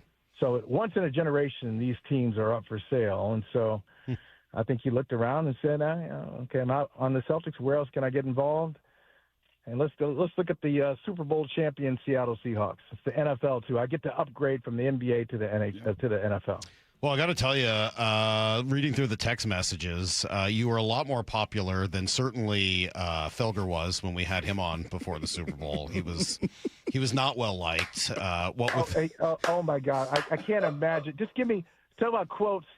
Give me one. Their uniforms suck. 25 offensive things, but just give me one offensive, ridiculous Felger thing. What are the 12s? The 12s are so stupid. What's a 12s? And their uniforms suck. The Seahawks uniforms suck.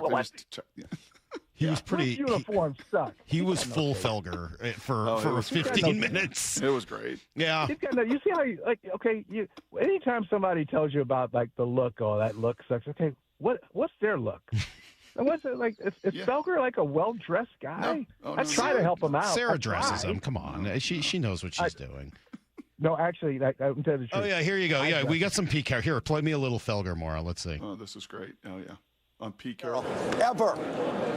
And I never believed in Pete Carroll. Ever. I think he was accidental. And I listen, he has his strengths. There's no question about it. But if you tell me, am I surprised that Vrabel's here? No. Am I surprised that Pete Carroll ended up having the career that he had? Yes. There was that. Oh, yeah. He said he hated that the Seahawks were bad despite having very clearly stating that he would not watch them and had not watched them, which was great. Okay. It was very fun. Yeah, that's something. But I'm going to tell you the truth. No, I dress them. Okay. Wow. Take him over to Milton's? No, I do. Hey, here's not even Milton's. It's a different sponsor now called Ghibli's. Okay. Ghibli's, North Shore. There we go. Danvers / Peabody. Okay.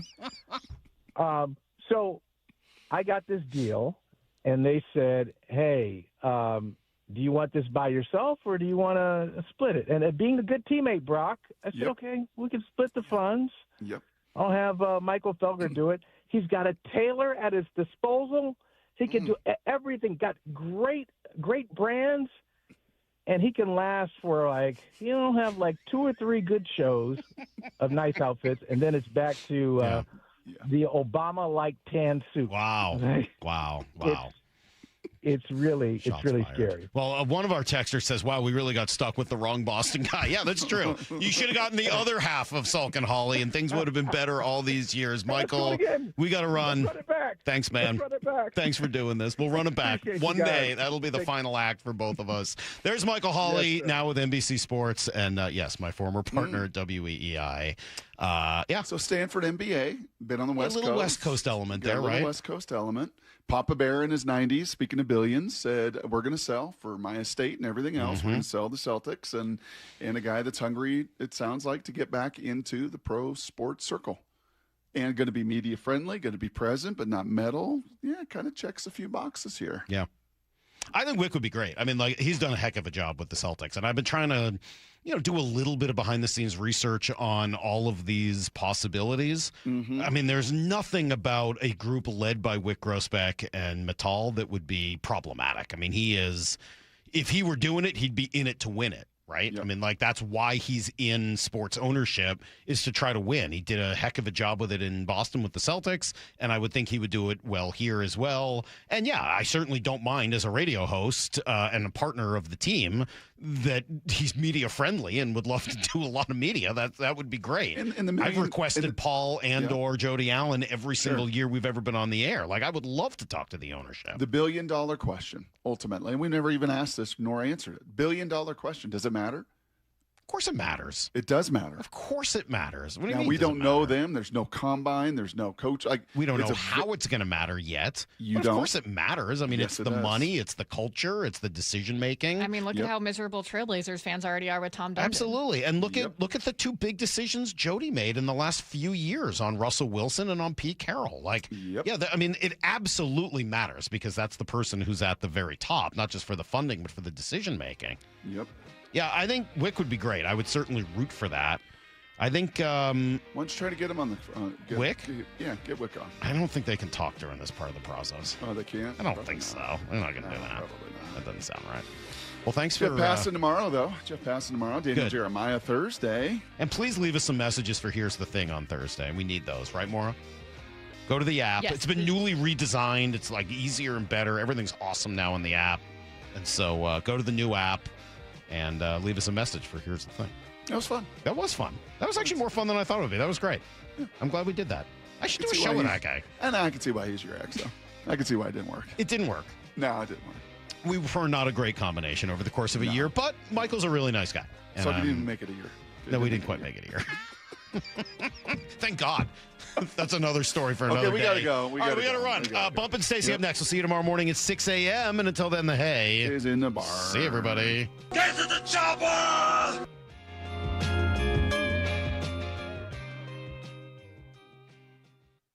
Stick around for Bump and Stacy coming up next at 10. That's right. That's what this news feels like. Committee for so there's going to be a committee to decide whether they're going to make an announcement and when they're going to make an announcement. Give Seattle a team. Bump and Stacy with Michael Bumpus and Stacy Rost next at 10. I hope you guys are prepared to be embarrassed by my behavior. We're going to be on Hard Knocks for sure. We're definitely going to be on Hard Knocks because I will drag us in front of these cameras. On Seattle Sports. Hi, Andy Klein here. There's something special about a baseball game. The moments and the memories. At Klein Jewelers, that's exactly how we feel about our diamonds. They're a beautiful reminder of life's biggest moments. We're here to help you find the perfect diamond or beautiful piece of jewelry to celebrate your engagement, anniversary, birthday, promotion, or just because. Klein Jewelers by the Fountain in downtown Edmonds. Shine with Klein. I'm Neil, founder of Clay Room. When I found ceramics, I realized my calling was to give others the space to be creative. So I set out to open my own studio. Having a Chase Ink card has allowed us to grow it and bring people together. Now we're molding a creative community. With the Chase Ink Business Cash Card, you can earn up to 5% cash back on business essentials, so your business can go from here to possible. Chase for business. Make more with yours. Real business owner compensated for their participation. Cards issued by J.P. Morgan Chase Bank, N.A. member FDIC. Subject to credit approval. Terms apply. Summer starts at Toyota of Renton and Toyota of Kirkland. Go electric and go smart. The 26BZ with 0% financing for 72 months, plus up to $5,000 in loyalty cash. Or the Prius plug-in hybrid leasing at $399 a month for 36 months with $29.99 due at signing. Or finance at 1.99% APR. Whether you're in the north or the south, they got you covered. Visit ToyotaofRenton.com and ToyotaofKirkland.com. Offers valid through June 1st, 2026 on approved credit through TFS. Excludes taxes, titles, license, dealer accessories, and a $200 negotiable dealer documentation fee. Well, spring is all about getting ready for summer, isn't it? Hey, Brock Heward here, and working out in your own home, well, it is the best. We've been doing so for years, and you can allow Top Fitness to create your own home gym. And right now, get spring special financing with 0% interest for 12 months, plus mention me and receive an $150 credit towards any purchase over $1,000. Spring is here, so go get into Top Fitness with locations in Tukwila, Linwood, and Bellevue, or simply visit topfitness.com for more info. Around here, we see a lot of people head out. No matter where they're going, we just help make sure they're ready. Before you hit the road, get a pre-trip safety check from Les Schwab Tires. It's free. Plus, this May, save up to $200 on select sets of 4 tires, including all-terrain, highway, all-season, and all-weather. So go ahead. Explore with confidence. Les Schwab Tires. We're here to help you take the long way. Limited time offer while supplies last. See leschwab.com/sale for details. Woodworker, check. Metalworker or material handler, check. Equipment Sales and Surplus in Auburn offers competitive pricing on leading brands like Jet, Powermatic, Wilton, Bailey, and others. Whether you're a hobbyist or a fabrication shop needing metal forming machines, they have hundreds of machines and accessories. The only dealer offering scratch and dent and discounted items. Check them out in Auburn. Equipment Sales and Surplus.com. Your go-to for woodworking, metalworking, or material handling. That's equipmentsalesandsurplus.com. On October 3rd, Snohomish PUD is hosting the first ever Community Energy Run at the Water Operations Center in Lake Stevens, located on the scenic Centennial Trail. It's a family-friendly 5K where every step supports the Community Energy Fund, helping local families keep the lights on when times get tough. Join the Community Energy Run on October 3rd. Learn more at snowpud.com/run. This Memorial Day, feel the freedom of lower energy bills. Lake Washington Windows and Doors is taking $525 off every window, plus $1,000 off every patio or entry door. Plus, enjoy 12 months free financing. LakeWashingtonWindows.com. What is that sound? Ugh, that sounds like a plumbing sound. Luckily, there's a company that fixes all the plumbing sounds across Puget Sound. That's All Sound Plumbing. Puget Sound's plumbing experts. Have a sound? Visit allsoundplumbing.com. The Camping World Ultimate RV Show is coming to Angel of the Winds RV Resort in Seattle. Parking and admission are free. Join us May 14th to the 17th to shop special show pricing on over 200 fully staged new and used RVs. Get an exclusive first look at new models. Check out the latest gear and accessories. Bring the family to enjoy our Kids Zone and enter to win a new RV. Don't miss the Ultimate RV Show in Seattle, May 14th to the 17th. We'll see you there. Tired of hearing scary radio ads about the IRS? Tax Relief Advocates is different. TRA is here to tell you that if you owe money to the IRS, whether it's $5,000 or $500,000, we have a solution. TRA can eliminate or reduce what you owe to the IRS with zero risk to you. We have over 1,000 5-star reviews on Google and an A+ with a BBB. End your tax nightmare today by visiting TRA.com or call 800-583-6681.